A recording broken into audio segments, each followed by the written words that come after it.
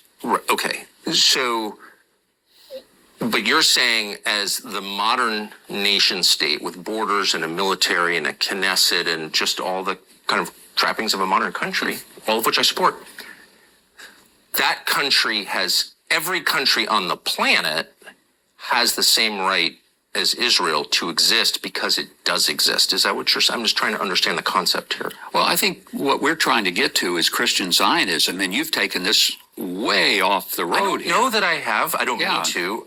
Christian Zionism is a separate thing, but I just keep hearing people say Zionism is the belief That's the fundamental argument that's going on. Does Israel have a right to live in their indigenous, ancient, historical land, a land that has been affirmed throughout international organizations, a land that has direct ties to the Jewish people? I just want to know if It does. So, yes, but not for them because they are not the Jews. So Israel does have a right to the land. Yes, biblical Israel.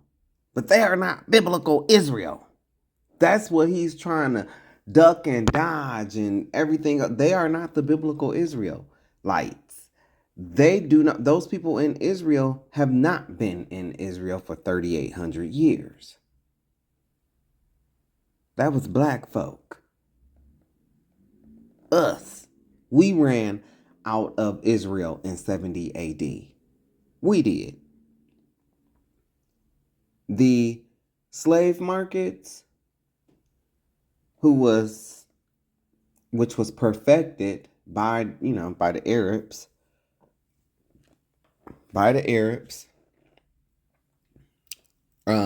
Even though it's been blamed on the white man, but like I said, I'm working on a documentary. I'm working on a project right now where I'm talking about the Tulsa riots and how it was blamed just solely on white people, but it was Jewish people that had something to do with that too as well.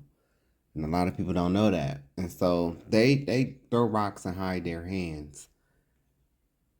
Those people have not been in Israel for 3,800 years. Those are not the people who walked out of Egypt with Moses. They're not. And those people over there, they view all other lands and all the other people as goyim, as cattle. People they can use. That's pretty much what they think about every other nation. And in the end, it's going to be so rough for them because they're going to find out, like, you're not even the chosen. You're imposters. No. We started talking about something simple. Christian Zionism. But it turns Fair out use, now you, fair because use, the fair core use. of Christian Zionism, you said, and I'm quoting you, is the understanding, the belief, the theological understanding that Jews have a moral and legal, we went through the legal, biblical. moral deriving from the biblical, from the promises in our Bible, which we share with the Jewish people, the first part of it, the Old Testament, that it derives from God's promise to the Jews. And so I have two questions. What are the borders of that? And who are those people in 2026? And you're not the first person I've asked, but you're the most reasonable, most gentle, most theologically informed person. So I'm really hoping for an answer. Yeah. The first question was the borders. I can't get an answer. Yeah. Those borders are. So I'm going to give up. But the second question is every bit as pressing, which is who are the people? Who are the modern? Yes. Who are the descendants? So we know, and I believe, and I agree with you as a Christian, that God promised this land from modern day Iraq to modern day Egypt to this people, the Jews, to Abram's, actually not to Abram's descendants, as it says in Genesis 15. Who are his descendants now, and how do we know who they are? I think they're the Jews, and we know who they are because they've always been a Jewish people. There has been an unbroken line of Jewish people, and they've lived in this land for 3,800 years. Sometimes not very many of them, because they were chased out all over the world. They were hunted down. They were almost annihilated during the Holocaust. That is such BS. That is such BS. But you have to realize the reason why we are here and the reason why these questions are being posed. Because, see, we've been saying this for years, quote unquote, black people, black Hebrew Israelites. We've been saying this since the 1960s. Well, and all praises to the Most High, all praises to the elders, that have brought this information, forward from the 60s all the way up until now. But this person right here is a liar. These people that went through the Holocaust, sorry for you, but they are not Jews. They come from Russia, Poland, Germany. This is where they come from. Yes. People, and he goes on to say they were scattered, they were chased out. Yes, we were chased out plenty of times. We've been through plenty of captivities. We were in captivities in Greece. You can read about it in Maccabees. Those were black people. Maccabees is named after a black family. The Maccabees. We also were chased out in 70 AD, and we did flee north. That's how Septimius Severus, he was a black Roman. He was like the first black Roman king or governor, but they don't talk about him. And then when they do talk about him, they try to make it seem like he was white. But the majority of us, and when we ran north, we would go on to rule Europe. And Europe is named after a black African queen, Europa. We will go on to rule Europe in the Dark Ages. And then, but the majority of our people, we fled south. We fled south through the Atlas Mountains, and we ran into East Africa. Okay, the Arabs and the Africans, the authentic Africans, because we do not come from Ham, we come from Shem. They actually, got together. The Arabs put us in slavery first.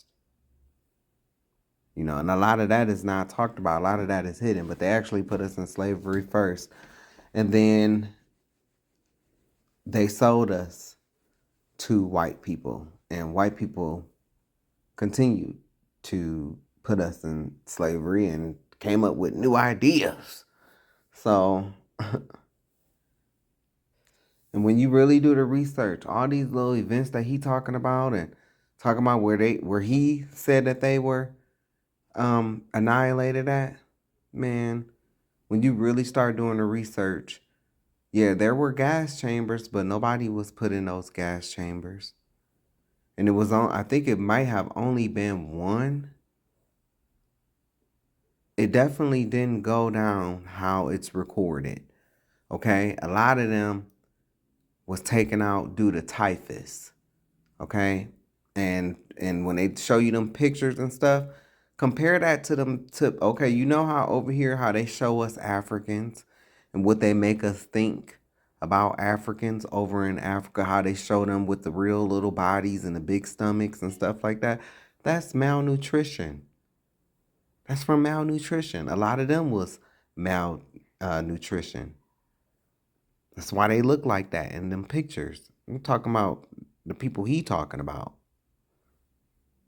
that was so-called annihilated. And they the same people. They did that to each other.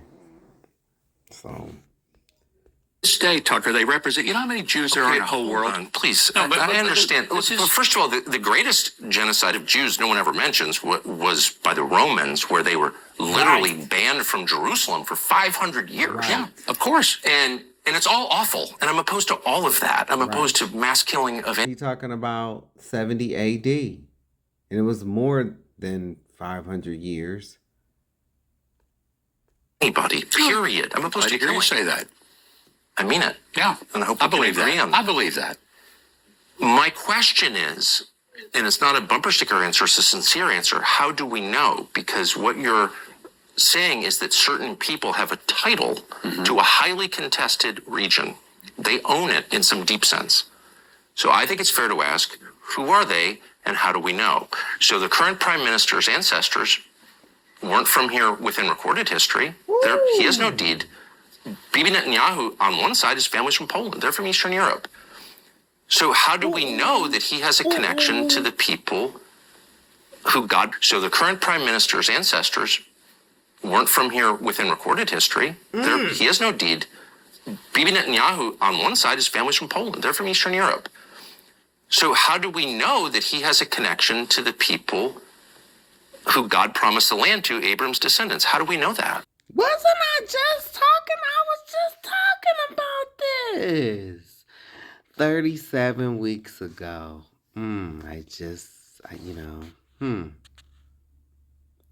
Okay. Oh, okay. So, yeah. If a Polish man can claim to be Israel, so can I. His people did not walk out of Egypt with Moses, who was black, just like the ancient Egyptians who are now in Sudan, replaced by Arabs who are now in Egypt. Oh, yeah. You won't learn this on Sunday because they don't know. And I showed you the pictures. His original last name was Milikowski. Okay? He didn't change his name until they got to quote-unquote Palestine to make it sound more Hebrew.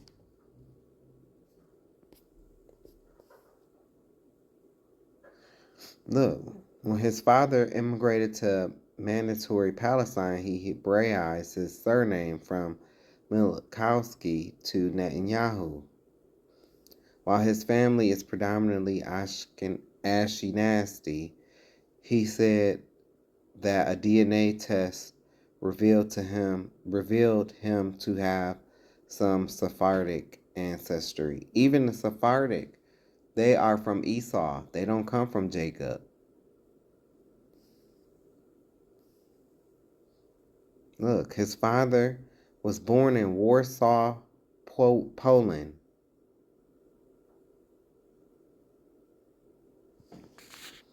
Who are they and how do we know? So the current prime minister's ancestors weren't from here within recorded history. He has no deed. Bibi Netanyahu, on one side, his family's from Poland. They're from Eastern Europe. Fair use. So how do we know that he has a connection to the people who God promised the land to, Abram's descendants? How do we know that? Well, if you take the genealogies that come not only from the Old but the New Testament, you see that there is a historical connection through the entirety of the Old and the New Testament. But that's lies, because the historical, not even the historical, quote unquote, it don't go into Poland. It don't go into Russia. So he's lying through his teeth right here. And historical don't mean genetic, DNA. Details the Jewish connection to this land. Does that include Bibi's family? How do we know that if his family they were comes here? scattered? But how do we know it's the same people? Right. Why is that crazy? If you say to me, If they speak the same language, if they worship. Oh, now you know you is a lying bastard. See, he gonna make me start getting disrespectful. He gonna start making me get disrespectful. Because, sir, you know that y'all don't speak, well, they don't speak the same language as the ancient Israelites. They don't speak the Paleo Hebrew. They speak Yiddish. Do you know what Yiddish is? Yiddish is a mixture of Hebrew and German. does that include Bibi's family? How do we know that if his family They were comes here? scattered. But how do we know it's the same people? Right. Why is that crazy? Right. If you say to me, If they speak the same language, if they worship the same God, if they follow the. I'm sorry, but Tucker is hitting the nail on the head. How do we know that these are the people that was scattered? How do we know that? And then this bastard, he goes on to say, if they worship the same God, they don't worship the same God. I just showed you in scripture the gods that they worship. That's not the same God as the God you claim to serve on Sunday, even though he told you, go to church on Saturday, on the Sabbath day. But that they don't worship the same gods. I already showed you some of what they believe. That's not the God that, we grew up in church and black church believing in. That ain't the same God. You can see that for yourself. They don't believe in the same God. They don't even believe in Christ. And they don't speak the same language. They don't speak the same language as the ancient Israelites. Boom. Yiddish. The definition: a language used by ill-ish people in Central and Eastern Europe before the Holocaust. Originally a German dialect. That's what it was originally. A German dialect. Okay? With words from Hebrew and other languages.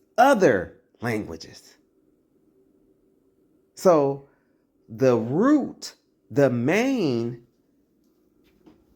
root is German.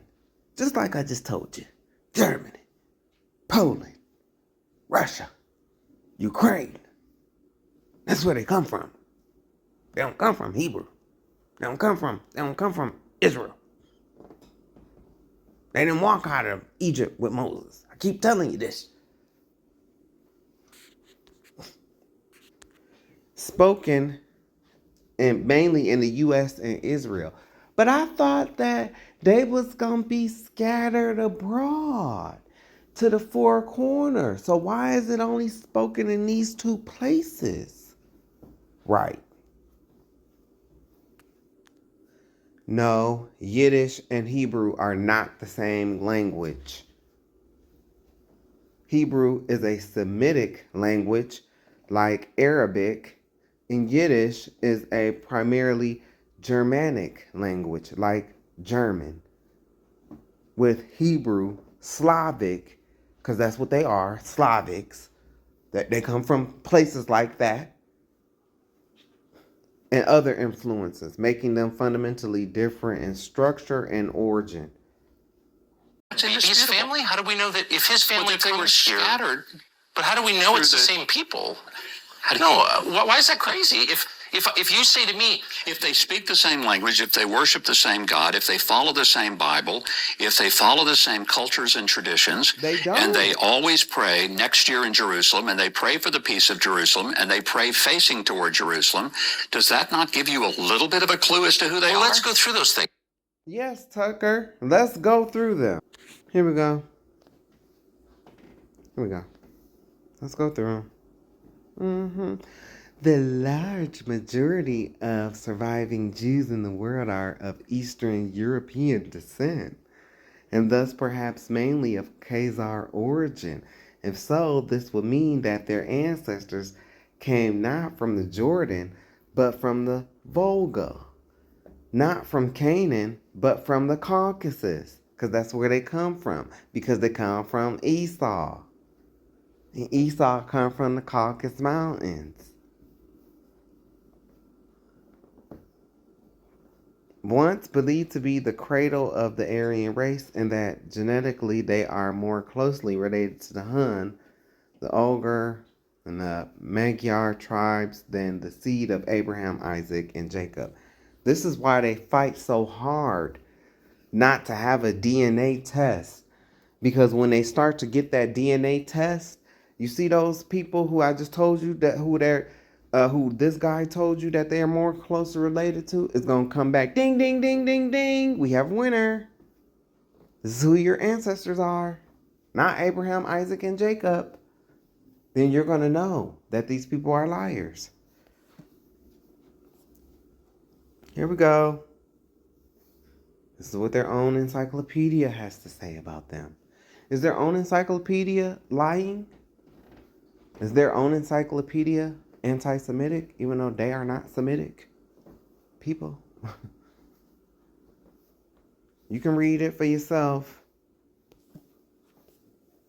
Because like I said, I already said, like, I'm not reading this stuff no more. I've shared this stuff so many times on Facebook. I've shared it. Here you go.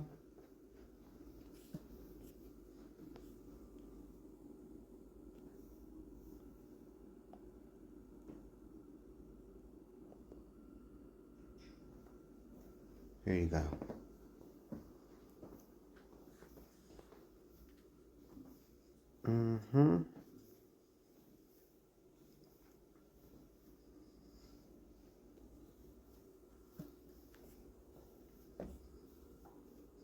Khazars, a non-Semitic, Asiatic, Mongolian tribal nation.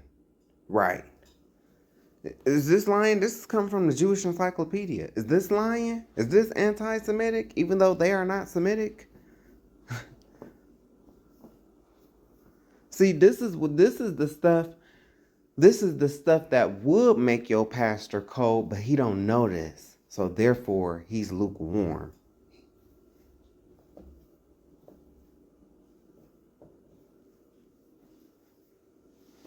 He not even cold, nor hot. Just room temperature.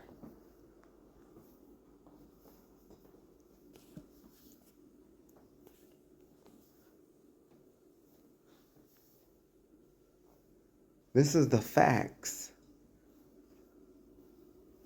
This is the facts.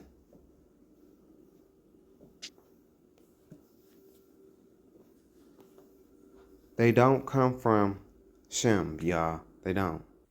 This is a fact. See, they told you that we come from Ham, but we do not come. Black people, Negroes, we do not come from Ham.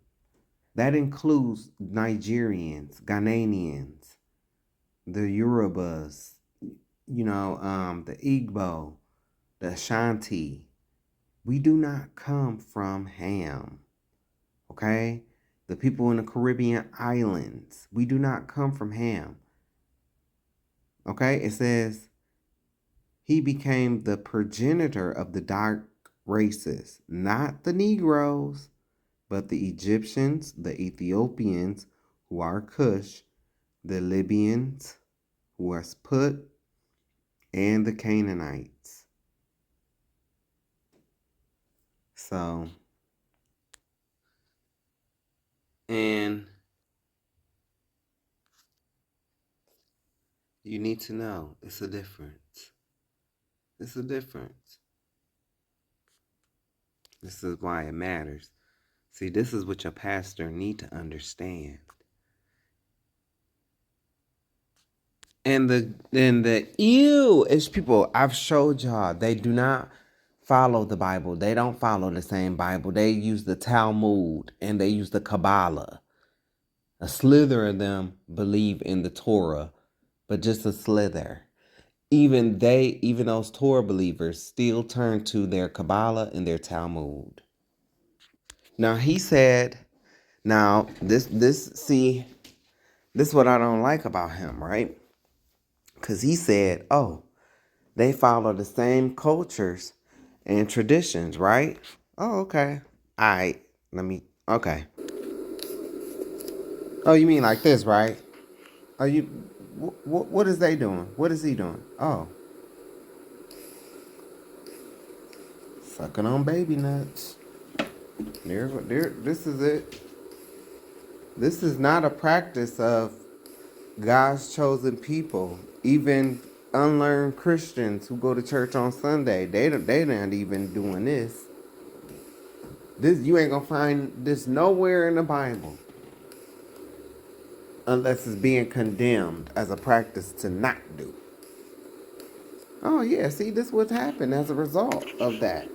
Is that what made CNN? There it go, and all kind of. How are these God's chosen people when all throughout the Torah God gave strict instructions to the Israelites on not to consume blood? Where in the Torah is this practice? Nowhere. This was one of the many hedges that these people put around the laws of the Most High. Ben, stop worrying about gay people when your people are pedos who diseases have deleted babies. That's his family? How do we know that if his family But they were comes here? scattered. But how do we know it's the same people? Why is that crazy? If you say to me, If they speak the same language, if they worship the same God, if they follow the same Bible, if they follow the same cultures and traditions, and they always pray next year in Jerusalem, and they pray for the peace of Jerusalem, and they pray facing toward Jerusalem, does that not give you a little bit of a clue as to who they are? let's go through those things, because I would like to have a rational. This is a conversation I've wanted. Bless you. Thank you for doing this. Let's just go through those things. Okay. So one of the things I admire most about Israel is they resurrected a dead language in 1948. Good for them. Lies. Well, they really didn't resurrect it. It was existent. Okay, I'm not. That's not. But that's a compliment. I'm not slighting. No. But it is the first time in all of human history that a language has survived through this length of time. Do you see how he just lied? Do you see how he just lied? The language has survived because there's brothers who are Black Hebrew Israelites who do know how to speak the Semitic language. So it did survive through us, but not through them, through the people that he's championing for. I just showed you what they took Hebrew and did with it. They took some words from Hebrew and incorporated it into their language that they were already speaking. That's what they did. Well, what does that say? What does that say? Slaves were writing Hebrew in 1777 when modern Hebrew, which is spoken by the Ashkenazi Jews, did not even exist until 1881. There you go. Evidence right there.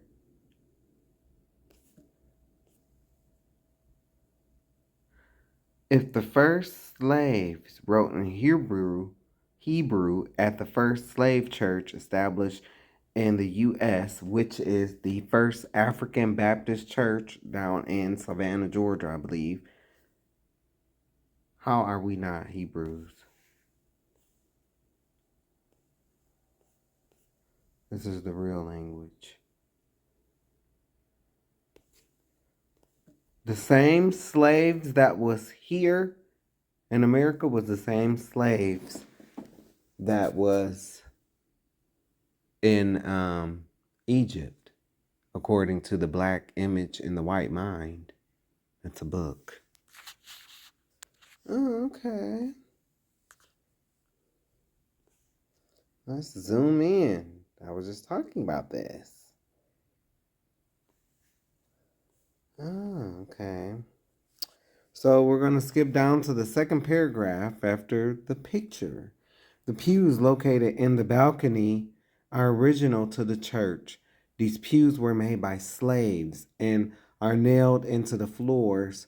On the outside of the pews are markings written in the African dialect known as cursive Hebrew. And they've since changed their website from this. This is what their website used to look like. One of many. Okay. That you can attribute to this I claim. think it's wonderful as someone who loves language. Netanyahu's parents did not speak Hebrew. Right. Okay. They didn't live in this region. Right. Netanyahu, the founders of this country, were mostly secular. Some of them were avowed atheists. Facts. They were not praying for the peace of Jerusalem. They weren't praying at all because they didn't believe in God. Facts. There's no genealogy linking their families to the people of this land 3,000 years ago. They're not. So how do we know, since they didn't share a language, they didn't share a religion, they had no religion whatsoever, how do we know that they had a right to come here from Eastern Europe and But they were take scattered. the land? They were scattered to I understand Eastern Europe. that. They were scattered all over the world. There were many in That's Ethiopia. They were lies. in Russia. They were in Poland. They were. All the places that I just told you. All the places that I just told you. And you as black people, I don't care if you don't like me or you don't agree with me, whatever. You know that we was the ones that was scattered. You know that we went through them slave ships to the four corners of the earth. We all can agree on that.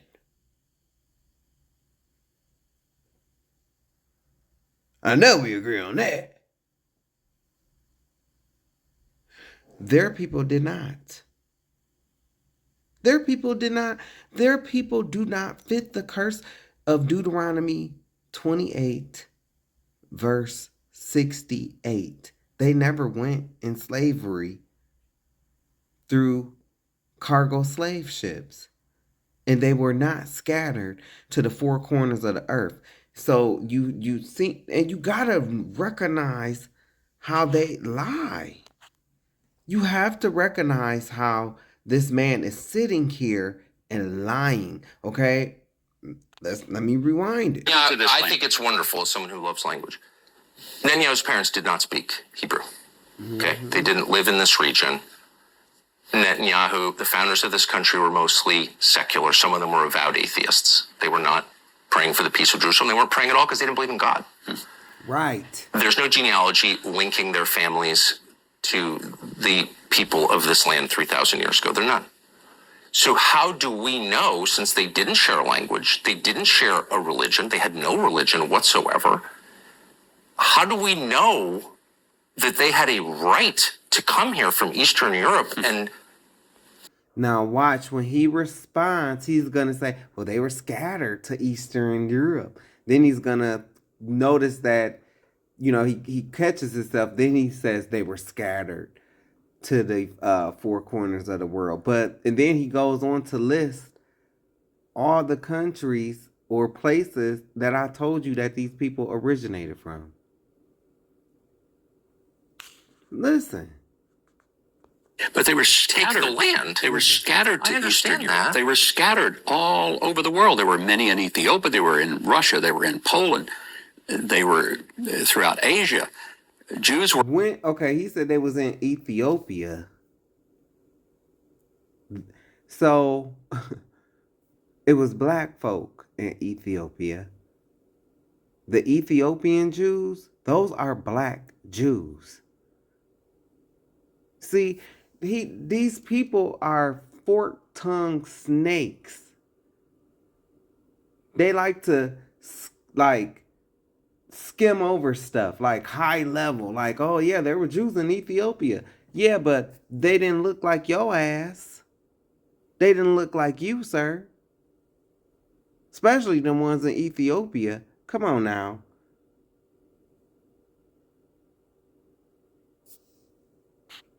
That's bullshit. All over the I place, know but they were that. still Jews. But they were still Jews. Okay, That's so then what let me made get to them the nub of the question. Since again, a lot is at stake, a lot of money is at stake. Land is very valuable. Israel has a lot of resources. By the way, if you're accused of a crime, you can hide here. That's a pretty good passport to have. It's a good thing, right? So who's entitled to it? I don't understand, and you're very discouraged in the United States from asking this question for some reason. It's a totally rational I'm not question. discouraged. You're not discouraged. Yeah. Others do. You're like the only person I can have this conversation with. Everyone will be like, shut up, Nazi. It's a foundational question. Are you speaking of an ethnic group or a religious group? Well, I think you're looking at, for many people, it is religious. There are people who may not have a deep religious connection to Judaism, but they're still Jews. Okay, so it's an ethnic category. It is ethnic, but it is also religious. It is rooted in religion. You can't take it out of it. Now, that means then there's how some people, can an atheist... Well, I will tell you this. There are some people who say, I'm Christian. They never go to church. They never pray. They never read their Bible. They don't tithe. But they're not entitled... Christians is not a race. Christian is not a race. Being a Christian does not entitle you to, oh, I'm Christian, so I should be let into America. What? That's not how that works. Do you see how they're trying to... Do you see how he's trying to bob and weave and put things together that can't be put together? Now he's saying, oh, well, there's Christians who, you know, who are not Christians or who are Christians or whatever the hell he said. But it's like, Christian, that does not tie you to the rights of a land, being a Christian. to citizenship on the basis of that. Well, They're but not I'm saying entitled... that out of it. Now, that means then there's how some people... can an atheist... Well, I will tell you this. There are some people who say, I'm Christian. They never go to church. They never pray. They never read their Bible. They don't tithe. But they're not entitled to citizenship on the basis of that. Well, They're but not I'm saying entitled that to... they still call themselves Christian, Of course. even though they identify in that way. Here's the difference. You're saying that people who have this identification have a deed to a huge chunk of land on the Mediterranean. Okay, so there's, it's a right. You keep telling me it's a right, and so it's totally fair to say if you come to my house and say I've got the title to your house, I get to ask, may I see it? Right. Where'd you get it? Right. And that's exactly what happened here. People from Europe, Eastern Europe, came here, in a lot of cases atheists, and kicked out a lot of people who lived here. Land. Well, but They did not just throw people out. They bought a lot of land. There's no question did about buy that. a lot of land. But they The also, whole in idea of Zionist 1948, movement kicked out a lot of people. in the war. Oh, it was a war. I agree. Yeah. I'm not. Yeah. But it was a scam.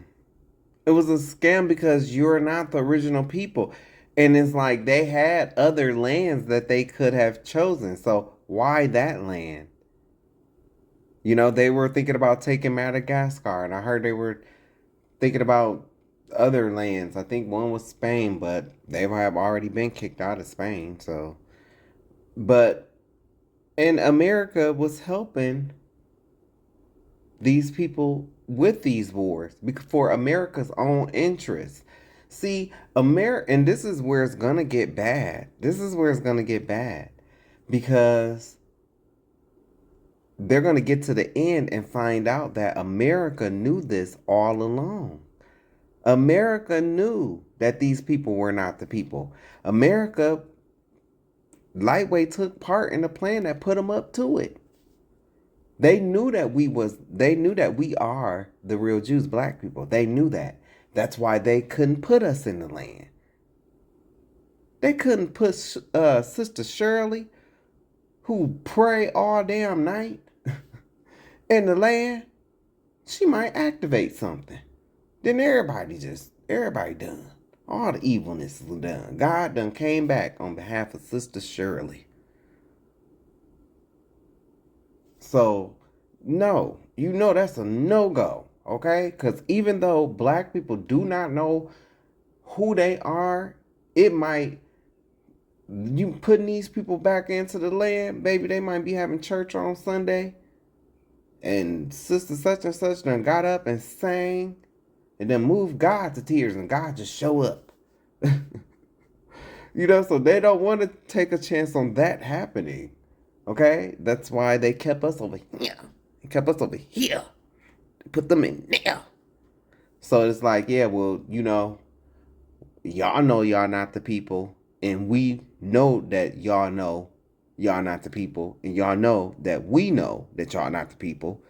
So this the deal. We're going to put y'all in this land. We're going to give you military power for our interests so we can steal the resources from other lands. And, there was a plan that was put in place. All these leaders like Gaddafi and all these other countries, they went through, I've talked about all of this, taking their gold. It was all for those Jewish bankers, the elites, the same people that was on that Balfour Declaration.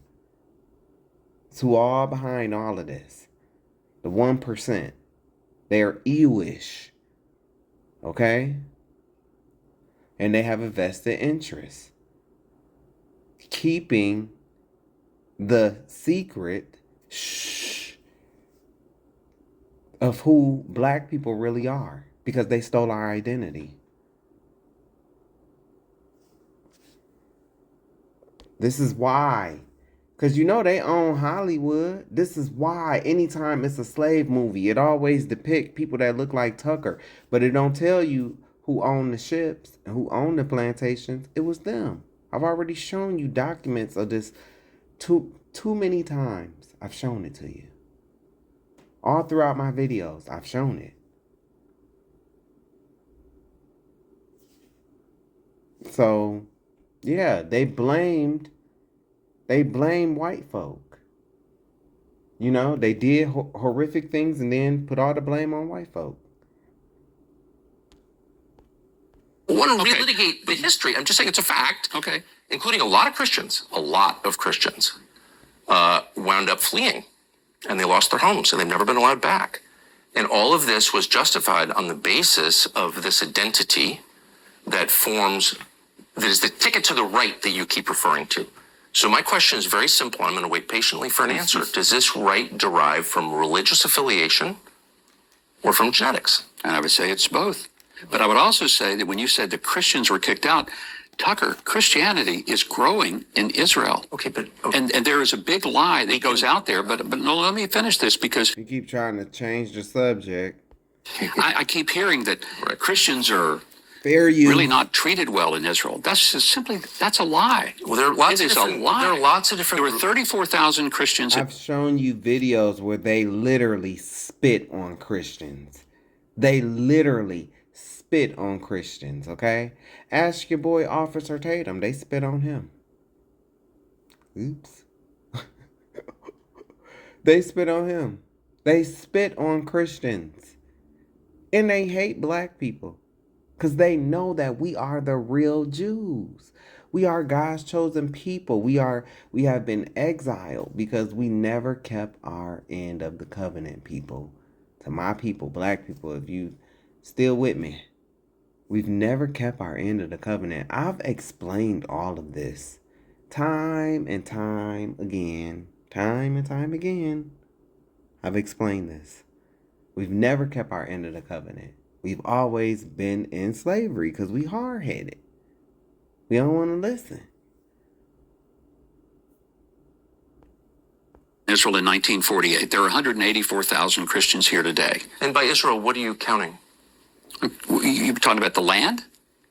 What territory are you counting? I'm counting about Israel proper? Or are you counting about Israel the West proper? Bank as well and Gaza? I mean, what do you when you say Israel? Those numbers apply to what landmass? It would be in Israel proper. Okay, there's 184,000.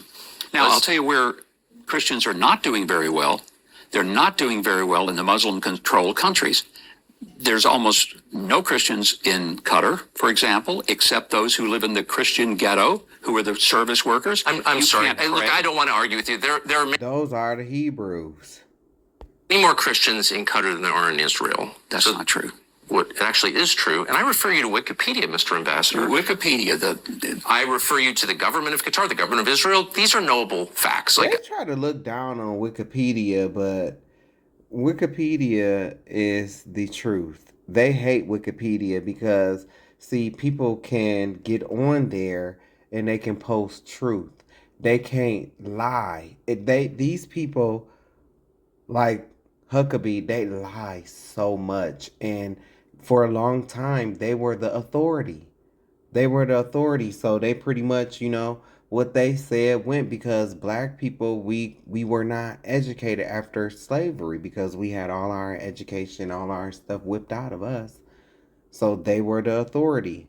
And that's why they created these seminary theologian schools to keep our black pastors. That's why a lot, and they'll see in black pastors, they get mad at me because, I'm telling the truth, which is a lot of them can't even explain Revelation. For real, for real. A lot of them cannot even explain Revelation. But it's a reason for that. See, they'll get mad at me, but they won't take a look at, well, why is it a, group of majority of black pastors that can't explain Revelation? Why?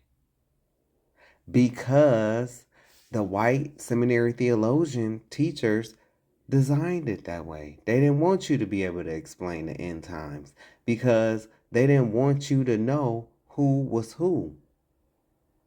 They wanted to keep you in idolatry, random crosses around your neck. That's idol worship. Our Savior defeated the cross. That's idol worship. They wanted to keep you in church on the wrong day, which is Sunday. The Sabbath day is from Friday to sunset to Saturday sunset. And there's only 364 days in the year. They wanted to keep you wearing Jordans and all it and listening to rap music and all of this stuff. There was a reason for this. Let me ask you a serious question. And then you're going to go, huh? Where'd that come from? But just hear me out. Okay. If a man, right?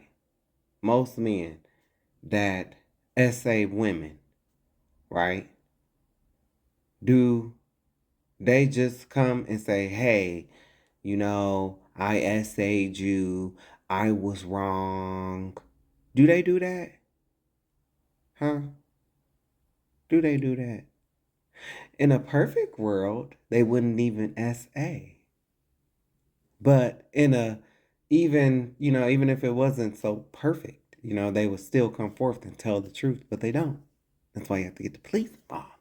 Arrest them, right? They're not going to tell the truth. They're not going to just come forth. Oh, yeah. Hey, I essayed you. Yes, I did. I'm sorry. Okay. Let me ask you guys something. For you guys that love cars, you love cars, right?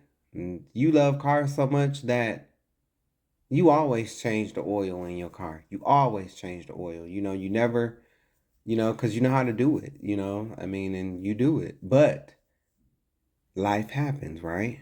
And something happened, you were supposed to get this done, but you don't have the time to do it. So you take it to the shop, right? These motherfuckers, they not only do they use the wrong oil, they also forget to put the cap back on the car. Okay? Oil every fucking where. Do you think that they just gonna come call you and say, hey,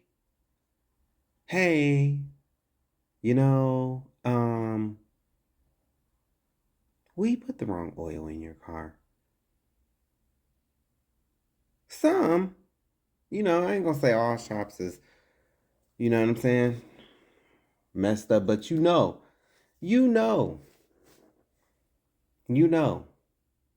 that they're not gonna do that. You go to have a procedure, okay? And you have a surgery done. Next thing you know, you sick as hell. They done left a scalpel in you. You know that they is gonna fight like hell against a malpractice lawsuit. You know they are. So my question to you, do you think these people just gonna come forward and say, hey, you know what? Yeah, we were wrong. We took your land. We took your identity. We were wrong. Everything that little John Savage boy was saying is true. You know, he mean as hell, but everything he said is true. Do you think they're gonna come forward and say that? No. No. When they break into your house, oh yeah, hey, it was us. We broke in. Come on, man.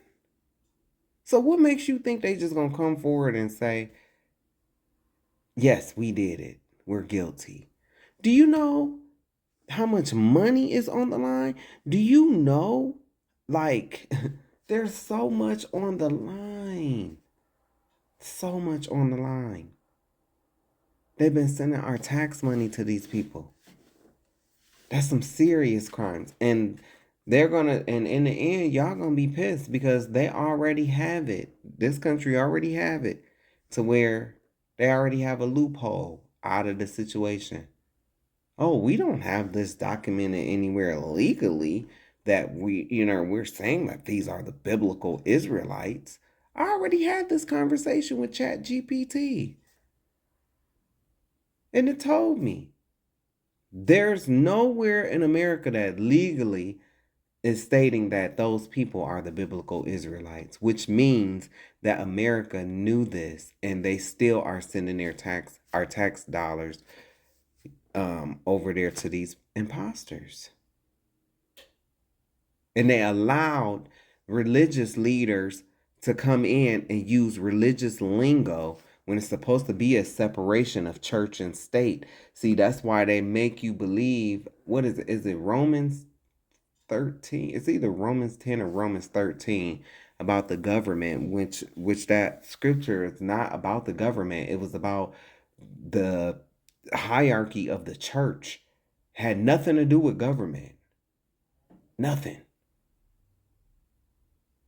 But see, you are unlearned in the scriptures, so therefore you don't know that. And then when I come forth and tell you this and try to tell you this, even when I started humbly and nice, you bit my head off. Oh, I don't know what I'm talking about. How could I know, huh? How do I know more than you? You met me with the Agatha Trunchbolt energy. I'm big, you're little. I'm right, you're wrong.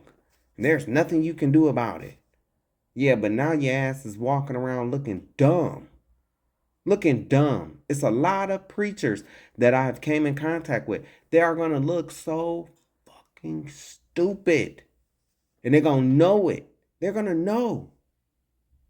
I ain't got to say nothing to them because they're going to know. They're going to know they was told. They're going to know I tried to warn them. Yo, I tell y'all all the time, they're going to turn. Remember when them cartoon characters and they be chasing Bugs Bunny, Elmer Fudd, and how he'll run off the cliff and he'll turn into a donkey or he'll have that dunce hat on his head? That's what your black pastor going to experience. While thinking they shoulda, coulda, wouldas. And I'm in Jordan, by the way. The numbers are down. In Syria, the numbers are down. In Lebanon, the numbers are down. There I'm just telling you that about twice as many Christians. But they live in the enclave. They are not native Qataris.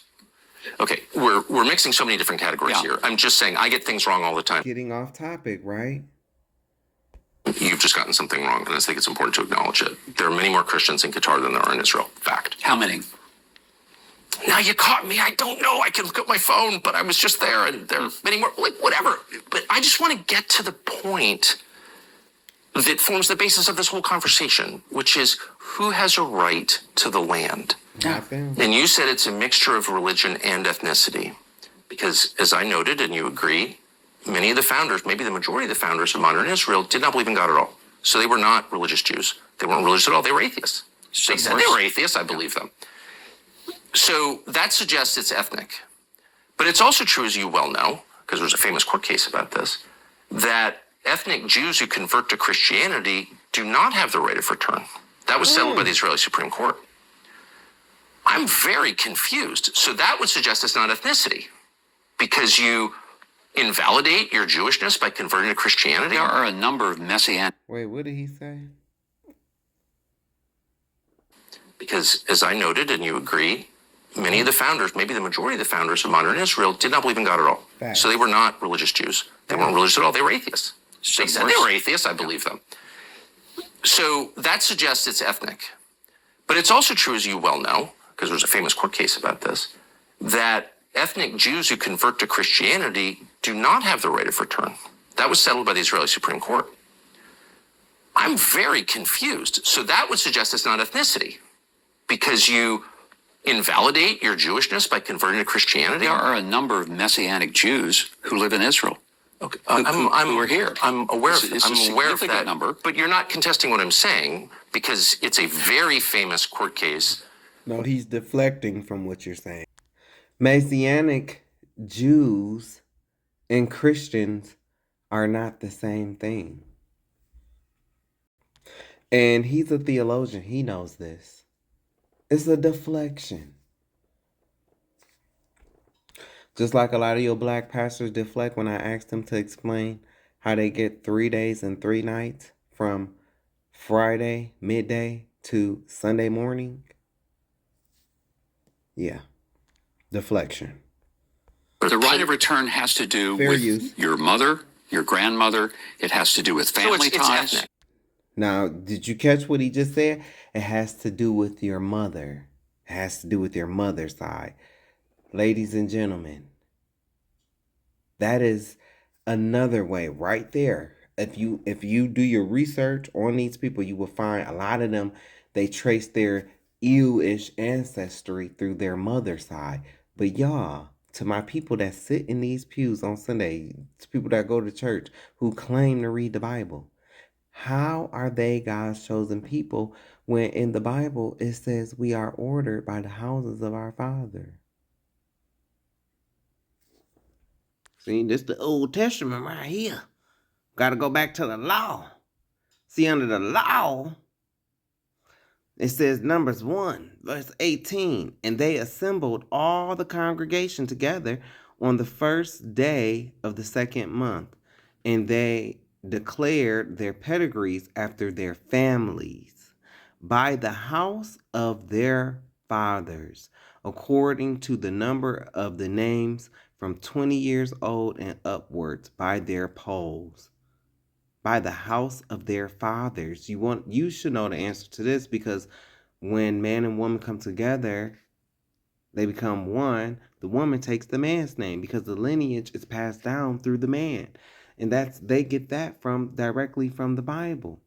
See, black people, we have continued that. Those Jewish people, they go by the mother. And this is sometimes hey, I'm just keeping it real. A lot of my own cousins, sometimes they get mad at me because I tell them, like, yeah, you are our last name, but the bloodline goes through the male, through the brothers, because that seed is passed down from the grandfather to his kids, right? But when his daughter goes and has a baby with another man, that woman and that child becomes a part of that man's lineage. So that child specifically becomes a part of that man's, his father and his grandfather. And if he have a girl, well, his daughter's going to grow up, and if she meets a man, she's going to be a part of that man's lineage. That's how it goes. So that's why I said my cousins who come from my aunts, they're the ones that, get upset with that. And so, but I come from one of my granddad's children. I come from one of the brothers, so I really am my last name. There's all kind of stuff you can point to point out that these people are not the people of God. They're not. They are not the chosen people. That's why they use that word anti-Semitic. In the end, you're gonna find out they're not even Semitic. They're not even Semitic. They coined that term so people couldn't question them. You could be labeled as anti-Semitic, and they have all these protection organizations like APAC and what's that one that's on social medias? It's something D something L or something like that. I don't know, but ADL. Yeah, they have the ADL under their thumb. They have all these protections because they know that they are liars. And anybody that comes to challenge them, you think they just gonna sit for like, oh yes, you're right. No, they're gonna fight like crazy to keep that lie. And then they've indoctrinated their children, so their children really believe this, that they are these people, but they're not. They're not. Sure, ethnicity is a big part of the right of return. Great. To make aliyah, then to come to Israel, to live here. Then if both of your parents are Jewish and you have an ethnic right to the land, you are one of Abram's descendants, but you convert to Christianity, how is it you don't have the right to return? I'm totally confused. But I know a number of... And see, that's a law that was passed, y'all. That's a law.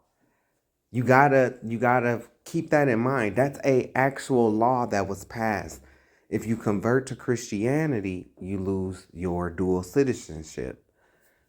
But why, if you Christianity and you're supposed to be believing in Christ, even though you Christians don't do anything Christ says, you're pagans, you eat pork, a lot of you church leaders are pedophiles, and then, yeah, I said it. And a lot of you who will get mad at me for saying that, you will know a pedophile and you won't even call them out. But you'll get mad at me for exposing it. But don't worry, a lot of them be pedophiles too. So yeah, and then so that would mean that they are antichrist. Because if you're saying I'm converting to Christianity because I want to follow Christ, and they said, well, if you stop being, Jewish and and they even allow atheists, people who don't believe in God, they'll still allow them. But if you, say that you're a Christian, you lose your dual citizenship. That's antichrist. And then I was going to say also with that word anti-Semitic, you have to understand the Arabs are Semitic. So they say that they're anti-Semitic too. How? When the Arabs are actually Semitic. They've just used this term. They just use this term. But they're not even Semitic. And they actually are the real anti-Semitics. Because we're Semitic. And you know how they feel about us. A number of people who have returned as Christians, but have... Yeah, but see, they use like play on words and stuff like that. But it's a law that's in place. They haven't returned the law. So yeah, you might know a few people who got in. Just like I know a few people one time who snuck in to Cedar Point. They snuck in. They didn't pay. It's just like if you was at Cedar Point or Valley Fair or SeaWorld but you got trespassed off the land. The police told you can't come back no more and you snuck in. That's what that's like. An ethnic right to the land. You are one of Abram's descendants, but you convert to Christianity. How is it you don't have the right to return? I'm totally confused. But I know a number of people who have returned as Christians, but have Jewish history. Are and you Jewish saying ethnicity. that Jews who convert to Christianity have a right, a legal right to return? Because I know that they do. Whether, when you say, do they have a right to return, do they prove? it's a legal category, as in any government. Which is Certain by people have- their family history, their grandmother, their mother, and there are many I understand. aspects of that. I've read it. I think But at I this know point that it's these one are Jewish people who are grandparent. Christian, and they came here, made Aliyah. They had Jewish blood, Jewish history. They were Christian. Just because they have Jewish blood, that don't mean that they have Hebrew blood. Okay? Just because they have Jewish blood, that don't mean that they have Hebrew.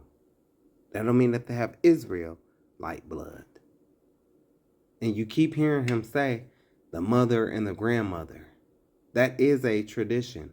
That's how they trace their lineage, through the moms, through the women. Contradictory of the law, of the Torah. Messianic, but they came here and they were welcomed here. And they were given full legal rights here. Absolutely. And a passport. Yeah. So clearly it's not true that you invalidate your right of return by converting to Christianity. That's just false.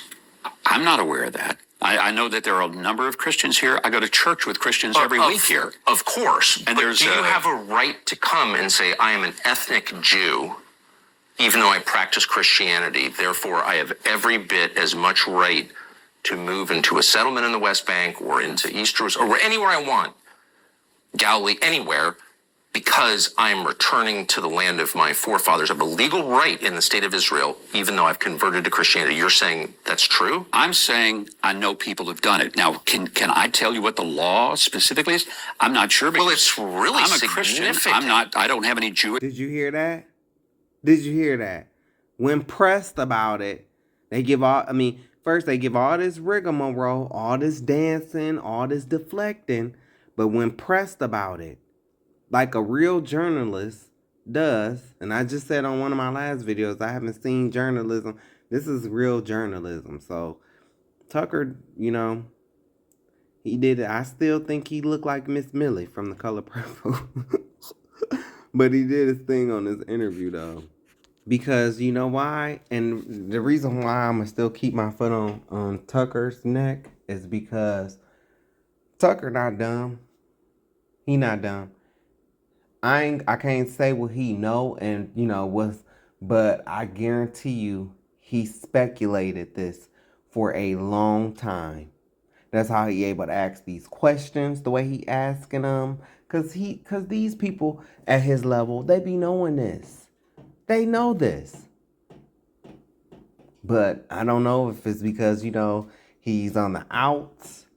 The same people that he's talking about who owns pretty much all the media except for Fox.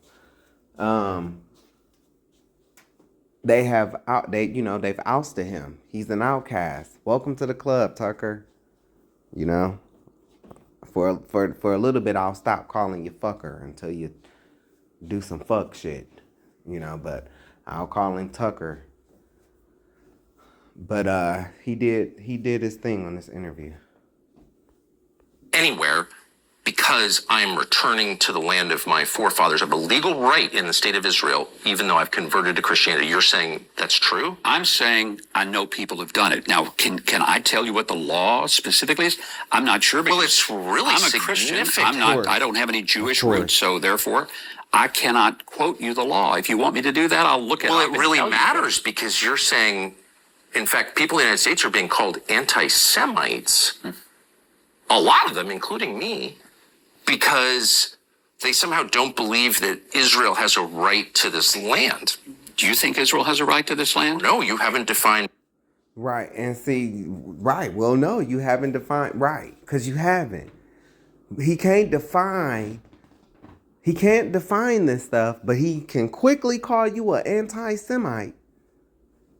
But then when he's pressed, oh, well, I don't know the law, so I don't know the law, so I mean, and it's like, you're a Christian.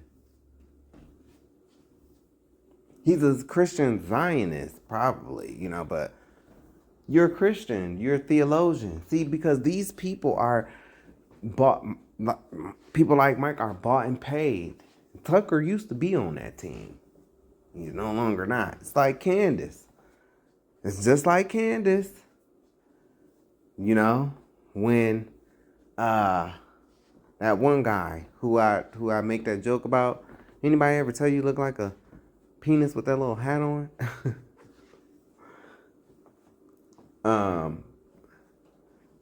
Benicia. Yeah, that's her name. Benicia. Benicia. When because Benicia was the one who hired Candace, when she worked for the Daily Wire and all of that stuff.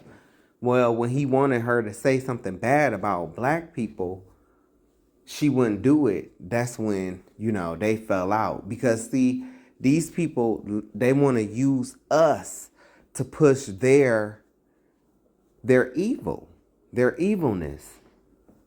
And they have the money because they stole all the gold from us. They stole our gold. They stole our identity. So that's how they have money. That's why the Republicans have money, because of them. The Republicans will be probably more broke than the Democrats if they didn't have that tie and that relationship to protect those imposters. A lot of them, including me, because they somehow don't believe that Israel has a right to this land. Do you think Israel has a right to this land? No, you haven't defined what the land is, and you haven't defined who Israel is. So I really don't know. It is the land they're living in now, the borders that they have. The borders are moving. The borders have moved in the last year. What do you mean the borders have moved? They're the 1967 borders. I'm including, the East West Jerusalem and East Judea Jerusalem and Samaria. What are the borders of Judea and Samaria? Well, you basically take the Jordan River, and it's west of the Jordan River to the Mediterranean Sea, to the Lebanon border. And Israel did have control of the Sinai. They gave that to Egypt. They had control of it. Right. They gave it away in 1979 in the peace agreement. But, okay. So, whatever you call it, the land that was taken from Jordan in 1967, you call it Judea and Samaria. There's a significance to that I don't fully understand. I'm not against it. It's the biblical. It's the biblical. 80% of the Bible happened in Judea and Samaria. But we've also established that the Bible gives Jews the right to occupy the land from the Nile to the Euphrates. So I'm very confused by why we've shrunk the land and why we're Israel has shrunk the land. They have made that decision. That's why they gave away Gaza. They gave away the Sinai. Now's the part They've for given the away real a lot of question. things. Abram's descendants are the ones who have the right to have this land, correct? Yes. Okay. Why don't we do genetic testing on everybody in the land and find out who Abram's descendants are? The Sinai. Now's the part They've for given the away real a lot of question. things. Abram's descendants are the ones who have the right to have this land, correct? Yes. Okay. Why don't we do genetic testing on everybody in the land and find out who Abram's descendants are? Abram's descendants are the ones who have the right to have this land, correct? Yes. Okay. Why don't we do genetic testing on everybody in the land and find out who Abram's descendants are? Abram's descendants are the ones who have the right to have this land, correct? Yes. Okay. Why don't we do genetic testing on everybody in the land and find out who Abram's descendants are? It's really simple. We've cracked the human genome. We can do that. Why don't we do that? Would you be against doing that? I have no idea what that would prove. I mean, Really? maybe it would be. What do you mean? It would prove who Abram's descendants are and who has a right to live here and who doesn't, according to the theology that you yourself just explained. And so I'm very confused as to why we don't do that. If you believe the theology that you've just explained to me, would we do that? Now, that is the question, baby. That is the question. And you saw that deflection, right? I don't understand why what that would do. Like, the major deflection, man. This guy is a piece of work. And I really want to say something else. Okay. Why don't we do genetic testing on everybody in the land and find out who Abram's descendants are? It's really simple. We've cracked the human genome. We can do that. Why don't we do that? Would you be against doing that? I have no idea what that would prove. I mean, Really? maybe it would be. What do you mean? It would prove who Abram's descendants are and who has a right to live here and who doesn't, according to the theology that you yourself just explained. And so I'm very confused as to why we don't do that. If you believe the theology that you've just explained to me. Would we do that all over the world? Well, and everybody this is the only country in the world that you've said has this covenant with God, that this people have a moral and legal right to the land. What about people who convert to Judaism? Would they have a right? Well, you've just No, because they are not the bloodline of Abraham. What don't you get about that? See, they keep trying to make this about spiritual and theology and religion, and when that doesn't play in their favor, then they want to bring up, ethnicity, but they try to stay away from that. They try to stay away from ethnicity and keeping it about religion, but this man is a total deflector.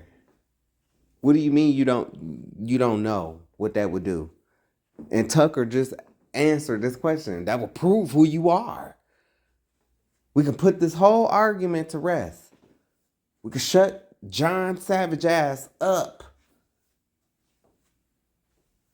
We are the people. See, Savage, we the people. We the people. You not the people. This right here proves that we is the people. They're not gonna do that, y'all. They're not gonna do that. Because their elites already know. They know. Baby, once them black women's get a hold to them test results, because you know black women know paternity and test results with DNA. They don't even gotta open the envelope. They can hold it up to the sky. Yep, nope, y'all lying.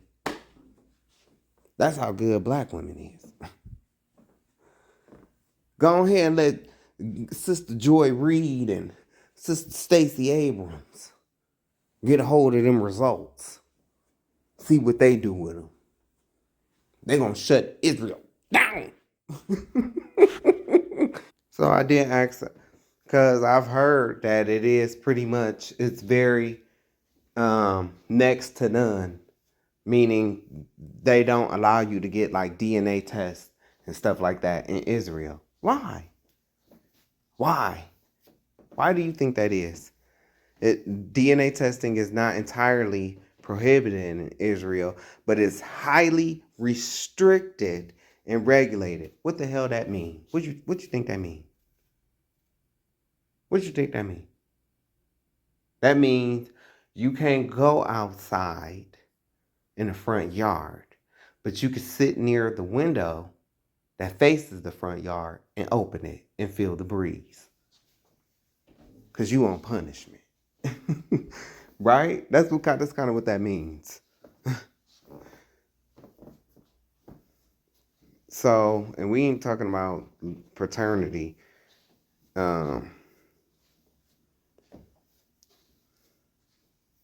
Look, at-home kits, while not strictly banned for personal, non-legal use, they are heavily restricted by strict genetic privacy laws, and they cannot be used to prove identity or relationships to authorities. Oh, but genetic screening for diseases is widely available and supported by the government. Right.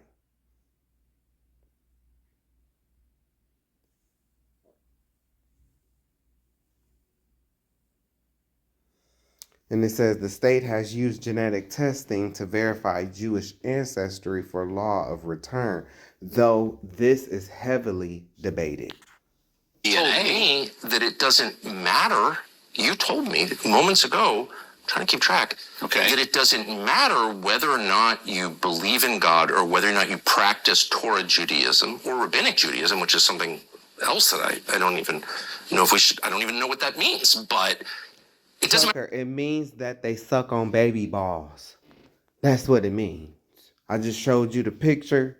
Those were all rabbinic Jews. You know, that had the babies dying. And, you know, it made it on ABC News and CNN. Yeah, and that wasn't fake news. Because it was also on nyc.gov and a few other government websites, too. Just thought I'd let you know. Whether you're, quote, a religious Jew or not, what matters is that you are part of the Jewish people to whom God gave this land that extends from the Nile to the Euphrates. They're not. And so if you believe that, wouldn't you want to know with a burning passion who those people are? And because of science, we can now know who those people are. Right. So why aren't we finding out? I guess Right. you could propose a DNA test for everybody who comes here, everybody who lives here. But the point I'm comfortable with secular nation states where it's none of this is done on the basis of blood. I'm uncomfortable with that. I'll just say that. But there are people who may not have bloodlines, but who have converted to Judaism. Whoa. So you just heard him, right? There are people who may not have bloodlines. They have to choose their words carefully. Who do you think he's talking about? The people that don't have bloodlines. I just showed you. Milikowski. That's who. That's who. That's who don't have no bloodline ties. Milikowski or mildew. That's what I call them. Mildew. The one that's from Poland. Yeah, they ain't got no bloodline ties, man. That's what that means. Kick them out. By your standard, none of this is done on the basis of blood. I'm uncomfortable with that. I'll just say that. But there are people who may not have bloodlines, but who have converted to Judaism. Are they going to be able to live here? Are you going to kick them out? Yes. By your standards, they can't live here. No, because right. you just Never told said- me no, that they have a right Yeah, to. see, when it's the mirrors turned around back on them, it's a different set of rules. Because they want to hold everybody else to a set of rules that they themselves won't even follow. Don't even believe in. But when they get in front of the lights, camera, action, oh yes, we're the people of God. We're the chosen people of God. Hallelujah. They don't even say hallelujah. Right, man. Live here because God gave them the land because they're the descendants of Abram. They're the descendants of Abraham. But if they're the spiritual descendants of Abraham, and they've now decided that they're... And there we go. There's that word. They're the spiritual descendants of Abraham. Okay. All right. So, since we going with this, well, I feel like I'm the spiritual heir of TD Jake the Snake Mistake. And I'm the spiritual heir of Creative Flow $1. I'm the spiritual heir of Joyce Joker Face Michael Myers. I'm the spiritual heir of all these people, so I need $20 from each. That's why I said $20. I need $20 from each. And I'm only saying something because you know them stingy niggas ain't gonna even get that. Especially Joella Old Queen. Oh, that's a stingy heifer. She's very stingy. She wouldn't even open her doors for her members. When they was being drowned in the waters down there in Houston, yeah, she wouldn't even open. You know, I know I shouldn't say she. We don't know what it is because, you know, he was supposed to be the original puppet that was used as the jigsaw and for the Saw movies. You know, yeah. Because he was the only one that could fit on the bike and he could ride it. He could, you know, pedal the bike. So they were supposed to use him because, you know, his face already looks fake and porcelain. So, but that's another story for another time. Converting to Judaism? Then do they... The land because they're the descendants of Abram. They're the Kick them out? By your standards, they can't live here. No, because I've you just never told said me no. they have a right to live here because God gave them the land because they're the descendants of Abram. They're the descendants of Abraham, but if they're the spiritual descendants of Abraham and they've now decided that they're converting to Judaism, then do they have a right to live in Israel?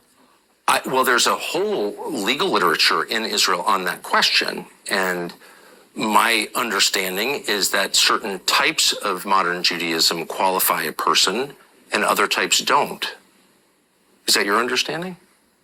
Right. I don't believe that people converted, and I could have this wrong, but I know people who've faced this personally, people. I don't believe people who've converted in a Reform synagogue have the right of return. I don't think that is, because I know people who've married into Jewish families and they find out they don't have the right of return. So that is perplexing to me. Yeah, I know, my experience is a little different than yours. I know people who have definite Jewish connections, family relations, but now they're Christian. Some are not necessarily practicing Jews. They're not, they're more secular Jews, as you've discussed, but they come back here. Okay, I'm not against that. I'm just wondering, since you began this conversation by asking me, did I think they had a right to come here? Yeah, that's and what my question was, on what basis do they have the right? Yeah. And you said because God granted it to them. And I also said because that there should be a land where Jews could live in peace and safety. And I asked you what a Jew was, and you couldn't answer it. You said it partly is religious, but doesn't have to be. It's partly genetic, but it doesn't have to be. And so that you can see why I'm confused. I think I was very clear that being Jewish No, it was what Tucker said. That's what you were. is an identification either through blood or through faith that you're Jewish. It may be that you're a blood Jew, but you don't necessarily practice Judaism, just like there are people who say they're Christian, but they don't do a thing to demonstrate what Christian There are a lot of means. bad Christians, including me some of the time, a lot of the time. Christians is not a race of people.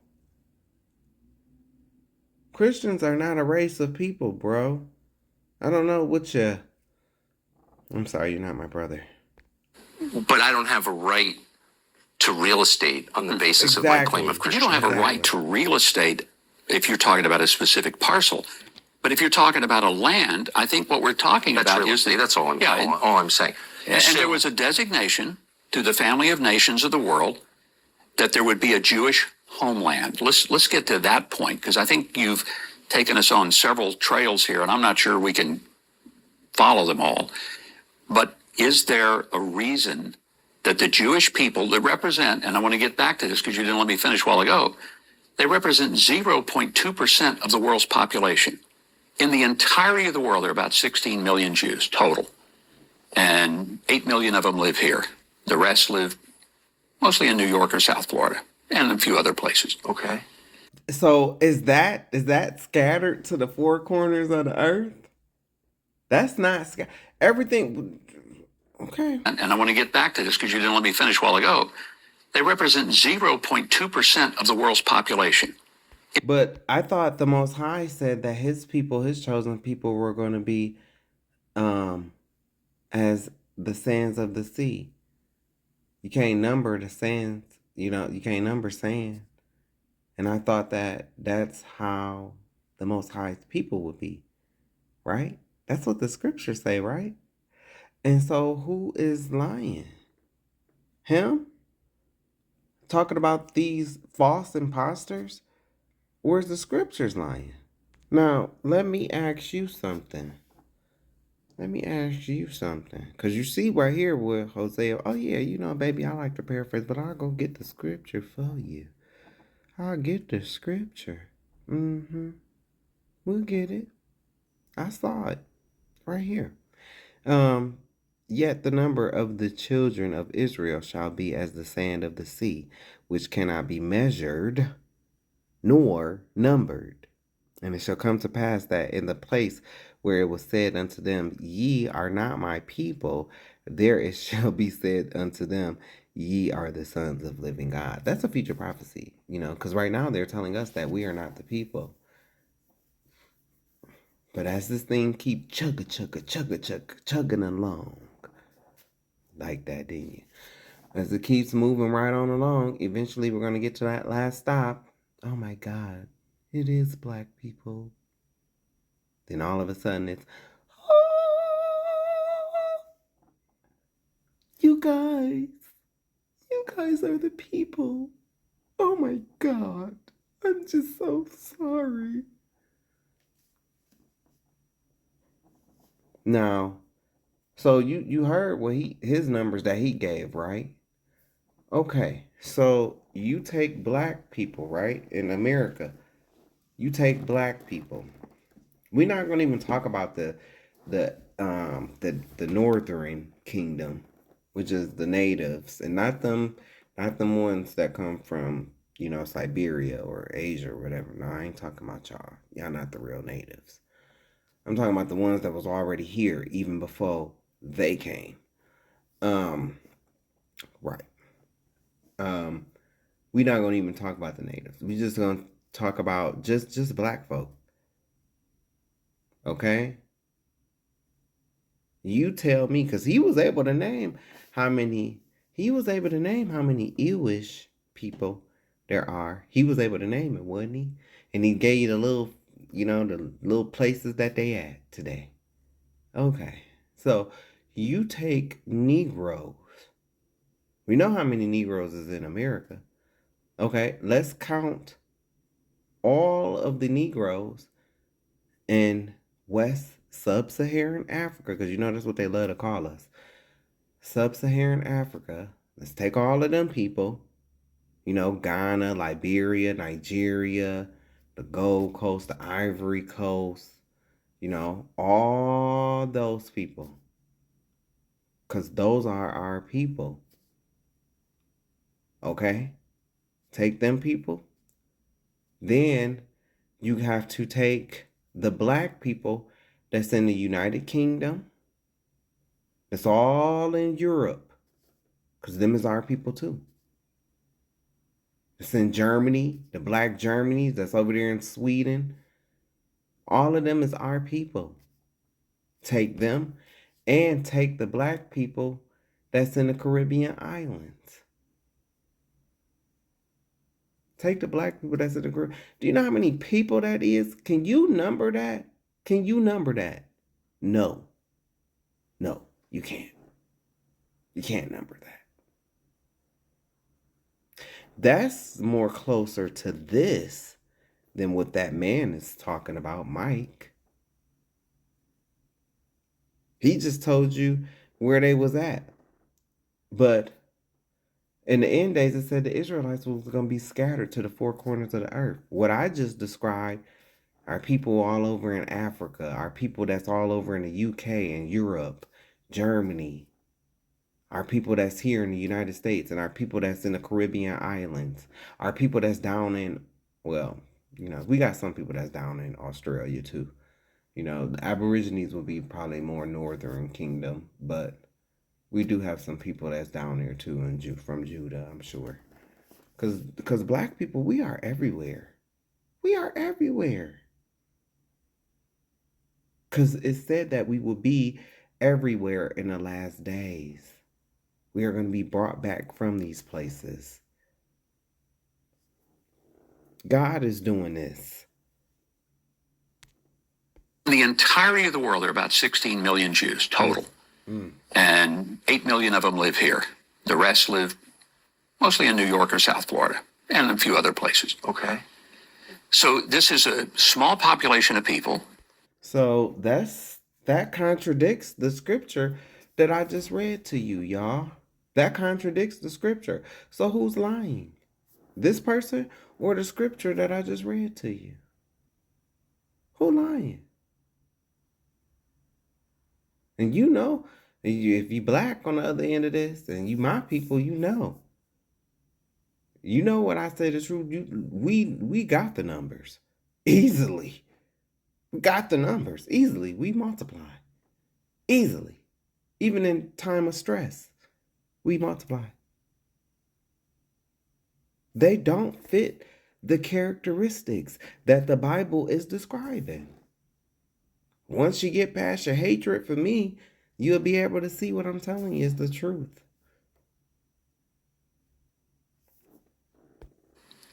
They have connection to this land No, they don't. historically, biblically. Do they? Yes, they do. If Bibi's family, we know they lived in Eastern Europe. There's no evidence they ever lived here. Right. He's not religious. But in what sense ancestrally- how do we know that? Do you have his family tree? No, we don't. Do you? He doesn't. So no one does. That's the point. But So if how do there we is- know that he but has if any they connection? He's not religious. But in what sense? Do they? Yes, they do. If Bibi's family, we know they lived in Eastern Europe. There's no evidence they ever lived here. He's not religious. But in what sense? how do we know that? Do you have his family tree? No, we don't. Do you? He doesn't. So no one does. That's the point. But So if how do there we is- know that he but has any if they connection are to this land at Jewish- all? But you know who does?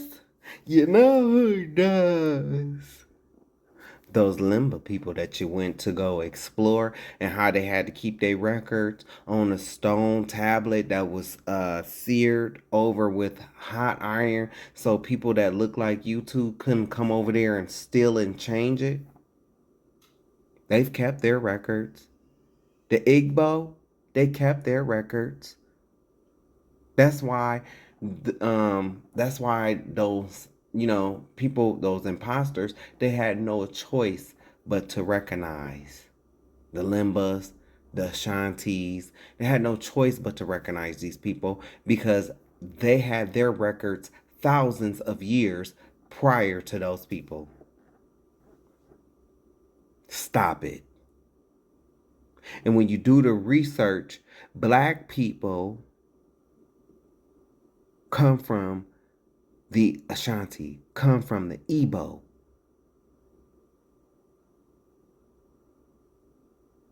The Igbo was one of the most sought out tribes.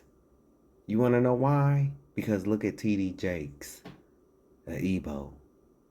They know the magic and the wisdom that lies within, even though he turned that off.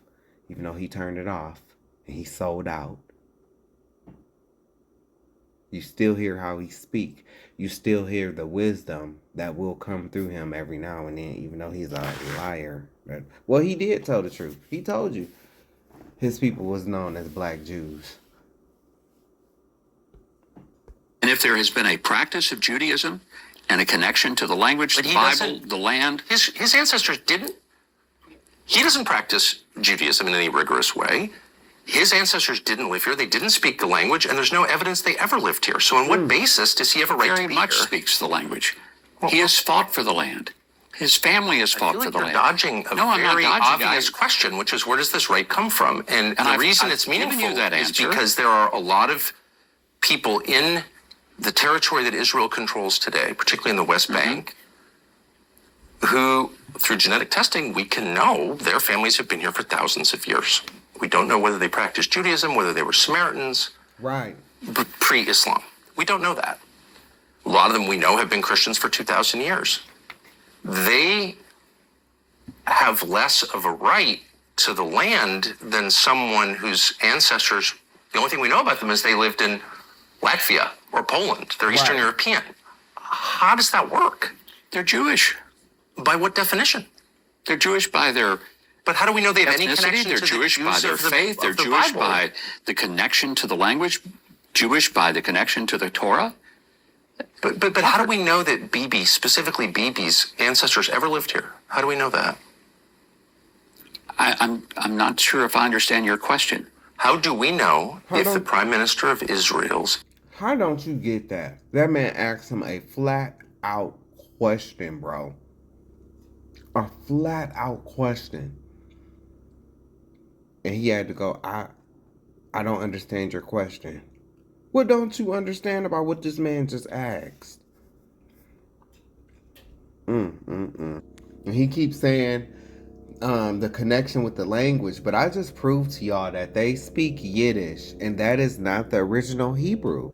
Man, they not the people, man. The Torah.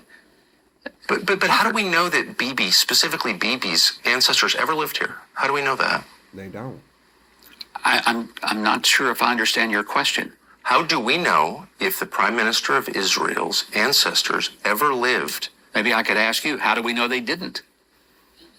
I mean, Well, it's on the basis of the claim that they did that Right. all kinds of things happen. People are displaced. There's a money flow. I mean, it's a big question. A lot hangs on this. It's not some theoretical thing like, oh, did my grandparents do this or do that? It's like, no, we have a right to be here because my ancestors were here. Okay, how do we know they were here? I'm just totally unable to process what you're trying to get at. It goes back, do Jewish people have any land on this planet that should be theirs? I feel that way about all peoples. I feel that way about Jewish peoples. I feel that way about... Okay, then Yeah, but okay, so yeah, they should have land, and they do in Poland, in Germany, in Russia, in Khazaria, Georgia, right outside of Russia. That's where they have land at, but not Israel, because they don't come from there. And see, the reason why he can't understand this question, the reason why he can't get at what he's saying is because this man has been trained, has been brainwashed to stick to a script. Any deviation away from that script, he gets thrown off. It's like following stereo instructions. They missing page 2, you shit out of luck.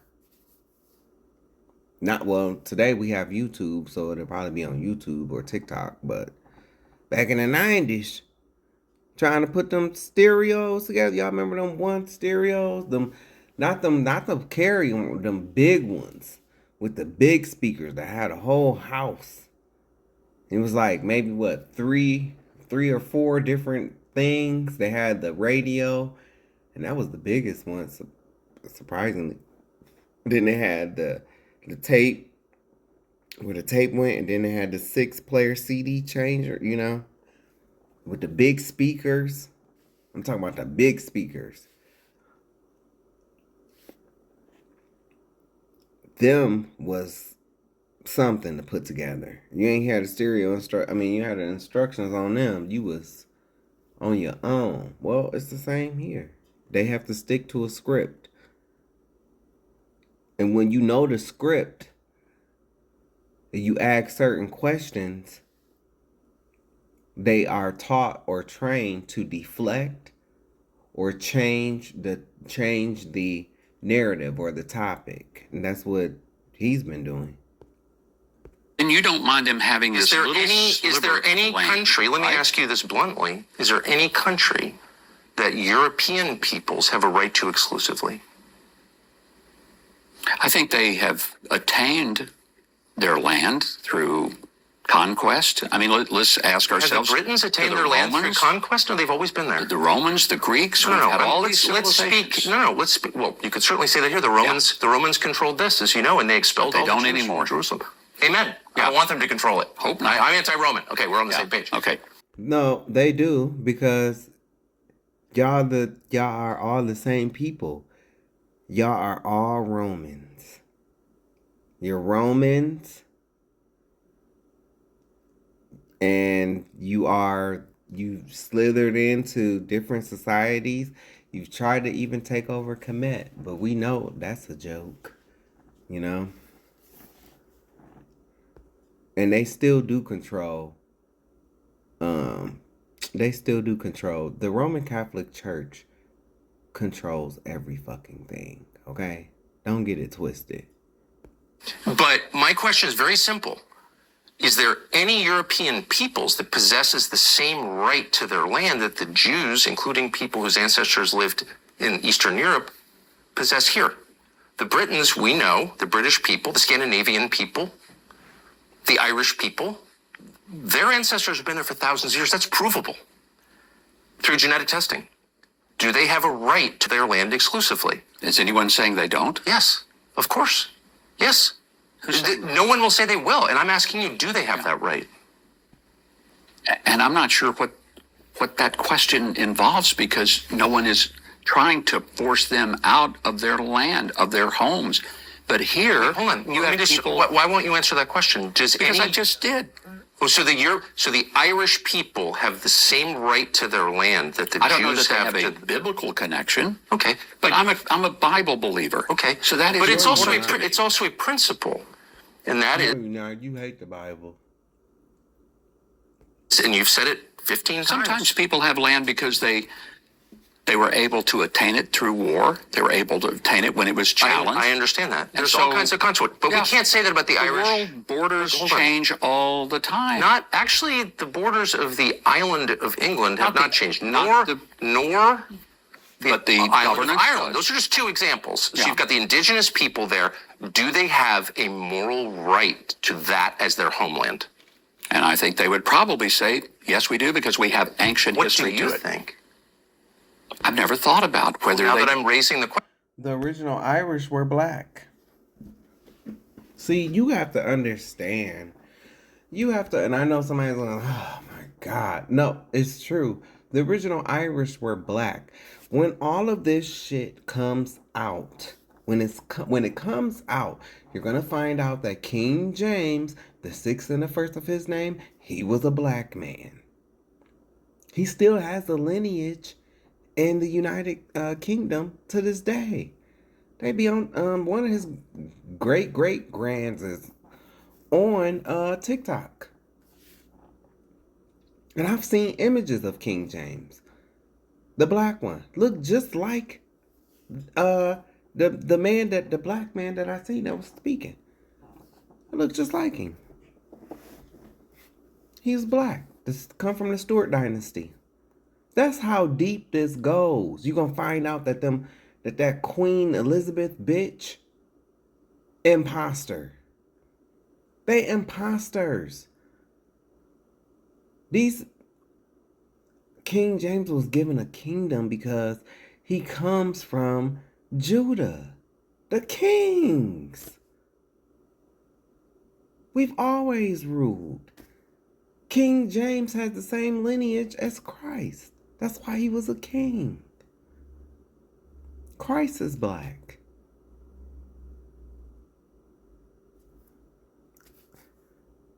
And once again, this is fair use.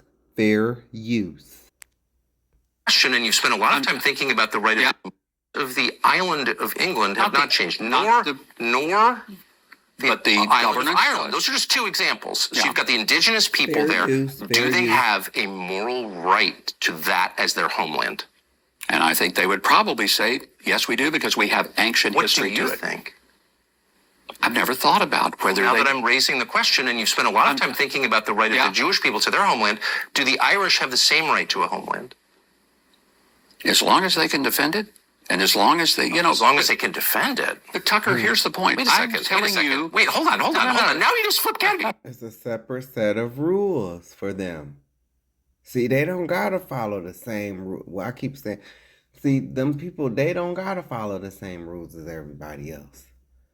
You're the minister here.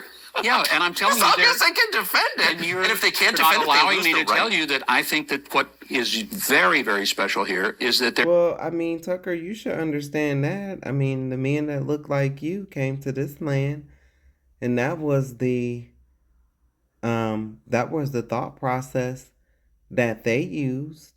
Hey, a land, it doesn't have any borders, doesn't have any walls, it doesn't have any gates. Even though we see people on this land, oh, in the future we'll just say, well, hey, they were fighting anyway. So we just came in and, we gave them blankets with smallpox on it. We broke over 500 treaties. We stole their land, and then we caused them to be mad at the real Jews, the black people, because, they can't beat us. So they get mad at them. Some of them, not all of them. Just like with Mexicans, some of them have hatred towards us. And it's like, we didn't take Texas from you, from California, and pushed you down in the middle. We didn't do that. You mad at the wrong people, man. So, Tucker, yeah, you should understand him. I get what because you are talking to him and he's deflecting and he can't, answer a question, but you really should understand because, men that look like you and him came here to this land and did the same thing. Oh yes, uh, you know, cut the babies out of women, and you stomped them and smashed their heads on rocks. I mean, you guys did a lot. You should definitely understand. You want to know why? Because you're all Esau, and it was prophesied that you would rule by the sword. There is a biblical, as well as an ethnic, and a historical. So you can take any one, but if you add them all together, biblical, historical, and ethnic, you have a very strong case that the Jewish people are living in a land that is indigenous to them, that has been their historic homeland for 3,800 years. You can repeat it and you can also look in the archaeology, the stone. Did you hear that? He said you can repeat it as often as you want, because that's often what they do. They if they keep on repeating it and they just keep on saying the same thing, then eventually the person who's questioning will just go away. That's not how this works. And see, they have their protection that will come on, say, and do things to you when you question them. But when pressed, you see their tactics. They just keep saying the same thing. Can't really explain much. Cry out. Okay. Have you been to the city of the Jewish people are living in a land that is indigenous to them, that has been their historic homeland for 3,800 years. You can repeat it and you can also look in the archaeology, the stones cry out. Okay. Have you been to the city of David, for example? I have. Okay. Yeah. So you know then that, and I love it. It's an amazing place. It may be the greatest Yeah, but that doesn't mean that the people who are living there now belong there. He keeps trying to glide over that. Yes, the city of David, hey, love David. We believe in David. But the question that we asking is any of those bastards in that land related to David? No, they're not.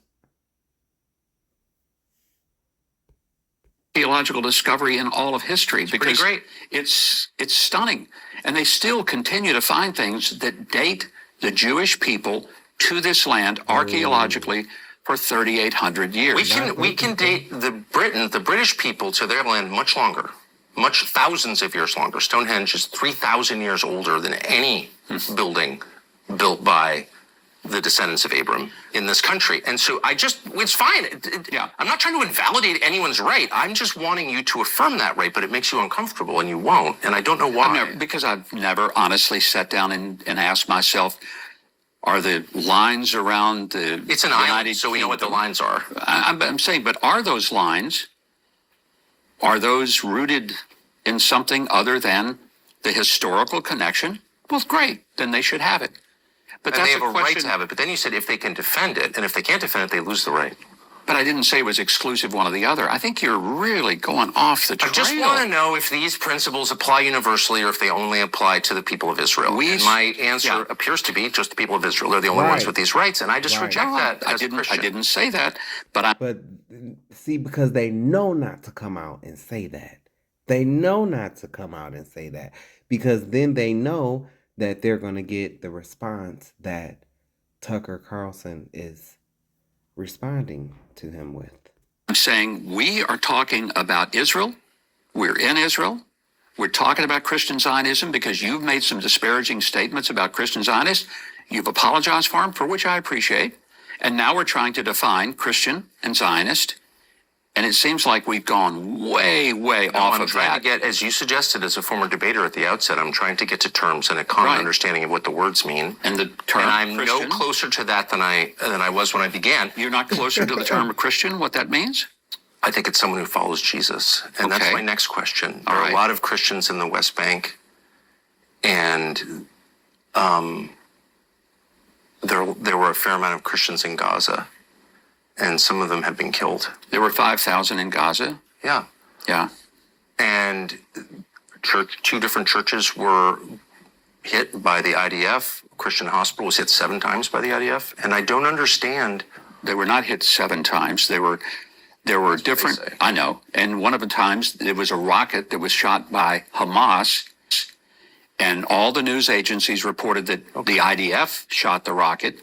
They Did said the they were- IDF ever hit the hospital or the churches? They did. Why? Accidentally. And they apologized for it.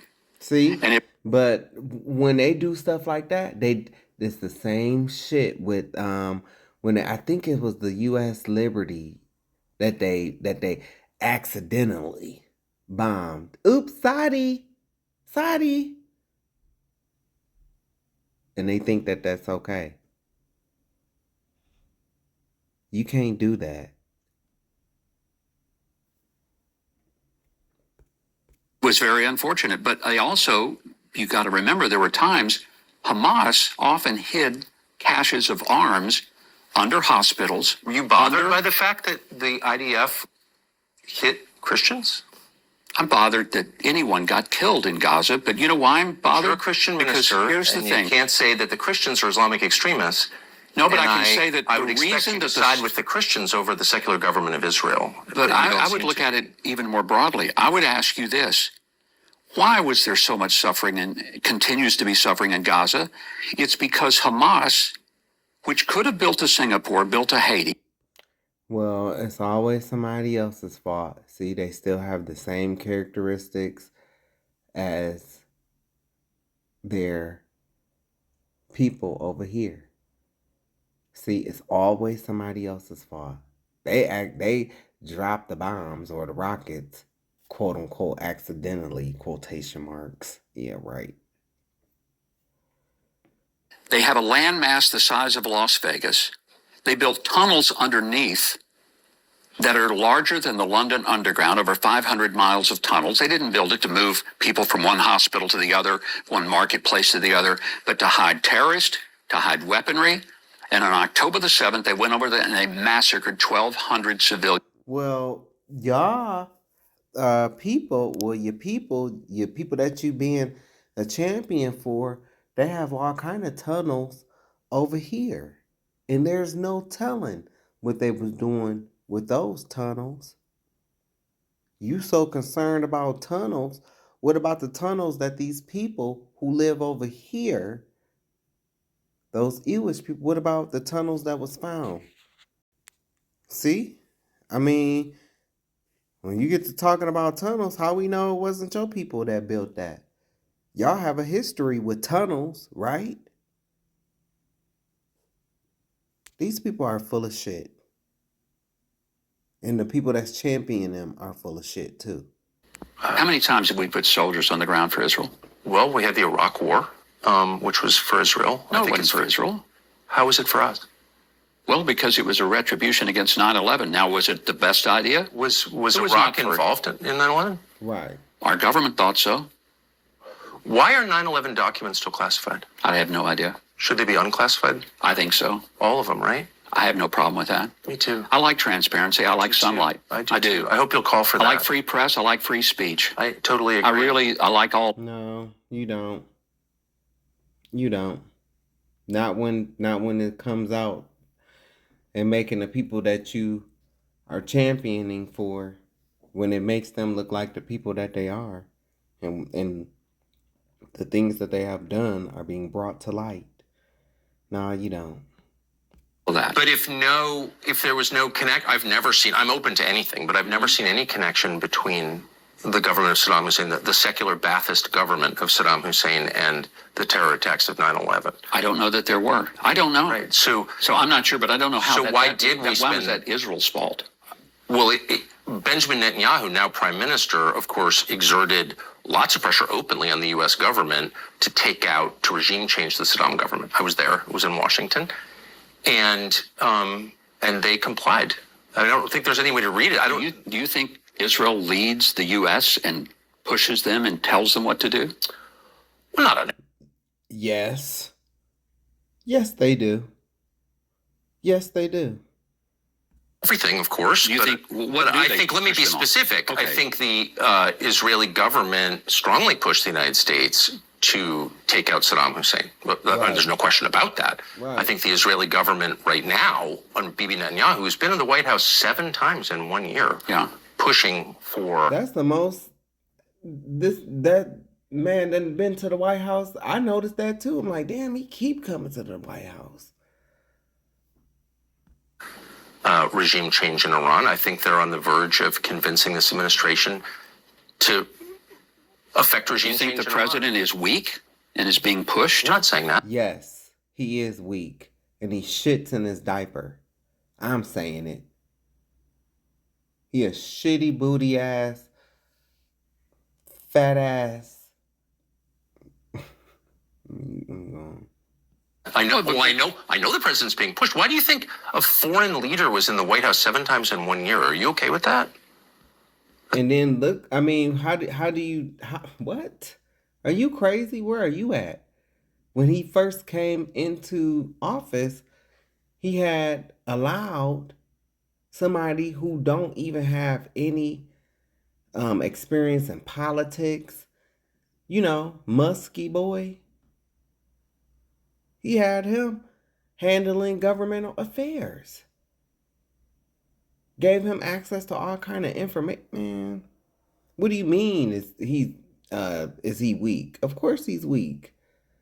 Russia has one ball, and those false imposters have the other one. It's a lot. Israel is not just a friend or an ally, it is a real partner. We have an incredible relationship with Israel in intelligence and in military, in culture, in value. I guess with all the pedos here, and that goes in the Black Christian church too. A lot of y'all like to have, unnatural relations with little kids. So I guess the culture is similar, I guess. I don't know. To be shocked that the Israeli prime minister would have that many meetings, it's a lot. But I want to ask you the question. Do you think President Trump is weak enough to let Bibi Netanyahu push him into something that he doesn't want to do? I don't. Look, I think... Yes. And I don't know, of course, the answer to every question, including this one, but I think the President Trump really doesn't like nuclear proliferation, and I don't think he wants Iran to have a bomb. I think he really sincerely means I hope you don't want them to have a bomb. Want them to have a bomb? I don't want anyone to have a bomb, including Israel. I don't know why we're okay with Israel having nuclear weapons. I'm not. I'm not okay with Pakistan having them. I'm not okay with Saudi having them. Israel's nuclear weapons were created, of course, with nuclear material stolen from the United States, from a nuclear plant in Pennsylvania, as I know you know. I'm opposed to all of it. I don't like nuclear weapons. It's mass murder, as far as I'm concerned. So, no, I don't want Iran to have a bomb, obviously. The question is, what are the potential costs? And you have to factor that into any decision. And what are the costs if they were to get a nuclear bomb? They've said for 47 years, death to America. Well, I don't think they target us. I don't think they've targeted President Trump specifically. Yeah, they've hired a person to assassinate him. Iran, BBC, and Hamas not defending him. Good. We're in agreement on that. Our country is not thriving, and we're spending tens and tens and tens of billions of dollars over time defending Israel and helping it prosecute all. Do you know where that money goes? It goes to a lot of places. But let's talk about that a minute. $3.8 billion a year. That money goes right back to the U.S. to purchase weapon systems. For example, every round of ammo that the IDF shoots is manufactured just outside where I live in Little Rock, Arkansas. The components, a lot of them for the Iron Dome and the Arrow 3 missile defense systems are manufactured near Camden, Arkansas. Which needs it, by the way. Camden's economically depressed. You know the area. I do. And there are thousands and thousands of American jobs, and there are billions and billions of dollars of expenditures that Israel makes in the U.S. and buys the things that we. I know how defense contracting works. I'm from Washington. Okay. No, It's all bullshit. That you can know how it works. I don't agree with it. It's all bullshit. I don't care how you try to cut it. Yes. You can take those jobs. Hey, you took away 3,000 black jobs from black women, so you can create 3,000 jobs. It's a lot of projects that need to be done in America. So the work is here, baby. You choose to send all this money over there. I know this. I guess what I'm saying is America's not thriving at all. And You think it's Israel's fault? I don't think it's Israel's Okay, fault. well, good. No, I because don't. I think I just think that what we're doing is It's not all Israel's fault. No, it's not. You know, because a lot of men that look like Tucker that live over here, it's your fault because you didn't know about what they're discussing. Spent so much time hating us that you didn't see the real people who was knifing you in your back the whole time, throwing you under the bus. If I haven't told you, I'm working on a project. I just came across some information about them being involved in the Tulsa race riots.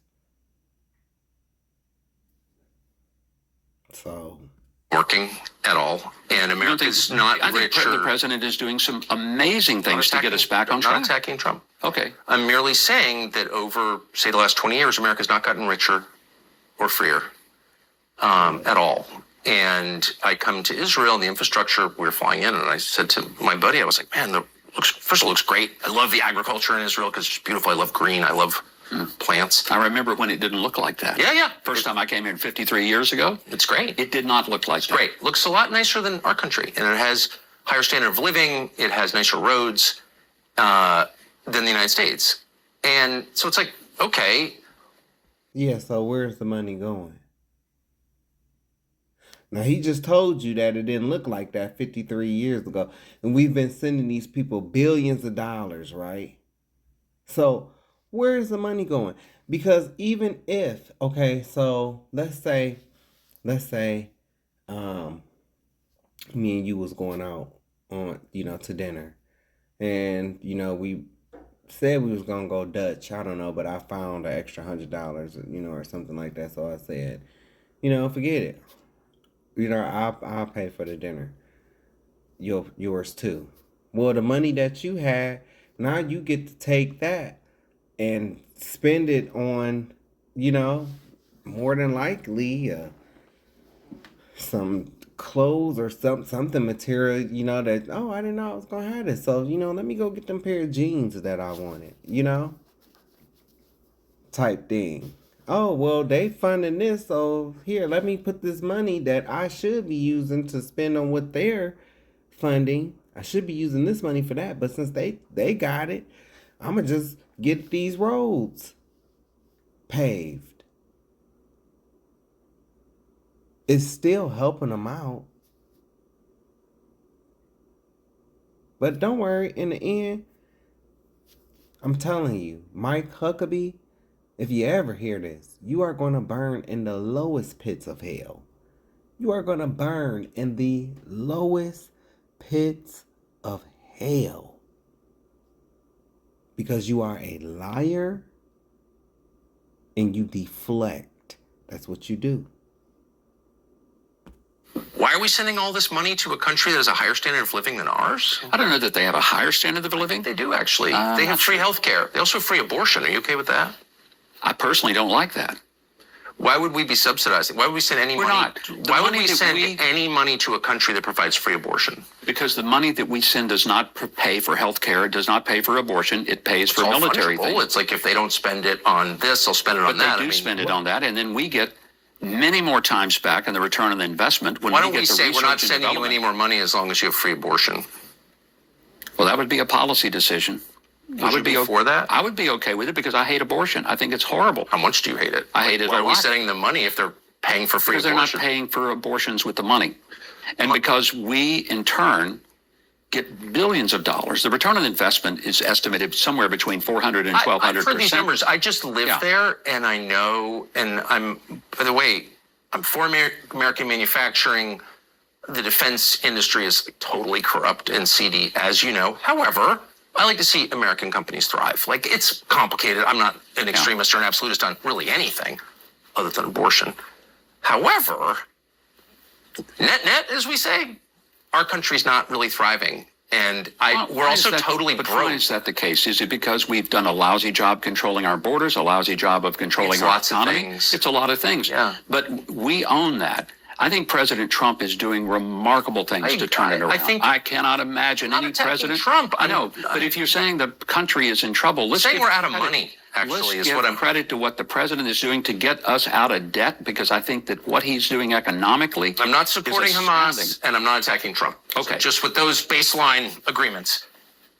It's also true that like our debt is not sustainable, and so given that, like, what do you think it will cost? What did it cost to move the fleet off Iran into the Persian Gulf? A lot less than it would to bury a lot of Americans if they ever got a long-range ballistic missile. A lot less. Yeah, Tucker, I want you to understand that when. Well, get ready. Get ready, because America is going to be judged. See, what you people, especially my people, need to understand is that these men come from Esau. This is their kingdom. This is how they're able to lie and just write lies in history, and because right now they control the narrative. But their narrative is soon to be over. And these people are going to go to hell in a handbasket when it happens. You heard about them jumping out of buildings and shit back in the Depression? Get ready to see it again. Iran has told us for 47 years they're going to kill us. Do you think they would do it if they had the capacity militarily? What would happen if Iran took out any of the energy facilities in the Gulf, or took out a bunch of them? What would happen to the United States economy, do you think? Well, our economy probably would survive because we have energy independence thanks to President Trump. Who would survive? Our economy is What would based happen on our to own markets? energy. What do you think? It would be a terrible thing to happen globally. It's why Iran is a global threat. It's why Iran threw its proxies, Tucker. This is another thing. People They're think not blowing up energy infrastructure right now, but if we try to regime change them, they have said that they will. I don't know if they will or not. I don't either. Is that a risk that... But they have their own problems to defend if they try to do that and they lose their own energy capacity. Are you worried about... So if they took out... And I don't know what's going to happen. Mm-hmm. And I guess we're not supposed to think about worst case because that makes us pro-Islamic or something. But I'm an American and I don't want a depression in our country. It's too fractured and unstable right now. I don't think... Get ready, because it's coming. We want that at all. Okay, None of us want that. None of us want that. Not right now, we don't. Not at all. No, I don't want it. I don't want it next year, next week, 10 years from Especially now, all these states are basically in a state of insurrection against the federal government. They're not enforcing the most basic law of the land, which is immigration. And thank goodness President Trump is pushing back, and I he's agree. I'm just saying, seeking to force if all of a that sudden... compliance. I asked you a question a little bit ago you never got back to, because I think it's an important one. Because one of the things that I sense a tension with you, you feel like that we do too much for Israel, we're getting nothing from it. And I ask you how many... No, I don't think we're getting how many nothing from boots on the ground has the U.S. placed on behalf of Israel? However many went to Iraq. We did that for Israel. No, I don't think we did. But you said we did it because of 9/11? That was the U.S. justification for it. But it wasn't for the- 9/11. So what was the actual reason? Well, that's... The U.S. government told us it was for 9/11. They told us that they were a part of it, that they had weapons of mass destruction. They knew they had nothing to do with 9/11, obviously. But that was a lie. That was a lie. Everybody knows that now. That was a lie. There was no weapons of mass destruction. There's no evidence. But I'm So telling what you was that the actual Israel was reason? not in that component. But Israel here's- had no influence on our decision to invade Iraq. That's not what the people who made the decision say. They say Israel Well, let me get back to the point. gave us that information about the fake weapons of mass destruction. Where do you think The that came question from? was, It came from Ooh. Bibi. how many Americans put their boots... They say Israel Well, let me get back to the point. gave us that information about the fake weapons of mass destruction. Where do you think The that came question from? was, It came from Bibi. how many Americans put their boots... They say Israel Well, let me get back to the point. gave us that information about the fake weapons of mass destruction. Where do you think The that came question from? was, It came from Bibi. how many Americans put their boots on the ground for Israel? The answer is zero. Everybody who served in Zero. Iraq That's put not their true. boots on the ground No, they for didn't. Israel. Did not. Where did we get the information about the weapons of mass destruction that wasn't We real? didn't get that from... You're saying we got that from Israel? That Israel was one pushed us into that? Well, absolutely. You really believe that? I know that for a fact. For And a so fact. does every... Yes, this has been widely written about and discussed. And I'm not attacking Israel. Like, they thought it was in their interest to take out a government that was paying the families of suicide bombers. I get it. I'm not mad at Israel about that. I never have been. I'm mad at the Bush administration and all the people who went along with this to the detriment of my country. That's who I'm mad at, not Israel. Bibi's doing what he can for his country, whether you agree with him or not. I want my leaders to do the same for my country. That's it. I think the present leadership is doing just that. I truly do. And I don't think that it's... This man is a liar. You just sat here and just saw him say that that information didn't come from them when it did. And it was even reports that they'll try to scrub it off now because that's what they do. They come out, they say stuff, they influence people to do shit, and then they and then you know they get what they want. Look at this snake at the top, and don't worry about the coward on the bottom. But look at this fembot fatale, this robot. I mean, damn, she looked like a female Jigsaw. All that damn makeup on her face. And then look at that star. Look at that star. See, that's the same star that them black Hebrew Israelites, some, not all, some of those black Hebrew Israelites be wearing. And that's how you know they wrong. Anything that links up with these people, and that's I'll be telling people in the truth and that are Hebrew Israelites, I'll be telling them anything that link up. If you notice that some of these Hebrew groups are celebrating this at the same time as these people, they off. If you see that these people was wearing a star, and that those your brothers and in the truth and your camp or whatever, and they wearing a star, get from around them, cause some of these you're gonna find out they've been bought out by these people. That's why you see them so much. Remember, they own the media. I ain't gonna even play what this bitch had to say. Worked in Little Rock, Arkansas. Look what he had to say. This was after the... I wish I knew. Like you say, I've known him for over 30 years. He worked in Little Rock, Arkansas when he first, was getting... She looks so evil. Look at her nose. Like, look at her nose. I wish I could make this bigger, but look at her nose. Like, she look evil. She look like I don't know, man. She looked like a robot or like a doll or something. I don't know, like one of them cheap porcelain dolls. Too much plastic surgery. Your nose is... I mean, look at her. Look at the bridge on her nose. That's like straight and wide. And look at the tip of it. Yes, you done had too many surgeries, sir, ma'am. Because that's what you look like, a transgender. His career started. That's when I first knew him. Then I worked with him at Fox for 6.5 years in New York. I don't recognize the Tucker Carlson of today with the one that I've known then. And in our interview, I noticed how combative he was and contentious. Now, we had a... See? Anytime you stop drinking the Kool-Aid and you go against the grain, and you question them, I hope he don't end up like Kirk. Because that's what happened with Kirk. And my question is, to them, how long before you think people finally start to come to the conclusion, okay, anybody that talk about these people, this is how they are treated. Pretty soon, even the dumbest of the dumb is going to be able to connect the dots and figure that out. These people are blowing their own cover. They're blowing their own cover. But that's what he said about him after the interview.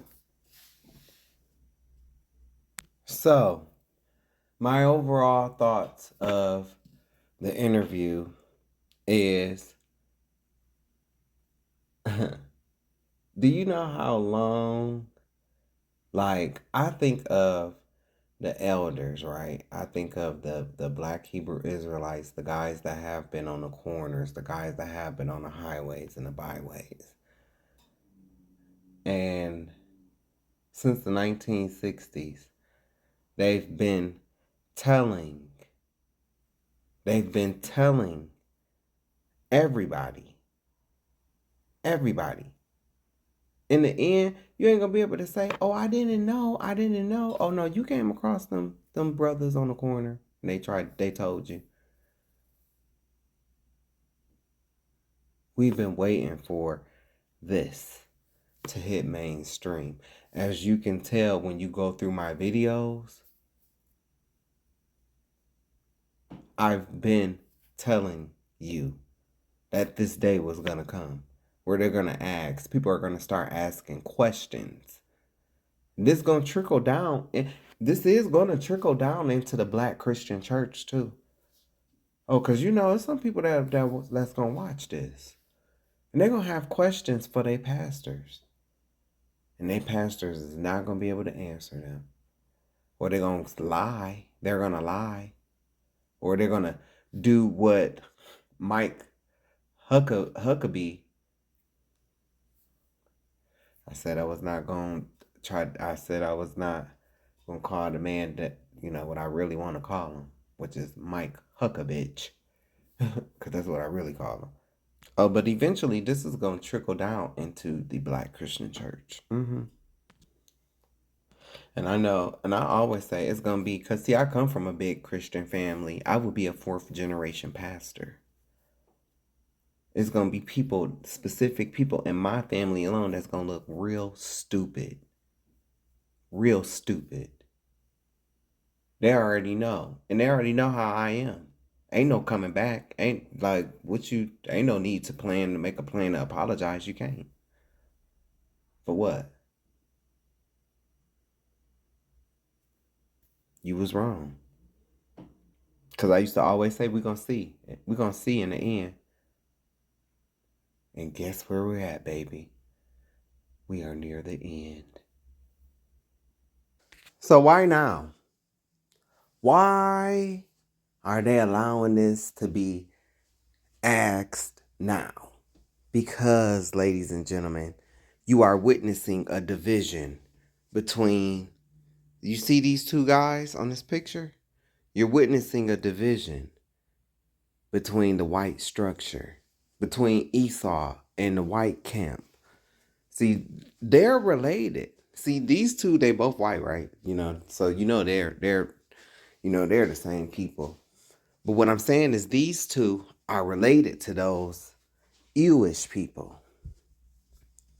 And so you have this one on the right who's in support of them and the things that they do. And then you have this one on the left who represents the faction within their people who don't support them. They used to. They were drinking the Kool-Aid, and then they started to notice, like Kirk, like him, like a lot of them. Hey, these people, they noticed that a long time ago. And they kept a secret. So you have people who are pissed off on the left, and you have people who are being paid big time. That's why they can go over there and keep going over there and flying back and forth. And he ain't paying for none of this stuff. Who you think paying for it? Your tax dollars, our tax dollars. He lives a very good life on the right. He do too on the left, but he lives a very good life. But his come from them people. They pay him swell. I already told you he following the script. I'm gonna tell you another big okay, so the Jewish people and the Catholics, they don't get along either. And these is all the same people. In the end, I don't give a damn how they try to discredit me, what they say. In the end, at the end, after the equal sign, you're gonna see everything I said was true. No matter how they try to come up and mess up the work and, erase this part of the work, it's still, you're going to see, wow, these people are all the same people. They are the same people. That's why they don't want the DNA test. And not to mention that those ill-ish people have been doing atrocities and blaming it on the people, well, both of these people are the same people, but I'm just saying he's in support of them, but they've been blaming it. And it's the white men that think like Tucker. They finally starting to see the sunlight. They've been in the forest. First, they couldn't see the trees past the forest. Now they're getting a break of sunlight. Step into the light, Carol Ann. Step into the light. That's what's happening here. They starting to wake up. They know about 9/11. But man, I thank God for social media. See, this was the perfect plan. The perfect plan. Let me tell you.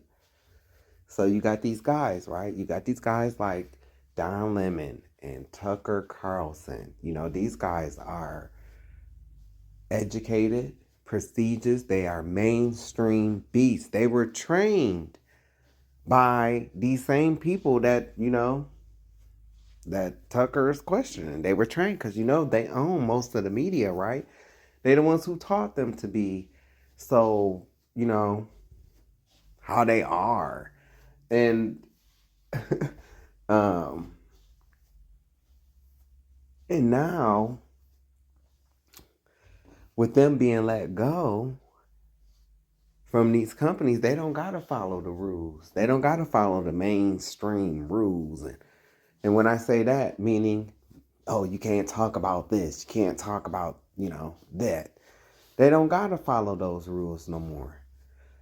And so these conversations have always been like, on the right, but they've been like in the back rooms. You'll hear certain folks talking about it. But now that, they've been downgraded to YouTube and social media, they're coming across you better believe, just like how these people like our music, they like our way of dress, they want to walk like us, they want to talk like us. I just watched a video of a I think he was Mexican, or he was some kind of Hispanic, but he was fighting a bunch of, well, they look white. Anyway, they was all calling each other niggers. It's like, ain't a nigga in sight. What do you mean? That they want to be like us, so you better believe that they are watching those Israelite videos. You better believe it. They are watching those videos. They're coming across, certain ones who present information like, the information that's being presented, they can't refute. I've had conversations even in Chat GPT. Okay? This was before they made the change when they came out. See, they told you they was changing Chat GPT because, it's giving legal advice and stuff. No, it was Chat GPT was confirming a lot of truth. Confirming too much truth. And it went from validating a lot of things that I would share with it to now, it's, this is widely debated, it can't be refuted, or, it's a debate that can't be, not, proven wrong, and, can't be proven right. That's what it went to, but before then it was validating certain things. Like I have conversations, two different conversations, from one before the change, one after the change. I don't use Chat GPT like that. I don't. I haven't used it in a while, actually. But my main point is these conversations, they see these guys making these videos, these Hebrew Israelites, these black ones. You better believe that Tucker, Don Lemon, these people know about the Black Hebrew Israelites and they've seen these videos. Y'all, I'm telling y'all, even white folks, they have these conversations. Not all white folks is dumb. You know, they believe in this, oh yeah, I'm going to stand with my people, but trust me, they be in their homes. They know this stuff too. Some of this stuff is if you really believe in the Bible and you really read it, that Deuteronomy 28 verses 43 and 44, that screams. It's literally, you talk about a rock cry out. No, those two scriptures, those two verses is crying out. That's telling you who the people is. They can't, it's some of this stuff they can't get around. It's like physically you're not it. You were not scattered to the four corners of the earth. You go ask white folks, and of course you're gonna have to word the question so they don't know what you're getting at. But you're gonna have to word the question carefully. But you go ask them, hey, what race of people have been scattered throughout the earth due to slavery? And they'll tell you it's black people. Everybody know that. See, they know this, but when it's time, when they catch on to what you getting at, then that's when they want to bring the resistance, because they don't want you to remember who you are. Psalms 83. That's what it is. Psalms 83. Now, the difference is like, so for the younger generation of white folks, a lot of them ain't gonna understand, excuse me. It was your elders, the ones that, see, they knew that there was a little certain agreement between regular white folk that look like Tucker Carlson and those Ewish people that look like Benicia Shapiro. See, it was an agreement between them. And I've even talked about this with slavery. See, everything was working great. When white folks knew their place, white folks knew that, hey, they run things, the Ewish, they run things, we just enforce things, but we both rule over the blacks, But something happened between them two. Something happened. Now they are at odds with each other. That's what's going on here.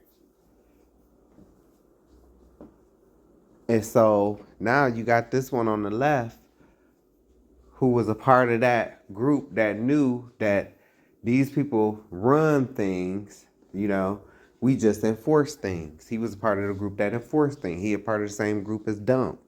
Dump is an enforcer. He don't run nothing. But this one on the right, he's gonna lie to you and make you think like, oh yeah, he's the best ever, But he know, because the one on the right is getting paid by them.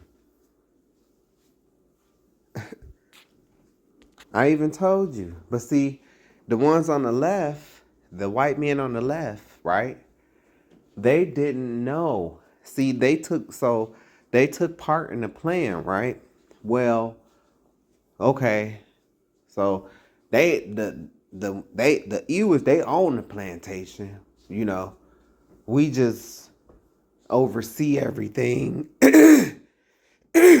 We oversee everything, and we get a cut of the profit. But the main part of the profit go to them. That's how it's been. But the ones on the left, what they didn't understand was the black people that was under both of them, right? We only saw the ones on the left. We only saw them because the ones who run everything and that's making all the money, see, we didn't see them. Because we could, you can only see up above you, right above you. So all we saw was them. And the ones that's running everything, that's over the money, they knew this. That's why they set it up that way. When shit hits the fan, they're going to take the blame. They're going to take the fall. They're going to be the scapegoat. And that's what's happening now. That's what's happening now. You've been sending all our money over here. They got nice, clean roads. Our roads, potholes everywhere, sinkholes. I just watched a video of a car falling into a pothole today. That's what's going on over here. So they're calling it out on the left. Hey, we're being robbed. We used to get this much, and now you're taking, because them ones that's all the way at the top, they greedy. They don't care about, see, the ones on the left, they thought that they were something. They thought that they were something. And now they're finding out, no, dummy. We on the top. You on the bottom. Yeah, you on the top of blacks. But we on the top of you. And we control you too. And see, the ones on the left didn't know that it was like that. See, they thought they was partners. They thought they was, equal. But how are you equal when these people were standing on your shoulders? They're not standing side by side with you. They're not standing beside you. They're standing on top of you. And you standing on top of us. So the Most High is going to come through and is going to take black folk, pluck, and both of them is going to topple. That's what's happening here. That's what's going on. And then, oh yeah, icing on the cake, right? I told you. Remember when I just said, like, men like Tucker Carlson, men like Don Lemon. They're educated, smart. They make a lot of money. And for Tucker to be, like, pretty much casted out, he's an outcast now. Like how Candace Owens is. See, these people have a lot of pride. They have a lot of pride. And so, it's a get back. He's been ostracized, casted out. And so, it's very much so, oh, you gonna kick me out? Oh, okay, well, I'm gonna blow the cover on this whole motherfucking thing. That's what this is. And that just like how they trying to do Candace and stuff. Oh, she was good when she was talking, against black folk, her own people. She wasn't crazy then, but then the moment she get to questioning Benicia's people, and that fake ass Paul Bunyan, Walsh with his fake pump Paul Bunyan looking ass, he looked like he stink. And I'm sorry, the fake ass Paul Bunyan look is just a masquerade. That's a fairy. Wouldn't know how to swing an axe if he tried. But they gonna try to do Tucker the same way, like Candace. Oh, he's crazy. He's a nut job, because that's what they do. When you speak out, they try to make it look like, you crazy. But actually, you telling the truth. But I also want to say this, too. I know it's been 3 hours, right? I understand a lot, right? I really feel like Tucker Carlson and a lot of these other guys, I'm telling y'all, all y'all got to do is go through my YouTube videos. I've been talking about this. Now it's okay. Now it's acceptable to talk about this. Now it's going mainstream. Now mainstream has been asking. But like I said, I've been sitting up here 10 plus years alone. And so have, the elders longer than me. And we've been saying this, But see, they want to be the authority. That's how you know this is still some evilness to it on their side, because they want to be the authority. They want to make it seem like they're the ones that's bringing this out. And then the sad, what's the sad part about it is when a black Christian church get a hold of this, they still, a lot of them ain't going to be able to connect the dots and still going to have the nerve to call Hebrew Israelites racist. It's like, these people have stolen your identity, but I get it, because a lot of y'all will see that your pastor is a pedophile. You will hear things and you will sit there and you will stay. So I get it. You'll see, this pastor gone viral for disparaging a woman, and then you as a woman, you will come right back to that building and sit there and act like one day it ain't gonna be you. That's how a lot of y'all in the church are. Just mindless. You are right. You are a sheep. But I'm going to tell you something. They have I forget what the process is called, but it's called natural selection. And they choose the sheep that's just the dumbest, that just don't get it. And they butcher them. That's what a lot of y'all Christians going to be. Because you just don't get it. A lot of you have prophets that came right out of your family, but because you hated them, because you knew, you recognized, you could feel it, that this person has a gift, that my son or my daughter or, their cousin or their brother, my favorite, I would never come out and say that, but because, you ain't supposed to have favorite kids, but imagine being the one that's hated, but you was gifted with this gift. Imagine. And you can see it. You can see these people that they jealous and that they hate you, because you can understand on the level that they cannot. A lot of you black preachers, you should be ashamed of yourself. You know that you don't know these scriptures. You know you don't.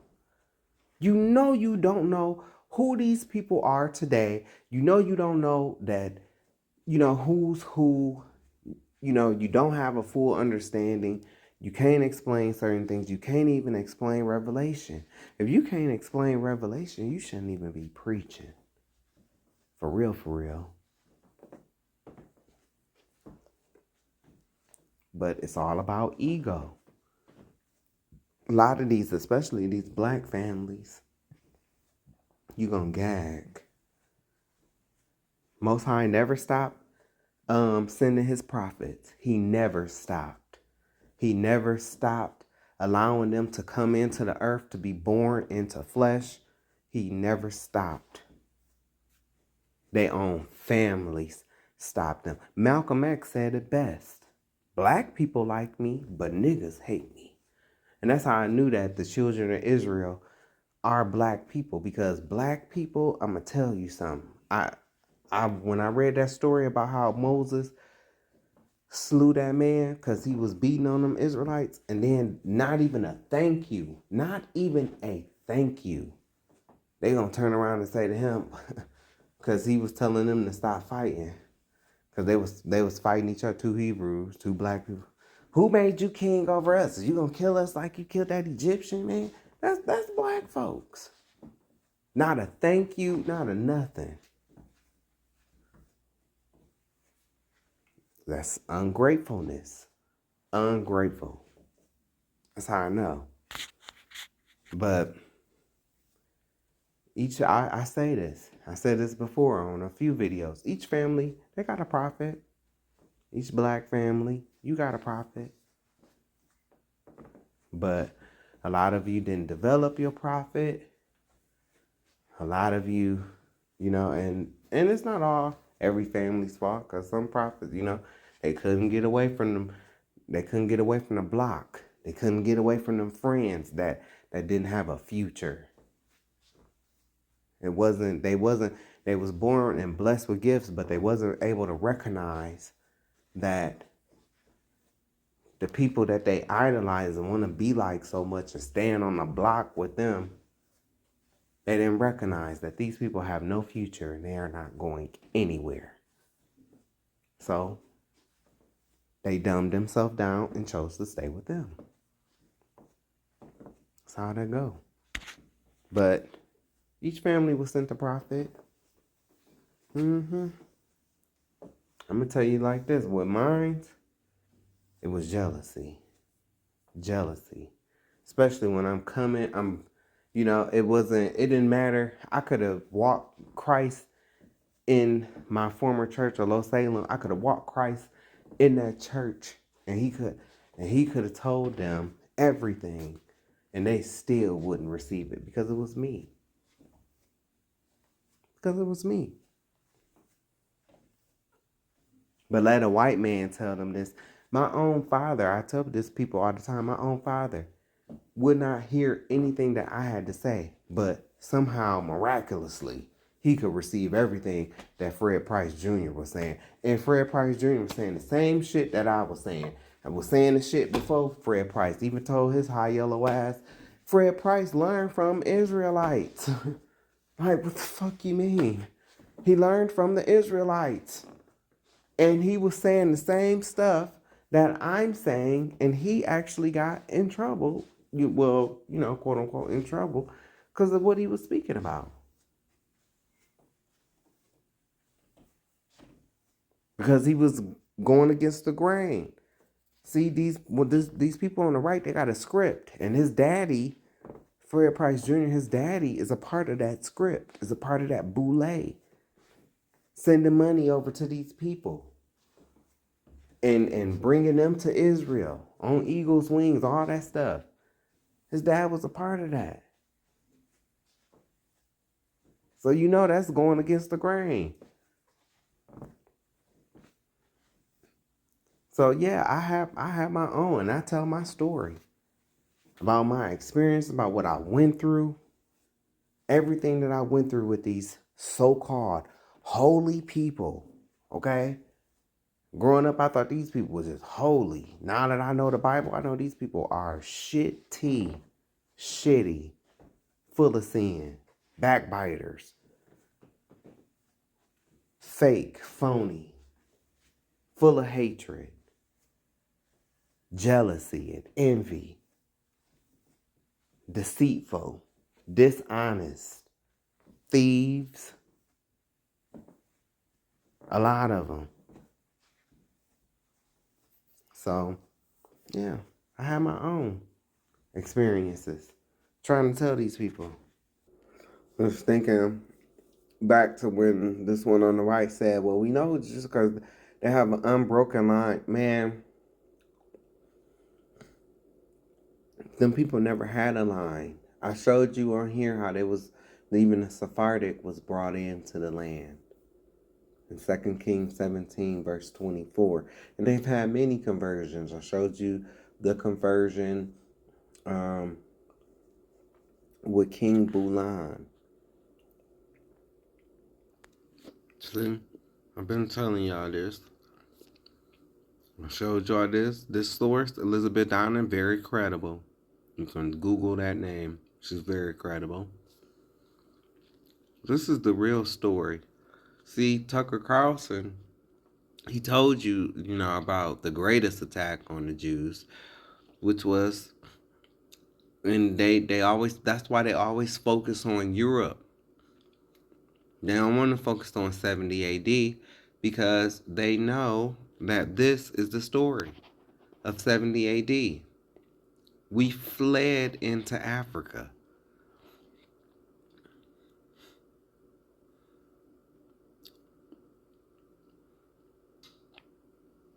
We fled into Africa.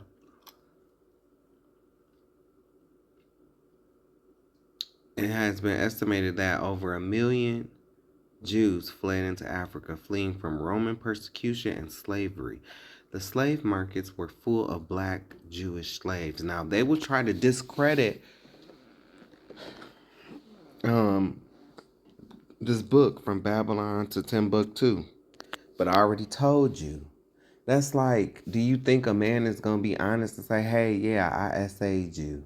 You know, they're not going to be honest about this. They know this has been recorded. They recorded everything.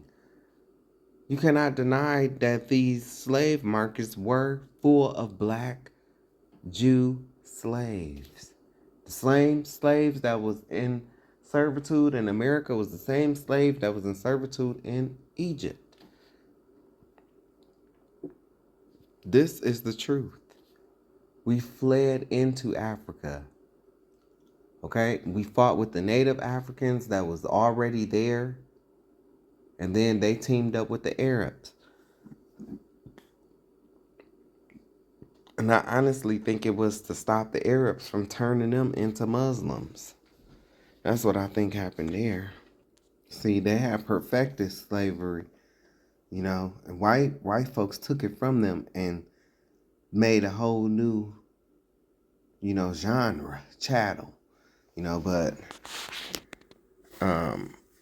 the Arabs did it to us first. And I have talked about this. I have a whole video on Islam where I'm telling you, you know, so I'm not some ignorant, you know, I know that white folks, you know, are not the starters of slavery. White folks did not invent slavery. Slavery was already here. God did not invent slavery.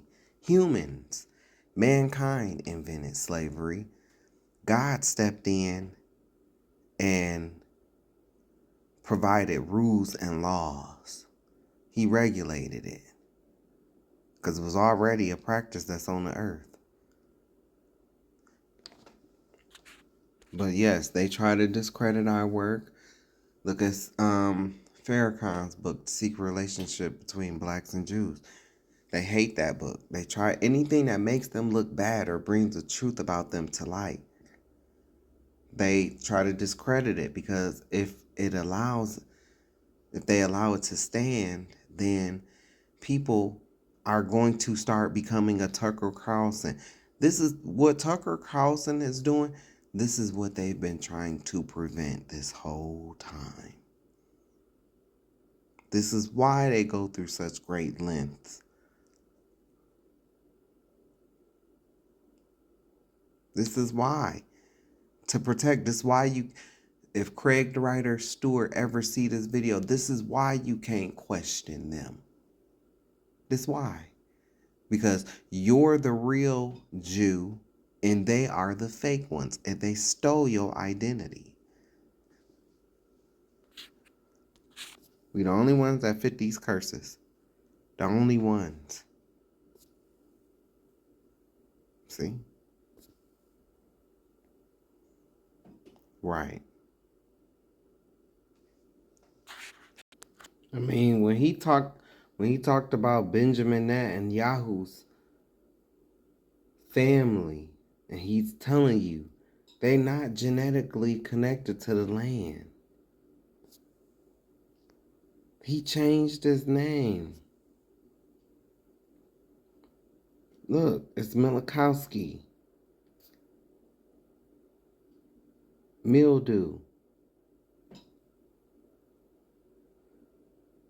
His father, Benzion, Hebraized the surname to Netanyahu, which means they are liars. That's what it means. Look, and this is a picture of his father right here. What his father looked like. I've been showed this. Look, I talked about this around this time last year. See? Been talked about this. They don't have no bloodline connection to the land. These people came in, well, they were brought in, and they just started saying this. And people don't fact check because they look like them. You know, it's like that case of when you walk into, you know, an Asian hair store and they are watching you. Meanwhile, it's either a white person or their own people that's robbing them blind. But they so focused on us, they can't see that. It's the same thing here. These people, this is a clear sign. They have no connection to this land. One of my specific thoughts for Mike is, I've said it a few times, he is a deflector. He would not answer Tucker Carlson's questions straight out right. If I'm asked who are the chosen people of God, if I'm asked that, I can easily say, oh, well, it's black people. And, it's black people who ran into Africa, like I just showed you, during 70 AD. We ran into Africa, and then we continued further down into Africa, running from persecution. And we will form nations like Nigeria, Liberia, the Ivory Gold Coast. And from there, we was captured and brought over to here. Some of us was already over here, though. Some of us was already over here. And so, I can answer that easily. Then, if they ask me, well, can you prove it? Yeah, let's pull this Bible out. You talking about the Jews, right? Well, what book talks more about the Jews than the Bible? So we should be able to pull this Bible out, right? And it should be able to tell you where the Jews will be at today in the end times. And I have secular history as well. Oh, like I said, look. Let me make sure. There's DNA proof. Here's your historical.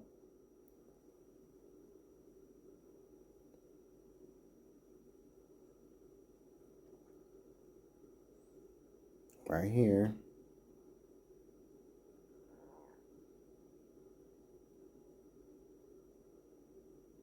The book is called Africa by John Ogilvy.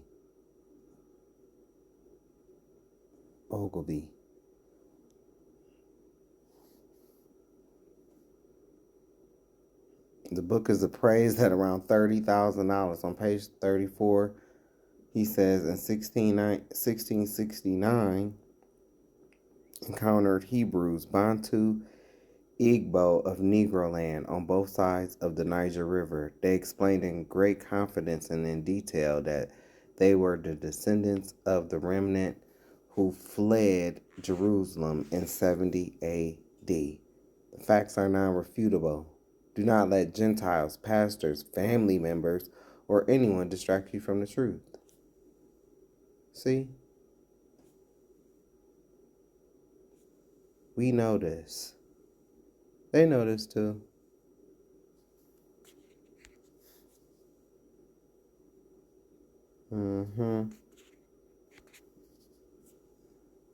Because I spoke about it. Yeah, told you. Spoke on this. And let's focus on this. This was a study that was done. In the 1840s, Dr. Morton collaborated with George R. Gliddon, an Egyptologist who provided him with mummy heads and information about racial significance of Egyptian tomb inscriptions in Crania Egyptiaca, published in 1844. Morton pointed out that both cranial and archaeological evidence showed that the Egyptians were not Negroes, as abolitionists and colonizationists had maintained. And in fact, blacks have been relegated to the same servile position in ancient Egypt as in modern America. Negroes were numerous in Egypt, but their social position in ancient times was the same that it is now, that of servants and slaves. And who walked out of Egypt? Right? Right. Oh, I've shared this many times. Yeah, we talked about this. Romans said the Jews were black. This is Tacitus. Many again say that the Jews were a race of Ethiopian origin, who in the time of King Cephas were driven by fear and hatred of their neighbors to seek a new dwelling place. See, and they try to discredit all of our scholars.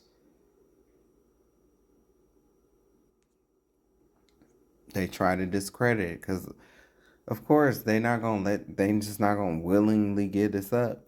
You know, they think we stole their birthright, and so they've stolen it back from us, but they gave it to us. They try to discredit our work, but you can't. See, don't none of these fit them. Don't none of these, like, these curses, it don't fit them.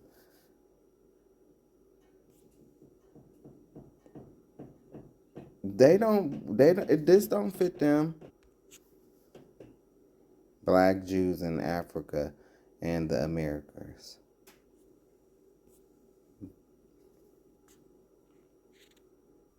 The reason why you in the church don't know this right here. See? That's why you don't know.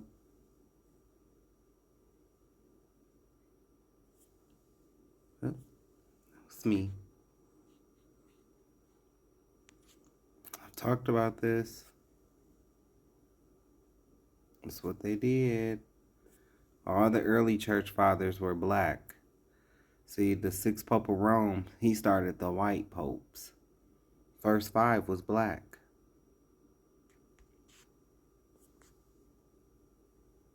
See, this is why they took Maccabees out. Lost books of the Bible, the Apocrypha.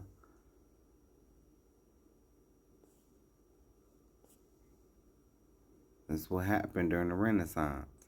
See, the Renaissance came after the Dark Ages. We ruled during the Dark Ages. They came in, they repainted everything.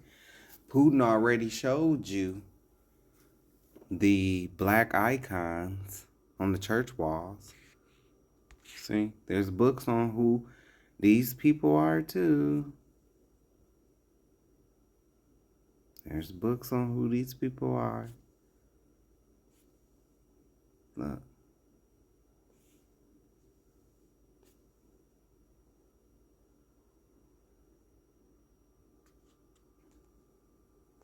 Oop. Sadie. Told you.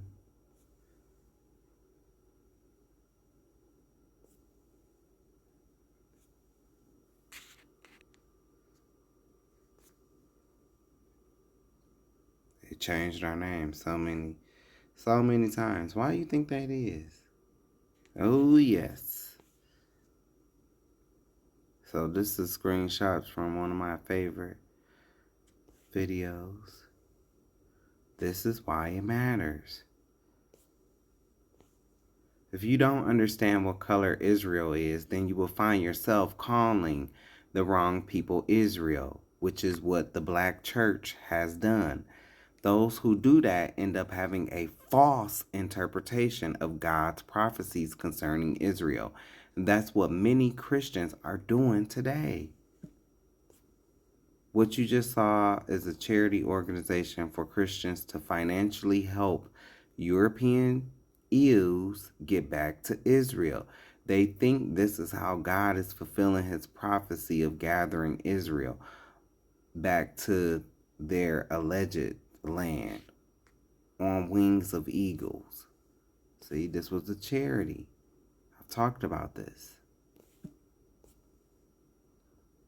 See, they had all these pastors and stuff.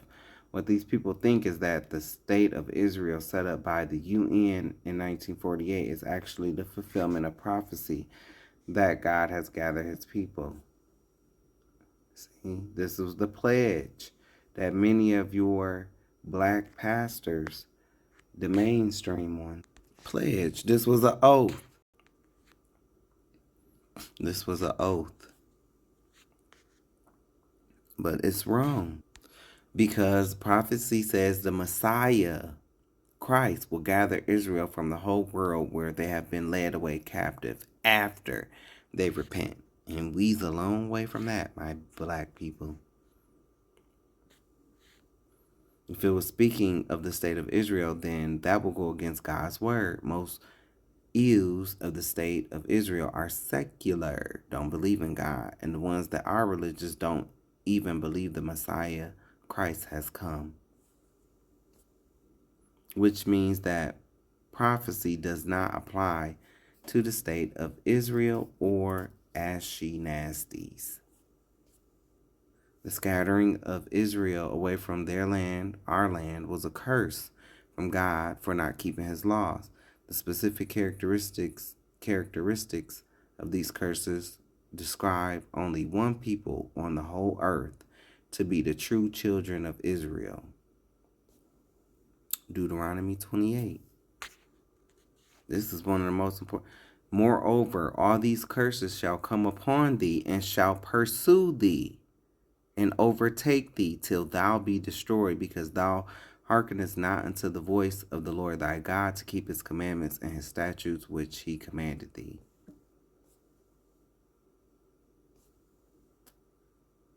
And they shall be upon thee for a sign and for a wonder, and upon thy seed forever.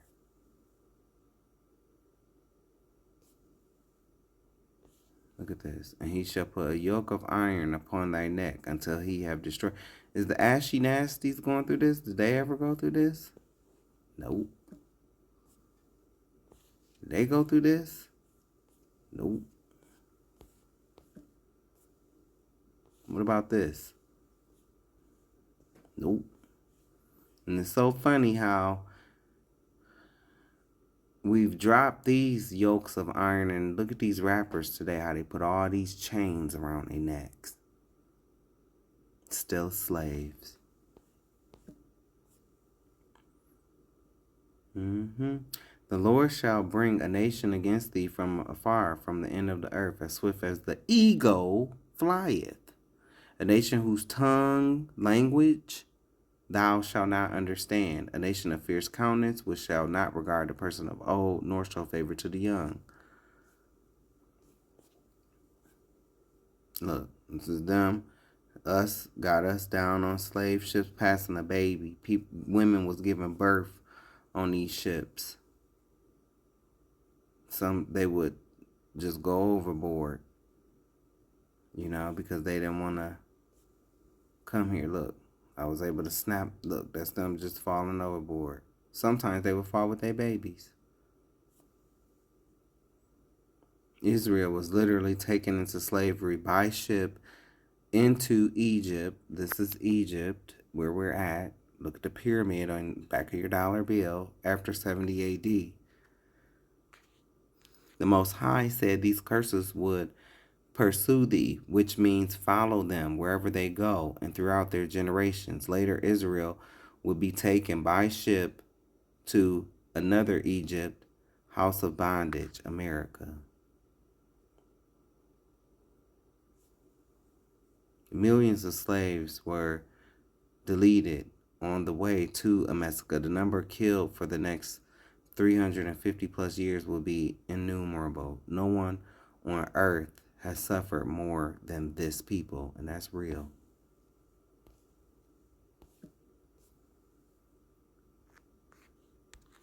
Oof.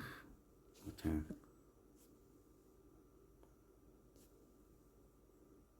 There you shall be sold unto your enemies, for bound men and bound women, and no man shall buy you. See? Auction block. No man will buy them out of this captivity or restore them back home, not the UN, nobody. Their wounds will never be healed.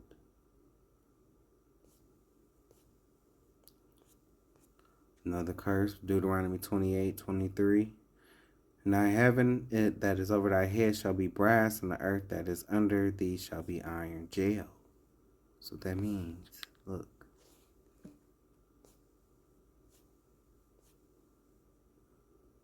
You know what happened here.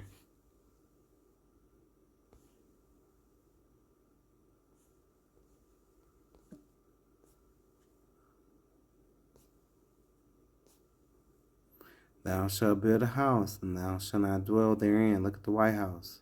How long it took us.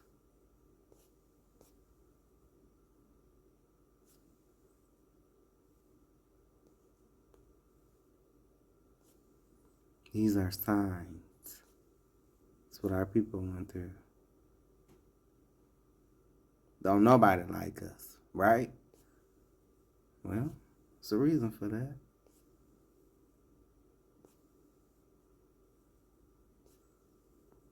Do they look happy? And kids, nope. Look at this.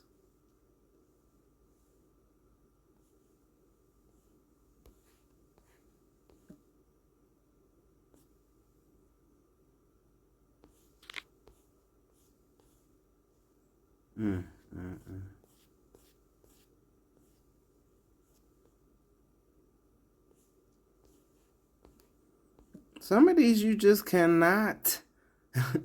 And it's like our people know the history. You know, they know whether they want to look at these scriptures or not. They know we've been through this. We all can agree on that. But they just don't want to see it because they don't, a lot of our people don't want to change, including these pastors and church leadership.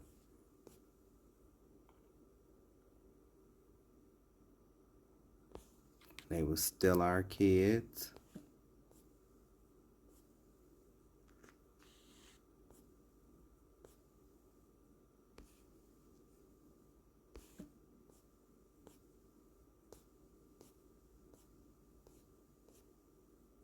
And this is when Denzel was getting whooped in that movie. And see, these people that Mike is defending, they allowed them to take all the blame. See, they did Black Wall Street. That's what they did. They out there smiling.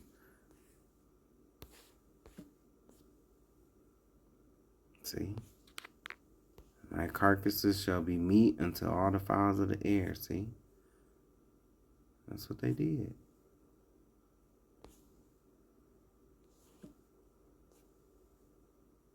Yeah.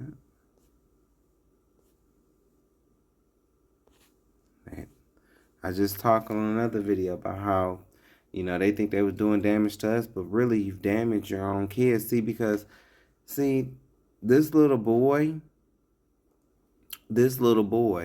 would be my parents' age now.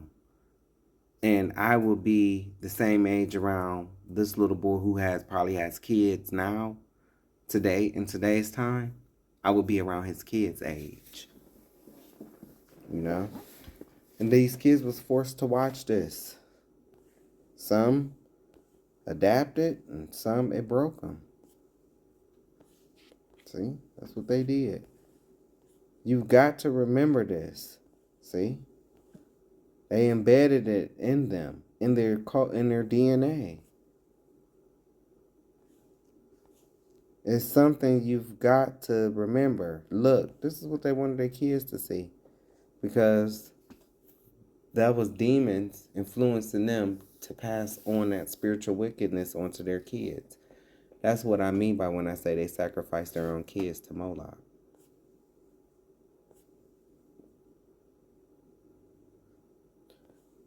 Look, this is when they shoot us and we unarmed, you know, the police.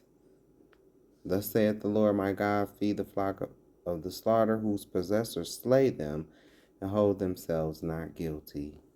And they say, And they that sell them say, Blessed be the Lord, for I am rich, and their own shepherds pity them not.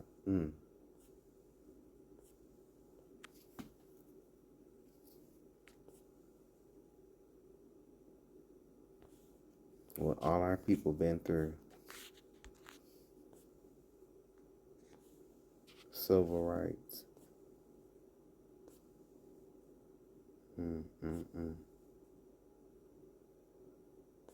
Terrible times, man. But do the EUs fit this? Do they fit this? Do they fit this? Nope.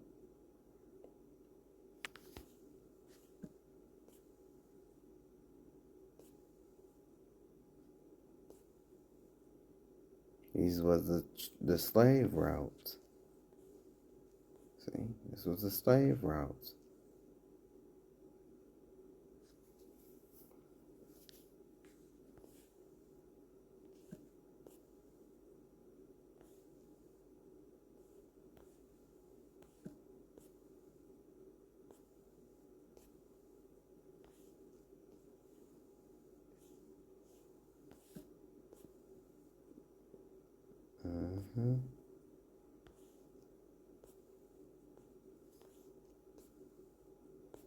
Talking about King. I read this all the time. This is a talking about a rock that scream out, baby. This scripture screams out. Who are victims of these predatory payday loans? And who's the ones that lend them out? Right.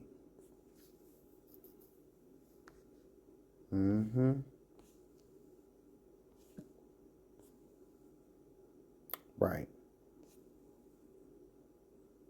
Right. We always got the worst jobs. Wherever the worst conditions or the worst jobs are, you will always find some Israelites. Ain't that the truth? Smiling, happy.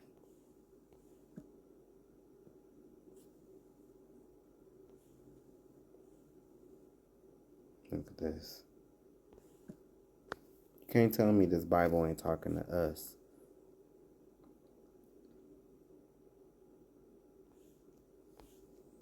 Look at this. Thy sons have fainted. They lie at the head of all the streets, the corners, as a wild bull in the net. Some of the stuff you can't deny. You'll sit up and talk about it, like, for instance, the show I watched, this guy, Craig the writer. You'll sit up and talk about this stuff all day. Somehow you don't want to relate this to the Bible. That was your biggest downfall.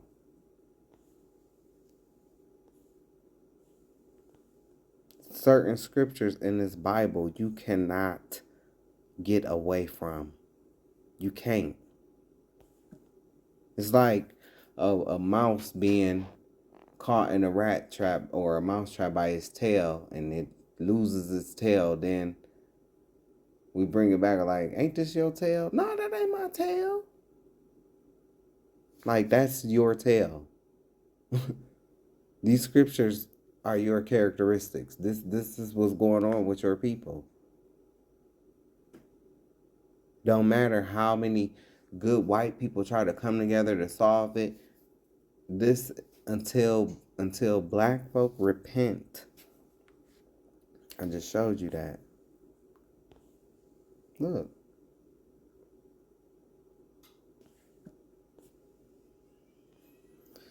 So as you can see, the Bible shows you Israel look like black people. Ancient paintings showed them as black.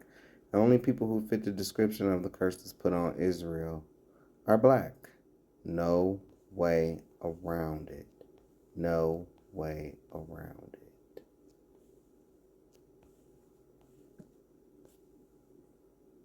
See? They don't fit the curses. They're not an oppressed people. They control Hollywood, the media, banks, and were even slave traders themselves, and they have not been taken all over the world as slaves. They haven't. A lot of Christians actually believe that the European ews are the real Jews because they are so powerful today. They think it's God's blessing in Israel according to his covenant with Abraham. But remember, most of these people are secular.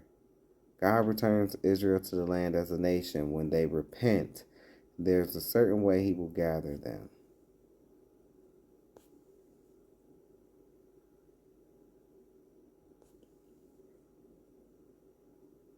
Did God say in 1948 the UN would gather Israel as a nation, or did he say the Messiah, the root of Jesse? And one of the places the Messiah will gather true Israelites from is Cush, Ethiopia. So real Jews should be in Ethiopia today. The only Jews in Ethiopia look like this. And you heard him talk about Ethiopia, right? You heard him mention it. What is what they look like? You know what the Ethiopian Jews look like? What do you have to say about that? How you like them apples? One of the select few blacks allowed citizenship to the state of Israel by the supposedly authentic cave dwellers. Ashy nasties are very strict about who is allowed Israeli citizenship. Usually blacks are not considered, but they have to recognize the Ethiopian Jews. The reason is because it is well documented that the Ethiopian Jews have been calling themselves Jews and keeping the customs hundreds of years longer than the European cave dwellers have. I said thousands, but it's hundreds, I guess. Doesn't matter. Still ahead. All over the world, black people of the slave trade have started to call to mind the curses of Deuteronomy 28 and are returning to God's laws such as God's Sabbath day and dietary laws. Sadly, most black people never consider these things. It doesn't even cross their mind how God put them in slavery or why he did it. They just believe whatever pastor say and have been telling them since slavery and continue to break God's laws. That's why we continue. It's like the wilderness. Remember how they kept wandering in the wilderness for 40 years? Well, 40 years turned into 400.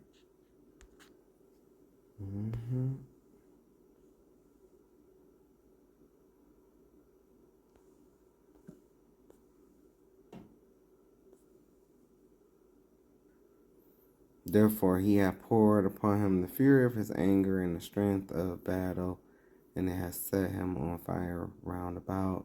Yet he knew not, and it burned him. Yet he laid it not to heart. How y'all act in these churches. See? Big man, your arm. Well, this is why. Oh, yeah, this is what I'm... See? This is how it works. Right here. This is how it works. This is how it works. This guy, father of these people.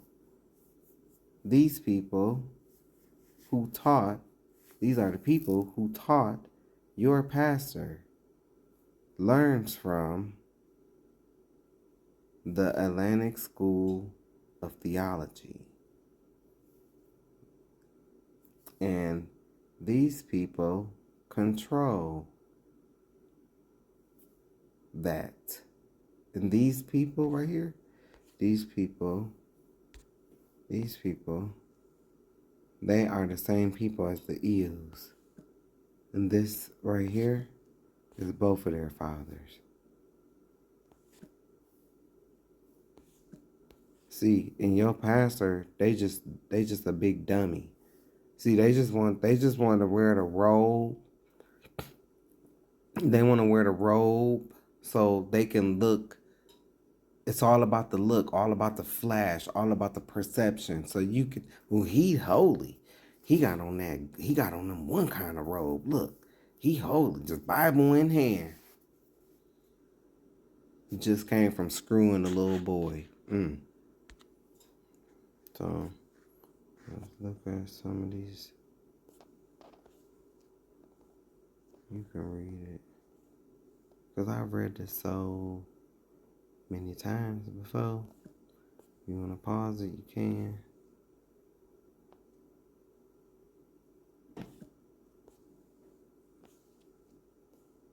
Okay. Said this plenty of times. King James, sire, sir.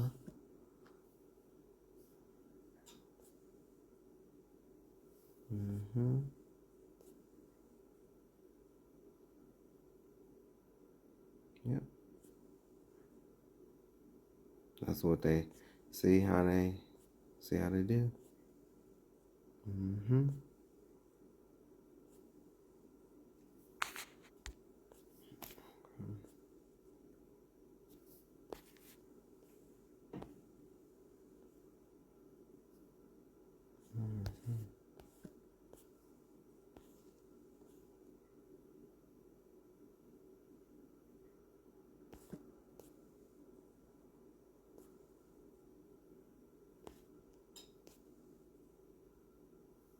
I showed this before.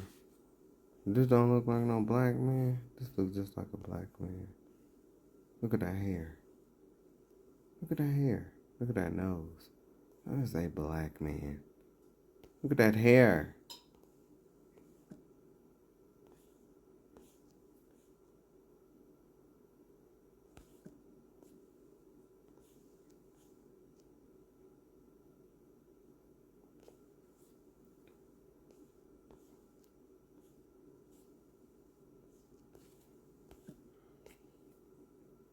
I've showed this before.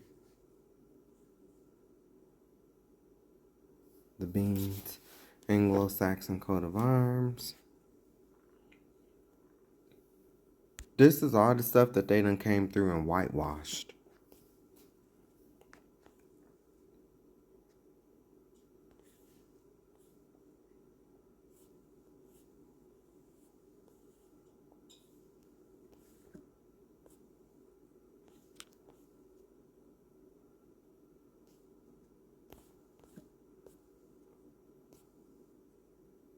This is it.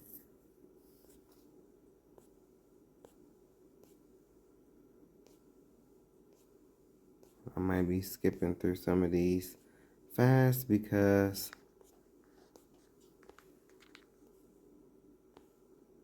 told you.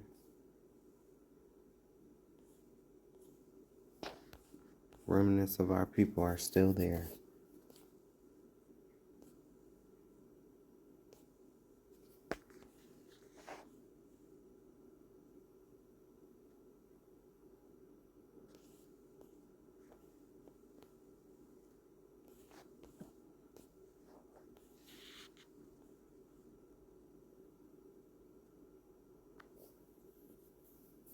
Told you about the Igbo.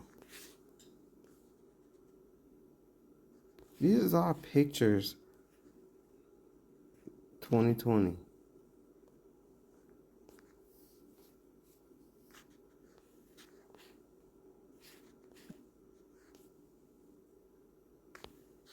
So they used to be called.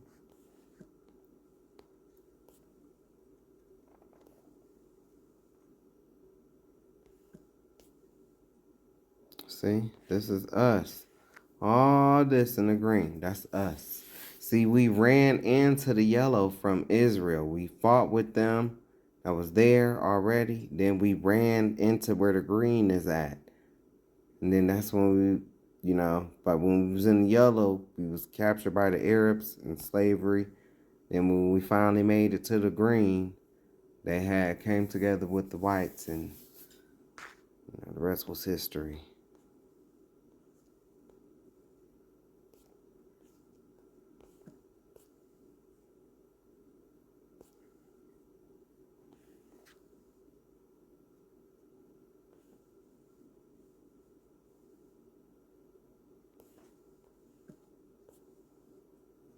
Look at some of these names.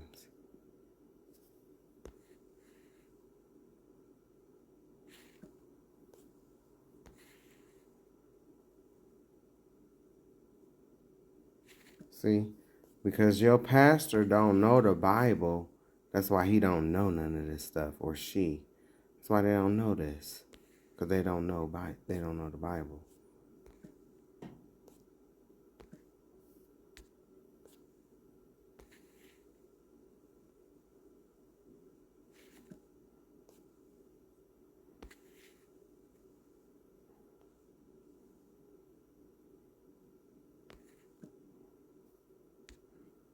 Now check this out. This guy was Jewish, a Jewish slave trader. That's what he looked like.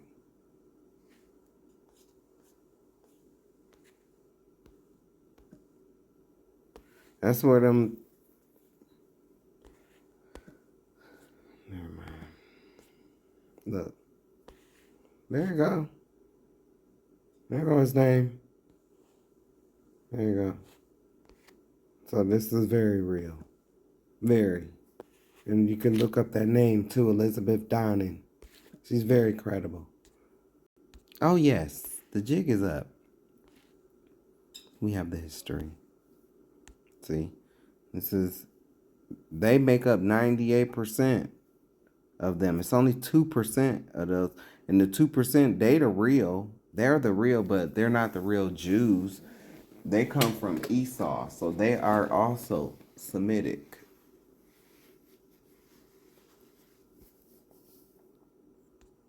Right. See, this is what they do. You know, they do stuff like this.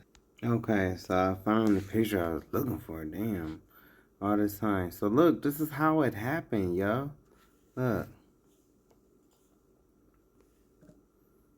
Some of our people, 70 AD, they fled all the way down, you know. And then this was the main route.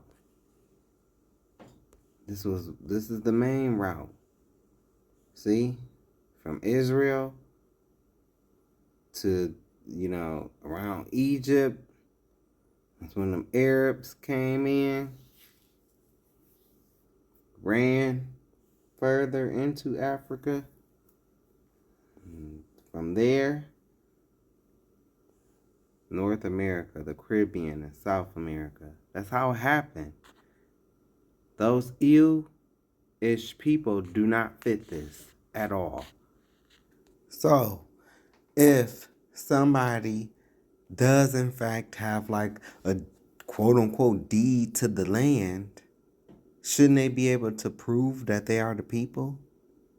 And then, okay, so let's say that did happen. You know, like Tucker said, you know, if somebody came up to a deed to my home, I would want to see the deed. Do you see the eagerness in Tucker to prove that, like, no, you're not telling the truth. I'm telling the truth. This is my home. I'm going to prove it. And I'm not going to beat around the bush. Well, you know, I could have potentially, you know, no, yeah, we just came here. You know, it ain't going to be none of that. No, this is what it is. This is the paperwork. This is the paper trail. Quick, fast. Not like Mike, beating around the bush, not answering the questions, deflecting. And it's important because, like I said, y'all have led the American people, especially these white folks, y'all have led them to believe that those bastards are the real people, and they are not. Remember I was telling y'all about the Yiddish? Well, this little weasel looking, they all look weird, man. Look. That's a cave beast. It's a cave beast.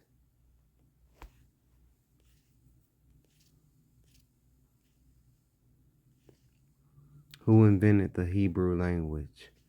Among the leaders of the movement was Eliezer ben Yehuda, credited as the father of modern Hebrew. But see, and a lot of these, like these Masoretes, they came up with a vial system. That's not even accurate. Wasn't no vial system when Moses was speaking and Aaron, and when they were speaking the Hebrew language. It's not the same. And what they're doing, what these Jewish people are doing, is not even close to this. Like, this is not right either, but this is more accurate than what they're doing. Now, it's no shade when I say this. It's no shade when I say this,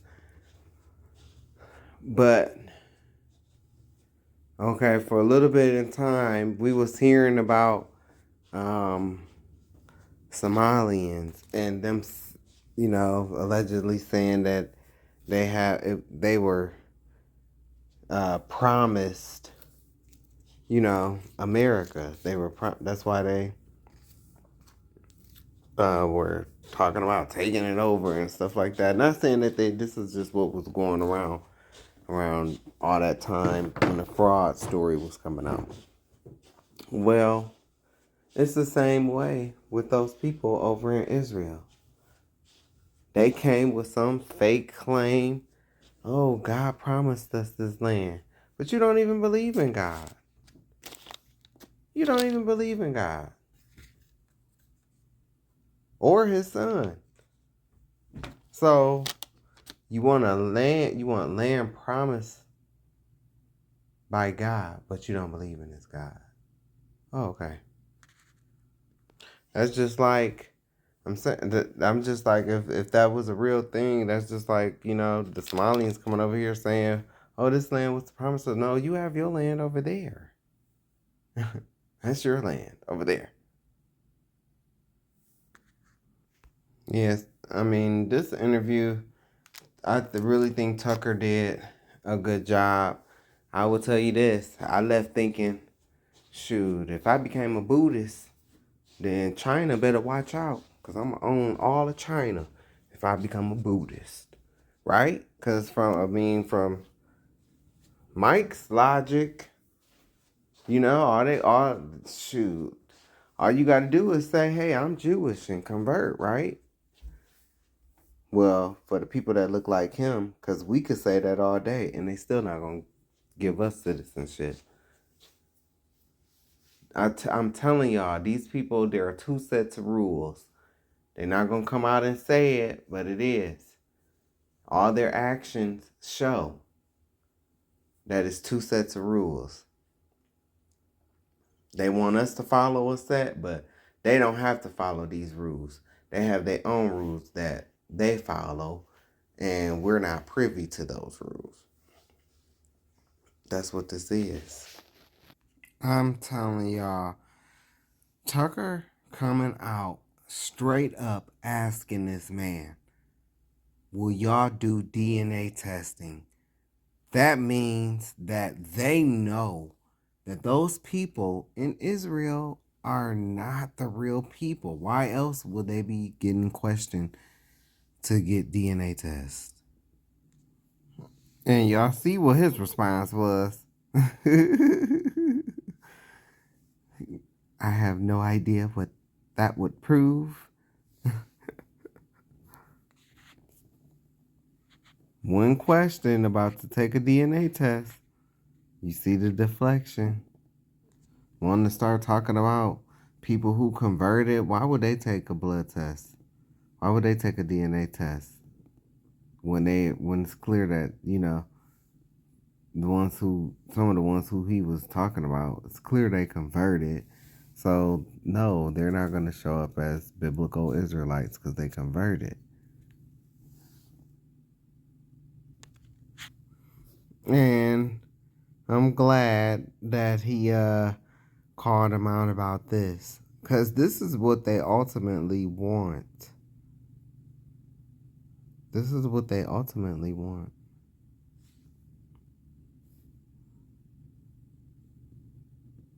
And I don't know if I said it was Iran, but They do want to go into Iran, but you see here, look, they ran into Iraq too.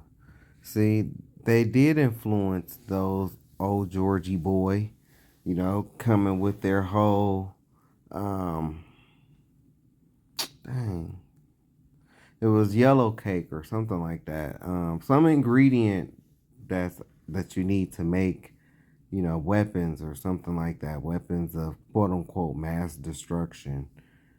That was what they came and told Amessica, old Georgie boy.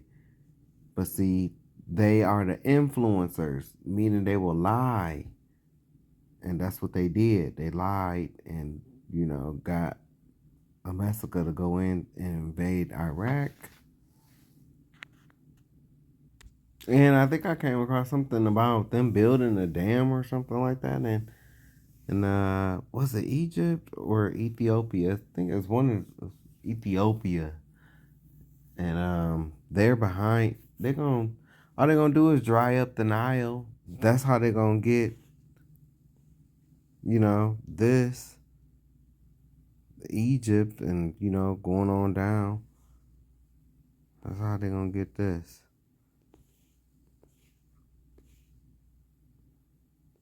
Yeah, they did a dam somewhere in Ethiopia or Egypt.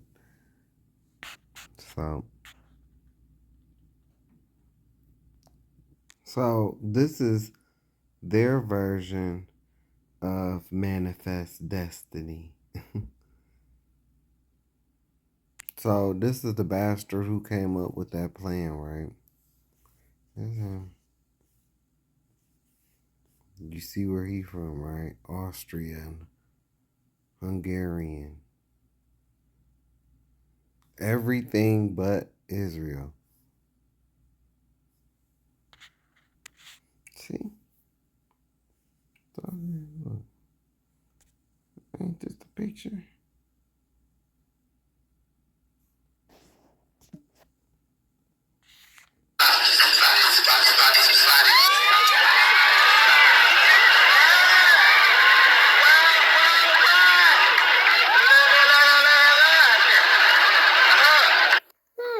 So what's that Nene got for the little kids? Bless him. Look what I found. Look what I came across. Yes.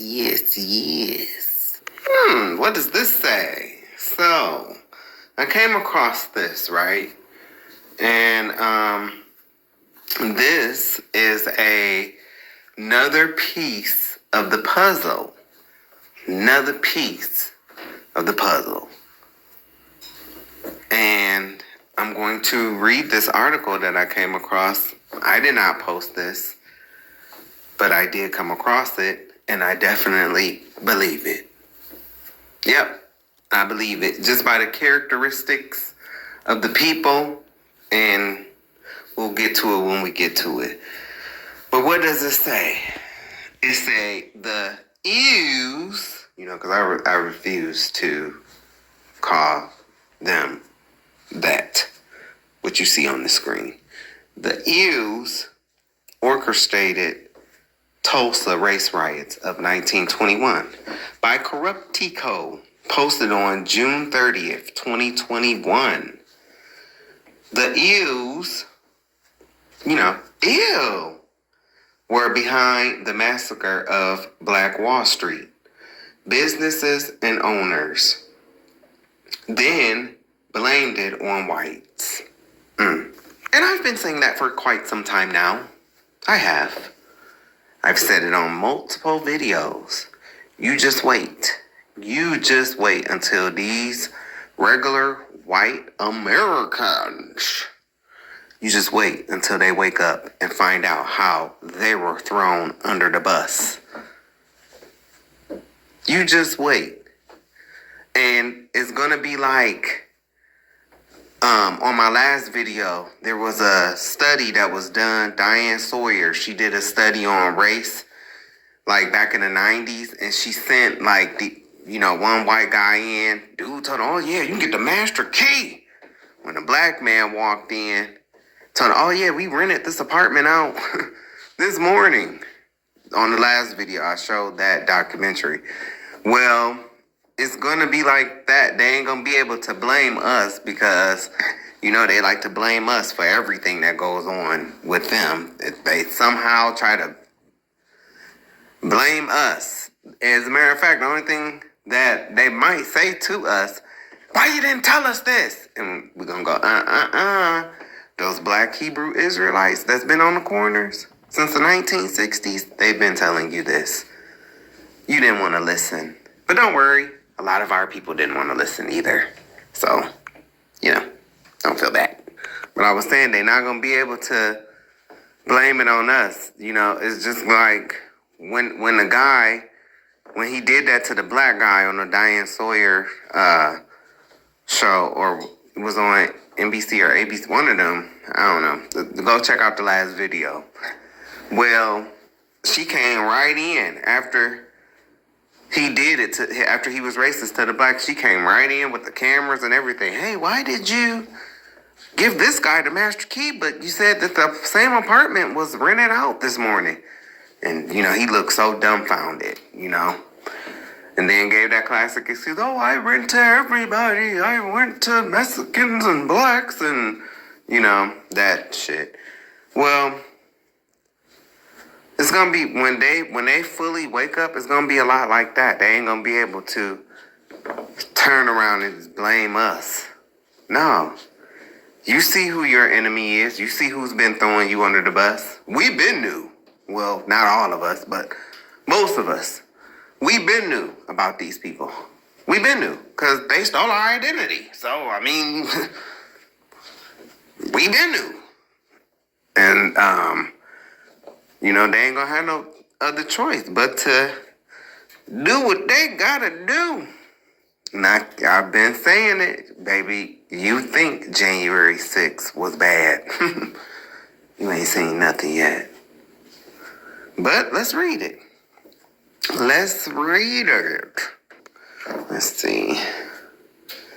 According to John Bolton's nephew, Greg T. Dixon, a Masonic high school friend and informant deeply connected with Freemasonry, Hughes purposely set off the race riots of 1921 in Tulsa, Oklahoma, where they were burned Black Wall Street to the ground. There's a picture. Yep. They couldn't stand it. They couldn't stand it. The Tulsa riots began over an incident in an elevator between a 19-year-old black shoeshine named Dick Rowland and a 17-year-old ewe-ish girl named Sarah Page, who operated the elevator. And they give a picture of Mr. Rowland. That's what he looked like.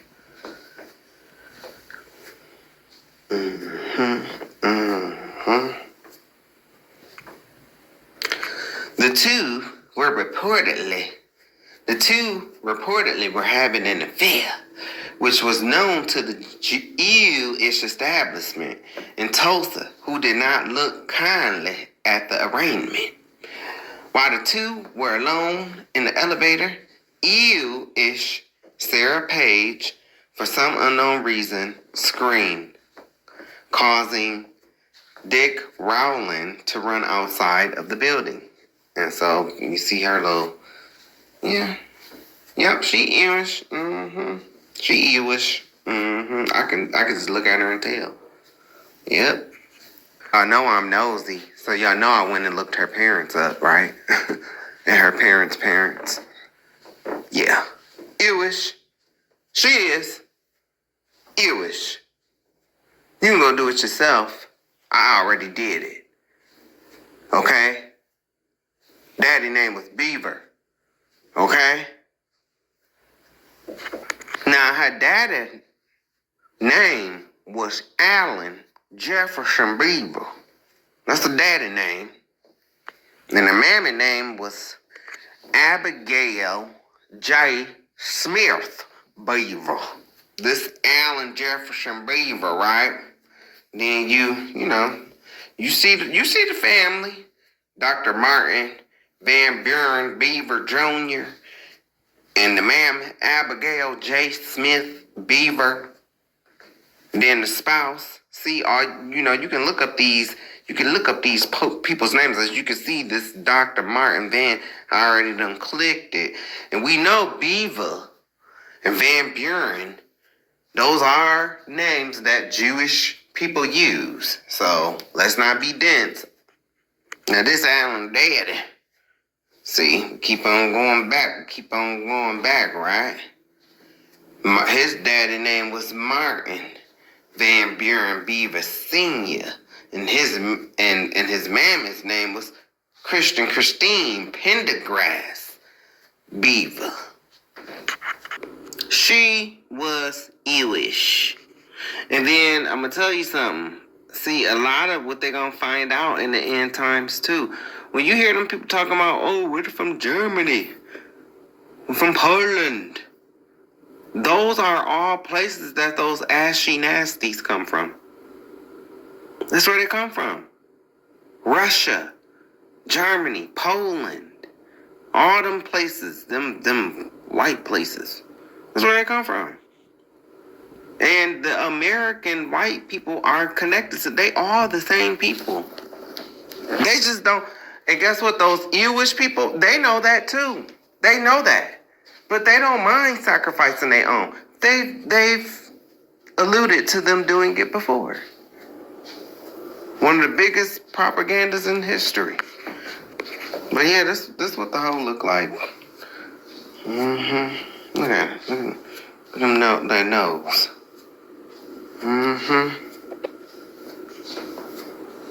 The incident was reported by a Renberg's store clerk who witnessed the scream. A report was filed for assault, leading to speculation of rape.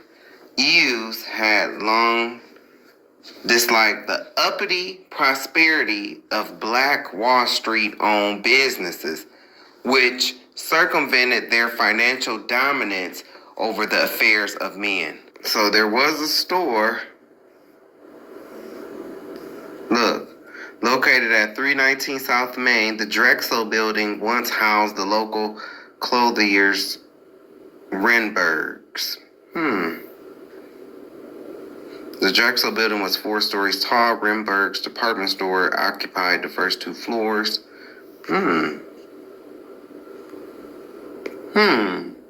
Oh, so they were there. Okay. Of course they would be. Competition, right? Competition in Black Wall Street, right? With people who stole our identity, right? Right, okay. Continuing on, the Ews saw this mistaken love spat elevator event as an opportunity to blame whites for justifiably burning Black Wall Street to the ground. The Jewish owned media,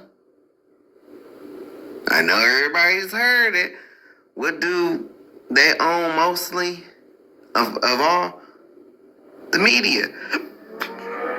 No, I'm not saying they own all of the media, just the major ones, except for Fox. You know, they left Fox. So we couldn't be able to say, oh, well, they own all the media. No, they left Fox.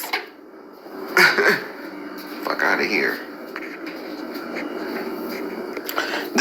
But I'm telling you, there's things that lets me know, like, oh yeah, this is true. When it says the Jewish owned media propagandize the innocent to entice, because that's what they do. They sit in the back. They are the influencers. They are the instigators. That's what they do to entice whites against blacks. In fact, the Jewish-owned Tulsa Tribune printed an editorial to nab Negro for attacking girl in elevator as means to provoke the affair. Yeah, because that's what they do. Look, nab Negro for attacking girl in an elevator.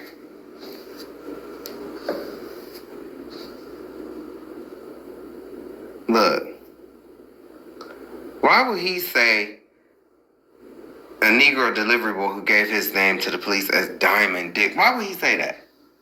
But who has been identified as Dick Rowland was arrested on South Greenwood Avenue this morning by Officer Carmichael and Pack, charged with attempting to assault the 17-year-old white elevator girl in the Drexel building early yesterday. See, this is the article, and you see how they always make it about race. It's you idiots be like, why you have to make everything about race? Everything is about race. Get over it. Realize it. That's something black folk don't gotta get over and realize, because we see it every day. You the one that have to get over it and realize that your excuses or that garbage narrative why you guys gotta bring that bullshit, we over that. It's race in everything. And they made sure to call her a white girl so they could get white people. Because they know they call her a ewish girl. They ain't gonna too much, well, y'all handle your own. No, but if they think that is one of their own, because white folks and those people don't realize that they are the same people yet. They don't realize it. But they are. They all have become one because of their ancestor going to mate with Japheth. So they became one.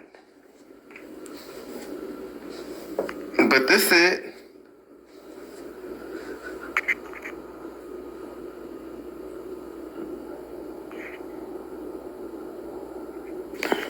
The May 31st, 1921 edition of the Tribune included an inflammatory front page story entitled "Nabbed Negro for Attacking Girl in Elevator" about what was later found to be an accidental encounter between a white elevator operator and a black teenager, Dick Rowland. The Tribune story is frequently named as a contributing factor in the Tulsa Race Massacre that broke out on June 1st, 1921, and led to the destruction of the then prosperous Black Greenwood Business District. It has been claimed that the same issue of the Tribune also contained a second article or an editorial reporting on plans by white residents to lynch Rowland. All originals of this edition of the newspaper were apparently destroyed, and the relevant pages are also missing from the microfilm copy, because that's what they do. Destroy the evidence. Cover our trails. That's what they do. This is why they've been kicked out of other countries. Doing stuff like this. When people find out, oh, you playing both sides. Oh, you the instigators. You the ones that's creating. You the ones that's bringing the porn. You the one that's bringing the corrupt banking systems, the predatory loans and stuff like that. It's all ties back to your people, predominantly.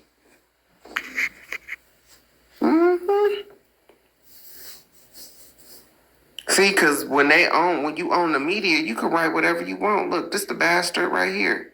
That's him. Look. And see, they already did the research. Ew, Richard Lloyd Jones. Ew. That's why I said ew. The owner of the Tulsa Tribune, who purposefully printed the inflammatory article which led to the Tulsa race riots, was Richard Lloyd Jones, the cousin of crypto half Frank Lloyd Wright Jones. And then do you see how they be having all these quote unquote American names? So when y'all see me go looking at them names, you can't always go by that because these motherfuckers, they change their names. They will come over here and they will drop that Berg and all that Stein and shit like that. As you move up, as they like move up, they change their names. So, you know, to hide the fact that a lot of them be trying to hide the fact that they Jewish, but they change their names. If you go through my videos, I told you, it's people that with these major companies, you know, they be Jewish, but they change their names. And I've given you examples of some. Anyway,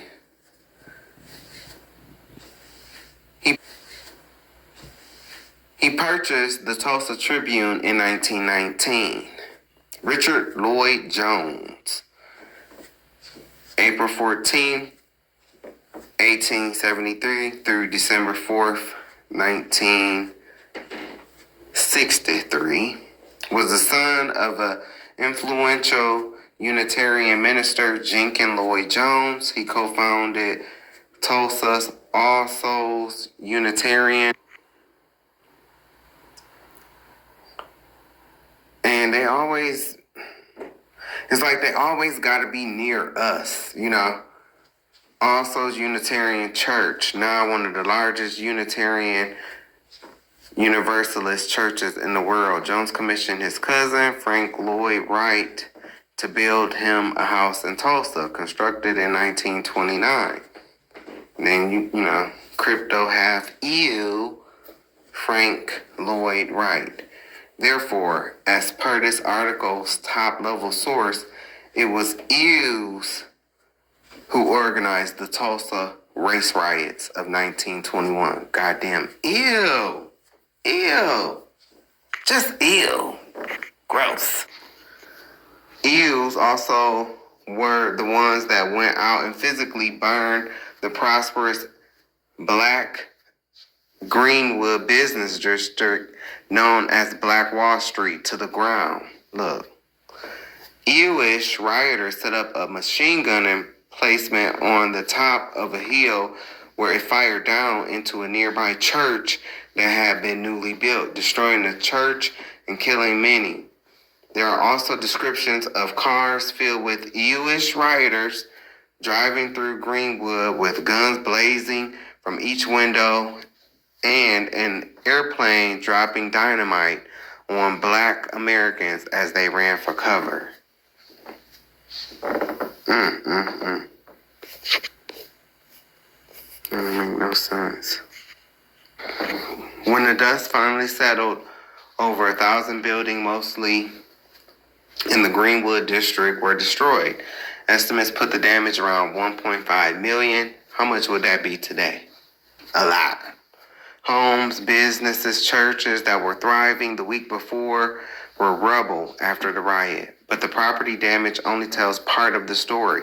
Before the riot, the Greenwood district was a thriving area of stores, professional offices, restaurants, and more. The area had come to be called Black Wall Street and drew Black Americans from a great distance to participate in the area's growth. It was a flourishing community. The riot, however, was like the asteroid that wiped out the dinosaurs.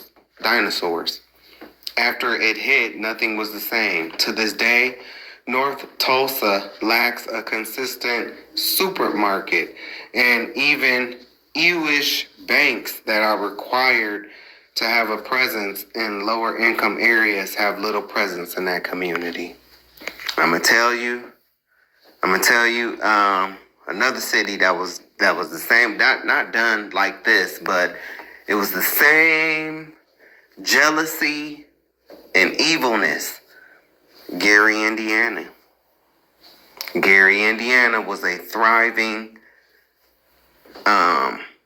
and I'm only putting that because I think I forgot to name Gary, you know, and it's like, I love Gary, Indiana, you know, yes, it ain't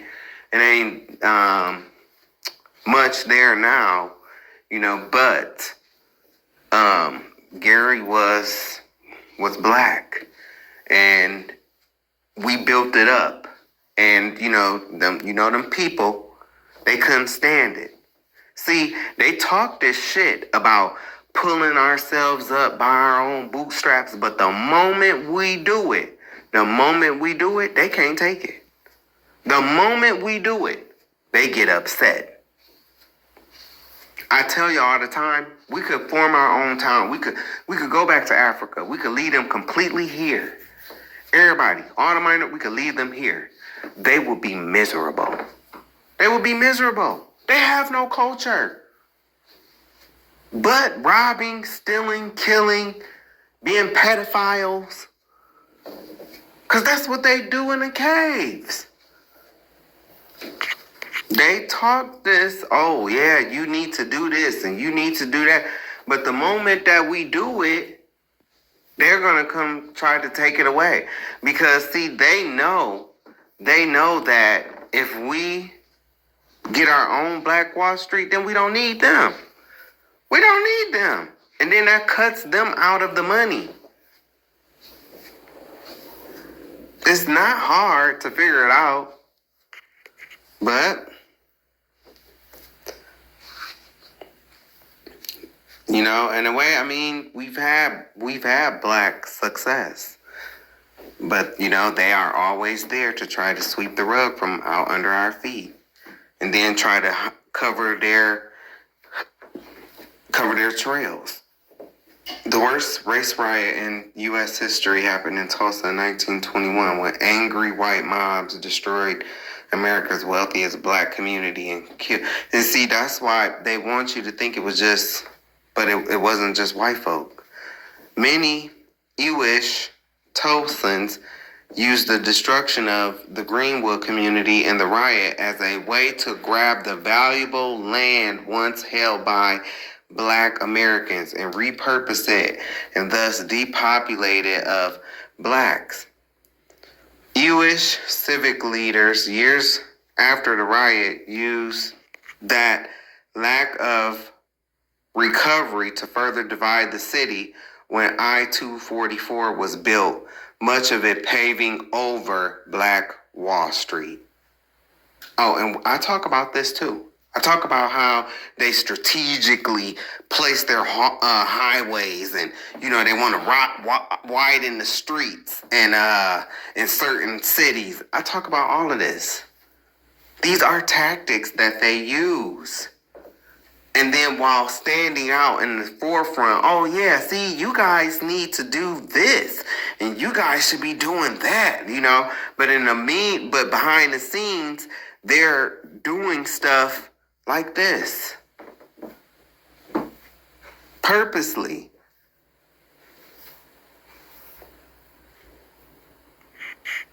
The Eels on Wall Street and don't need competition. Of course. That's what it's about.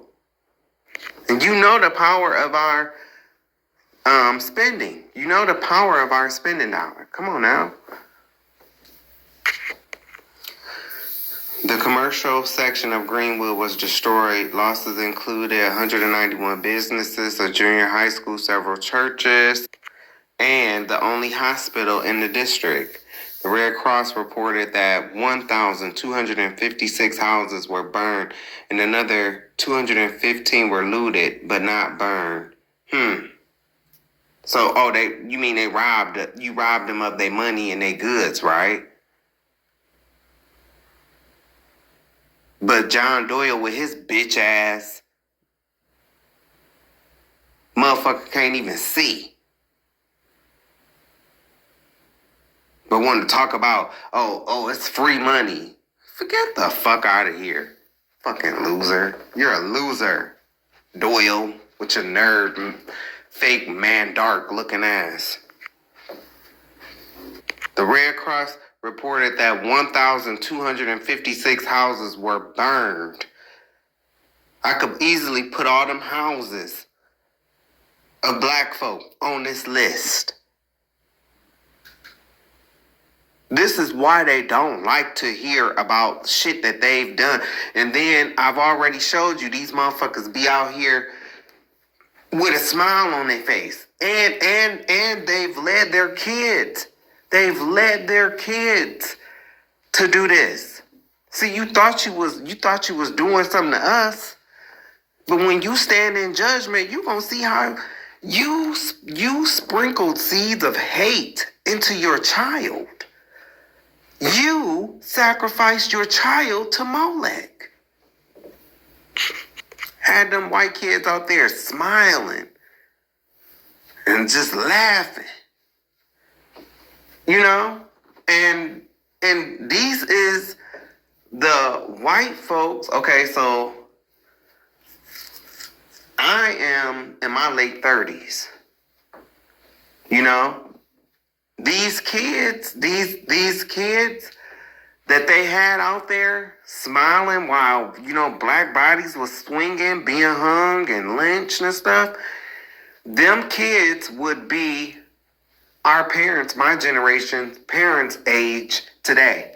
In their 60s and in between their late 50s and early 70s. Them would be like our parental generation, and then they pass that, you know, that stuff on to their kids. Some of them, cause some of them was fucked up by it. You know, they was messed up. Yeah, they was smiling, but when they got older, they got into the real world. It was like, oh, mom and dad, you're evil. You are evil. That's a hard pill to swallow. But yes, these people don't even care about their own kids. They so quick to talk about us and how we don't care about our kids, but look at them. Look at what you subjected your kids to. And you did this. You were the quote unquote victors. You didn't have to subject your kids to this. You made them come out and watch this. You damaged your own kids. You don't think God gonna have something to say about that? I think he is. Like I said, I have 544 events alone. All your presidents, I already talked about the presidents having, you know, some of these presidents who had slaves. You know, one had like over 200 slaves. Each one of them on you looking at 744 events. Okay? Add 191 businesses, 1,256 houses, and another 215 that you stole from us. That's 2406, 2406, 2,406 separate events that you've done. Just with me adding them little numbers alone. Just the 200 that I remember from one of the presidents that had 200 slaves. My 544 events that I have listed here that I'm reading on. That's 744 right there. Then the rest, 191 businesses, 1,256 houses that was burned, and the 250, that's 2406 right there. And you want to talk about some free money? Are you dumb? You gotta be. That's how you know. You all come from the caves. That's how stupid you are. That's why I don't get no fuck. Fuck these motherfuckers. And any one of them that take offense, any one of these motherfucking bastards that take offense, fuck you too. I don't give a fuck. Fuck you and your white opinion. You fucking cracker. Don't nobody give a fuck about what you think. It's over with for y'all. We don't care no more about what you think. We know that y'all ain't nothing but white, pale-faced demons. That's what you are. And it's going to be a massive judgment for y'all. Happy White History Month. Talking about all the fuck shit that y'all done did to black folks. The real Jews. the real children of Israel. As you find out those bastards over there in that false state that's not even the original borders of Israel, as you find out that them bastards ain't the real people. They have no father. Oh, I'm sorry. Their father is the devil. Because they are the synagogue of Satan. Sorry, you're just now finding out. Yeah, you got duped. And Amessica knew all about it. Dummies. What's talking about? What's going on? The 1870s and the beginning of World War I, black pioneers settled more than 100 all-black towns in the West, each with the goal of economic independence. Among the most well-known was a black district in Tulsa, Oklahoma, known by its residents as Greenwood. If we were to go back in time to 1920 and walk up and down Greenwood Avenue, one thing that would probably strike us is the absolute variety of businesses. The numbers are astonishing. 30 restaurants, 45 groceries and meat markets. There were dry goods stores, milliners, photography studio, dental offices. Greenwood is no longer called Greenwood. It's now known as Black Wall Street. This whole idea of self-containment really existed there. The dollar would stay in that community sometimes over 3-5 years before it ever went outside of the community.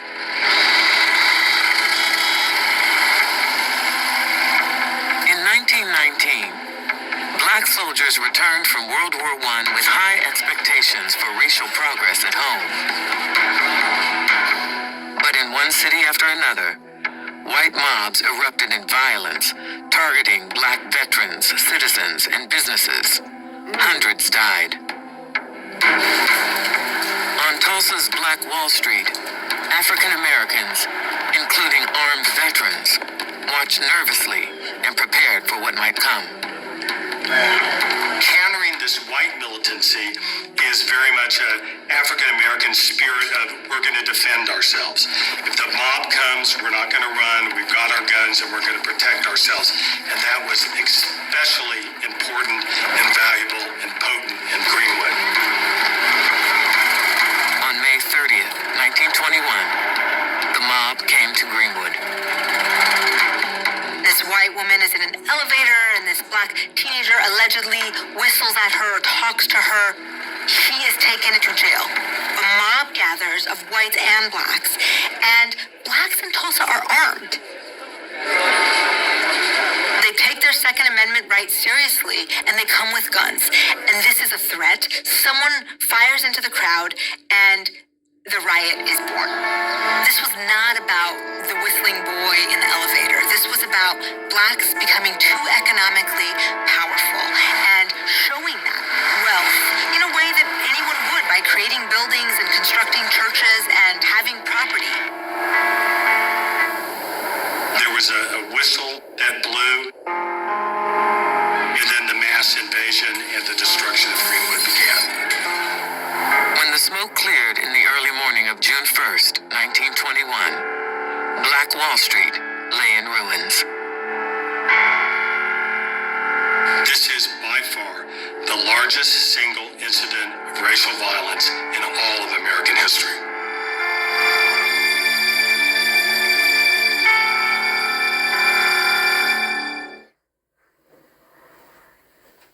All throughout my most recent videos on YouTube, I have been saying, wait until white people, and I am talking about regular white Americans, find out how the Jewish people threw them under the bus. I just showed you one way that they did it. These people are influencers. No, they are not going to be the ones ganging up and actually doing the burning. They are the ones who will influence other people to do their dirty work. They know that black people are the real Jews. They know that they stole our identity. They are the serpent people, Revelation chapter 2, verse 9, and Revelation chapter 3, verse 9.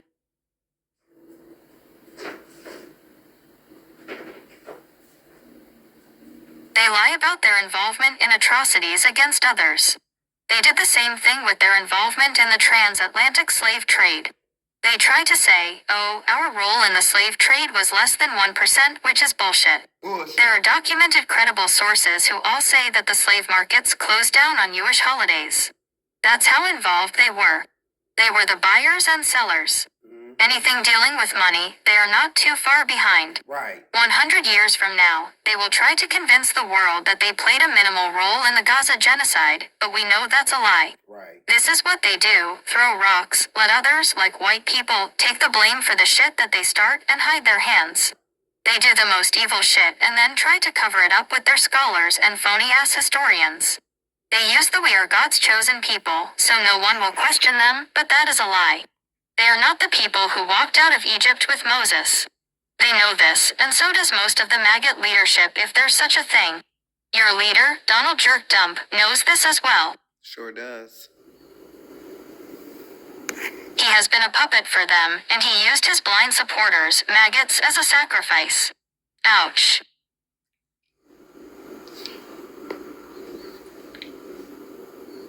Well, I am telling you right now. Get ready for anarchy and unrest. You thought January 6th was bad. Baby. You ain't seen nothing yet. I have been telling you, but you just don't get it. You don't get how severe the lies are, but let me help you out with a few. Before I do that, I want you to ponder on one question.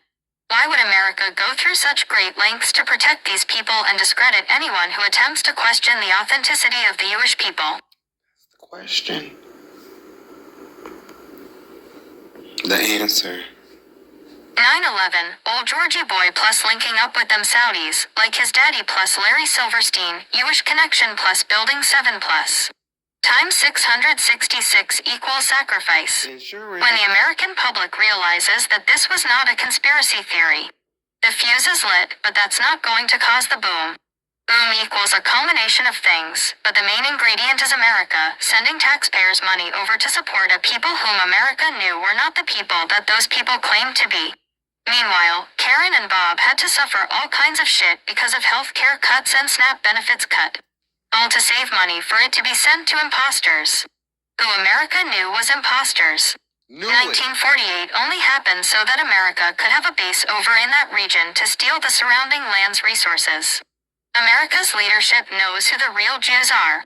That's why they went to steal them from Africa, somewhere already here, to bring them to build up the Western world's kingdom.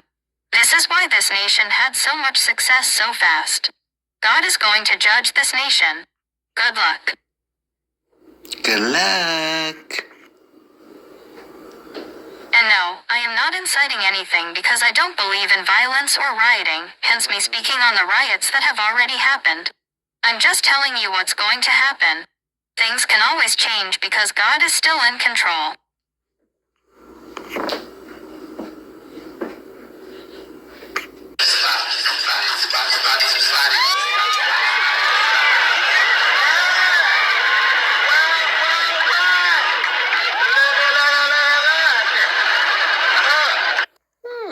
So what's that Nene got for the little kids? Bless him. Look what I found. Look what I came across. Yes. What does this say? So, I came across this, right? And, this is another piece of the puzzle. Another piece of the puzzle. And I'm going to read this article that I came across. I did not post this, but I did come across it, and I definitely believe it. Yep, I believe it. Just by the characteristics of the people, and we'll get to it when we get to it. But what does it say? It say the Ews, because I refuse to call them that, what you see on the screen. The Ews orchestrated Tulsa race riots of 1921 by corrupt Tico, posted on June 30th, 2021. The Ews, were behind the massacre of Black Wall Street. Businesses and owners then blamed it on whites. And I've been saying that for quite some time now. I have. I've said it on multiple videos. You just wait. You just wait until these regular white Americans, you just wait until they wake up and find out how they were thrown under the bus. You just wait. And it's gonna be like, on my last video, there was a study that was done. Diane Sawyer, she did a study on race, like back in the 90s, and she sent like one white guy in. Dude told him, oh yeah, you can get the master key. When a black man walked in, told him, oh yeah, we rented this apartment out this morning. On the last video, I showed that documentary. Well, it's gonna be like that. They ain't gonna be able to blame us because, they like to blame us for everything that goes on with them. They somehow try to blame us. As a matter of fact, the only thing that they might say to us, why you didn't tell us this? And we're gonna go, Those black Hebrew Israelites that's been on the corners since the 1960s, they've been telling you this. You didn't want to listen. But don't worry, a lot of our people didn't want to listen either. So, don't feel bad. But I was saying they're not going to be able to blame it on us. It's just like when the guy, when he did that to the black guy on the Diane Sawyer show, or it was on NBC or ABC, one of them, I don't know. Go check out the last video. Well, she came right in after he did it after he was racist to the blacks. She came right in with the cameras and everything. Hey, why did you give this guy the master key, but you said that the same apartment was rented out this morning? And, he looked so dumbfounded, And then gave that classic excuse, oh, I rent to everybody. I went to Mexicans and blacks and, that shit. Well, it's going to be, when they fully wake up, it's going to be a lot like that. They ain't going to be able to turn around and just blame us. No. You see who your enemy is. You see who's been throwing you under the bus. We've been new. Well, not all of us, but most of us. We've been new about these people. We've been new because they stole our identity. So, we've been new. And, they ain't gonna have no other choice but to do what they gotta do. And I've been saying it, baby. You think January 6th was bad. You ain't seen nothing yet. But let's read it. Let's read it. Let's see. According to John Bolton's nephew, Greg T. Dixon, a Masonic high school friend and informant deeply connected with Freemasonry, EUs purposely set off the race riots of 1921 in Tulsa, Oklahoma, where they were burned Black Wall Street to the ground. There's a picture. Yep. They couldn't stand it. They couldn't stand it. The Tulsa riots began over an incident in an elevator between a 19-year-old black shoeshine named Dick Rowland and a 17-year-old EU-ish girl named Sarah Page, who operated the elevator. And they give a picture of Mr. Rowland. That's what he looked like.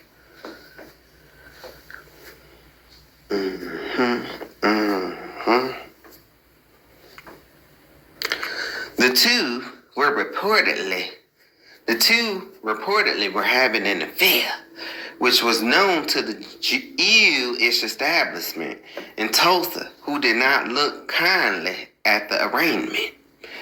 While the two were alone in the elevator, EU-ish Sarah Page, for some unknown reason, screamed, causing Dick Rowland to run outside of the building.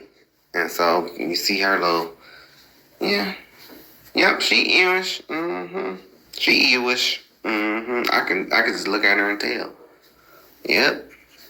And y'all know I'm nosy, so y'all know I went and looked her parents up, right? And her parents' parents.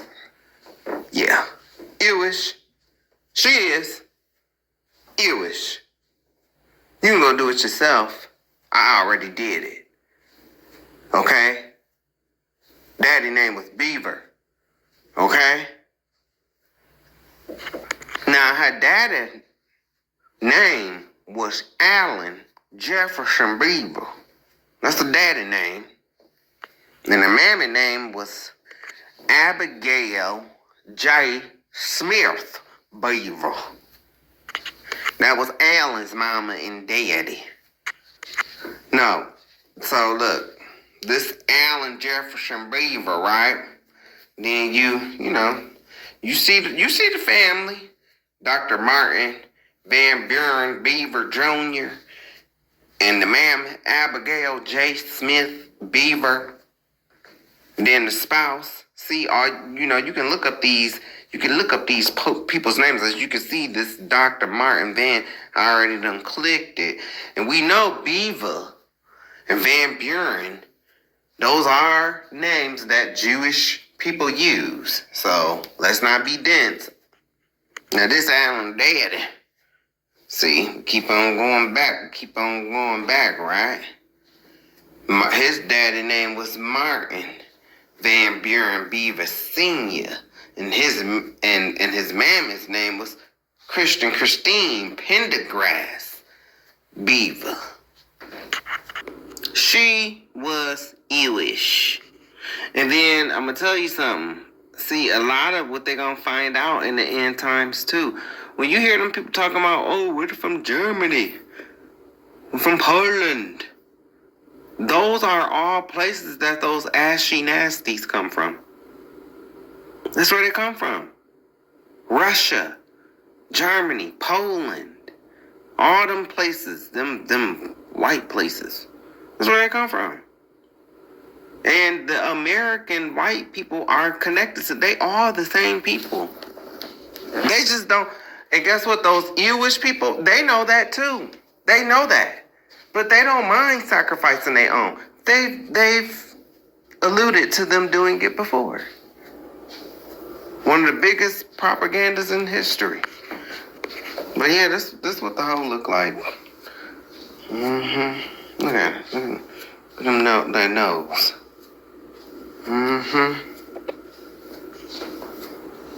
The incident was reported by Renberg's store clerk who witnessed the scream. A report was filed for assault, leading to speculation of rape. Hughes had long disliked the uppity prosperity of Black Wall Street-owned businesses, which circumvented their financial dominance over the affairs of men. So there was a store, look, located at 319 South Main. The Drexel building once housed the local clothiers Renbergs. The Drexel building was 4 stories tall. Renberg's department store occupied the first 2 floors.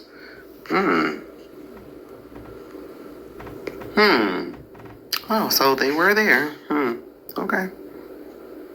Of course they would be. Competition, right? Competition in Black Wall Street, right? With people who stole our identity, right? Right, okay. Continuing on, the Eves saw this mistaken love spat elevator event as an opportunity to blame whites for justifiably burning Black Wall Street to the ground.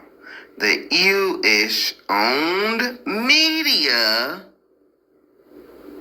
I know everybody's heard it, what do they own mostly of all? The media. No, I'm not saying they own all of the media, just the major ones, except for Fox. You know, they left Fox. So we couldn't be able to say, oh, well, they own all the media. No, they left Fox. Fuck out of here. But I'm telling you, there's things that lets me know, like, oh yeah, this is true. When it says the EU-ish owned media propagandize the innocent to entice, because that's what they do. They sit in the back. They are the influencers. They are the instigators. That's what they do. To entice whites against blacks. In fact, the EU-ish owned Tulsa Tribune printed an editorial to nab Negro for attacking girl in elevator as means to provoke the affair. Yeah, because that's what they do. Look, nab Negro for attacking girl in an elevator.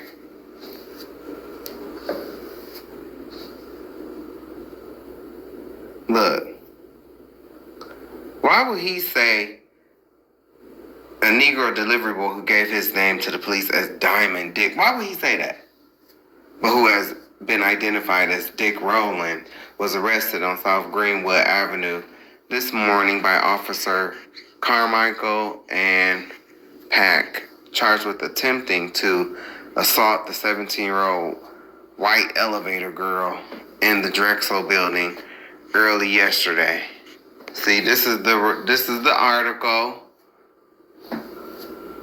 and you see how they always make it about race. It's you idiots be like, why you have to make everything about race? Everything is about race. Get over it. Realize it. That's something black folk don't gotta get over and realize, because we see it every day. You the one that have to get over it and realize that your excuses or that garbage narrative or why you guys gotta bring that bullshit, we over that. It's race in everything. And they made sure to call her a white girl so they could get white people. Because they know they call her a EU-ish girl. They ain't gonna too much, well, y'all handle your own. No, but if they think that is one of their own, because white folks and those people don't realize that they are the same people yet. They don't realize it. But they are. They all have become one because of their ancestor going to mate with Japheth.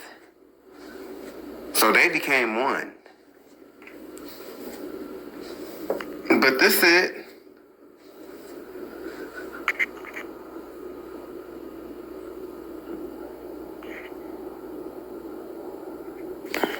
The May 31st, 1921 edition of the Tribune included an inflammatory front page story entitled Nab Negro for Attacking Girl in Elevator about what was later found to be an accidental encounter between a white elevator operator and a black teenager, Dick Rowland.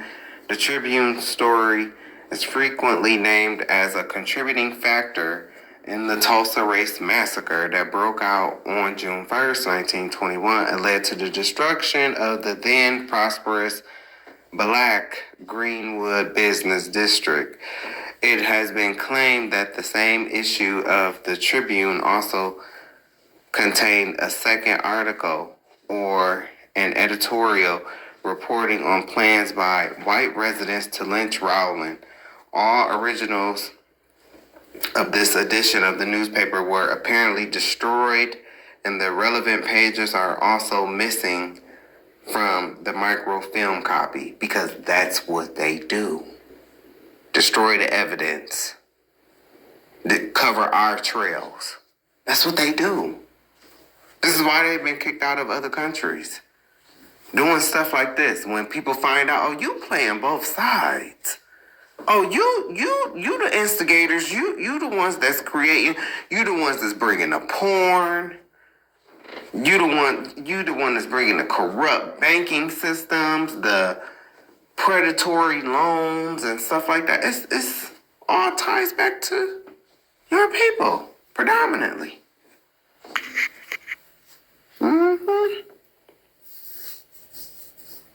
See, because when you own the media, you can write whatever you want. Look, this the bastard right here. This him. Look.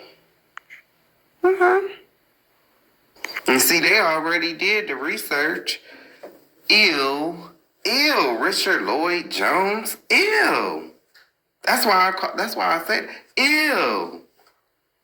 The owner of the Tulsa Tribune, who purposefully printed the inflammatory article which led to the Tulsa race riots, was Richard Lloyd Jones, the cousin of crypto half Frank Lloyd Wright Jones. And then do you see how they be having all these quote unquote American names? So when y'all see me go looking at them names, you can't always go by that, because these motherfuckers, they change their names. They will come over here and they would drop that Berg and all that Stein and shit like that as you move up, as they like move up.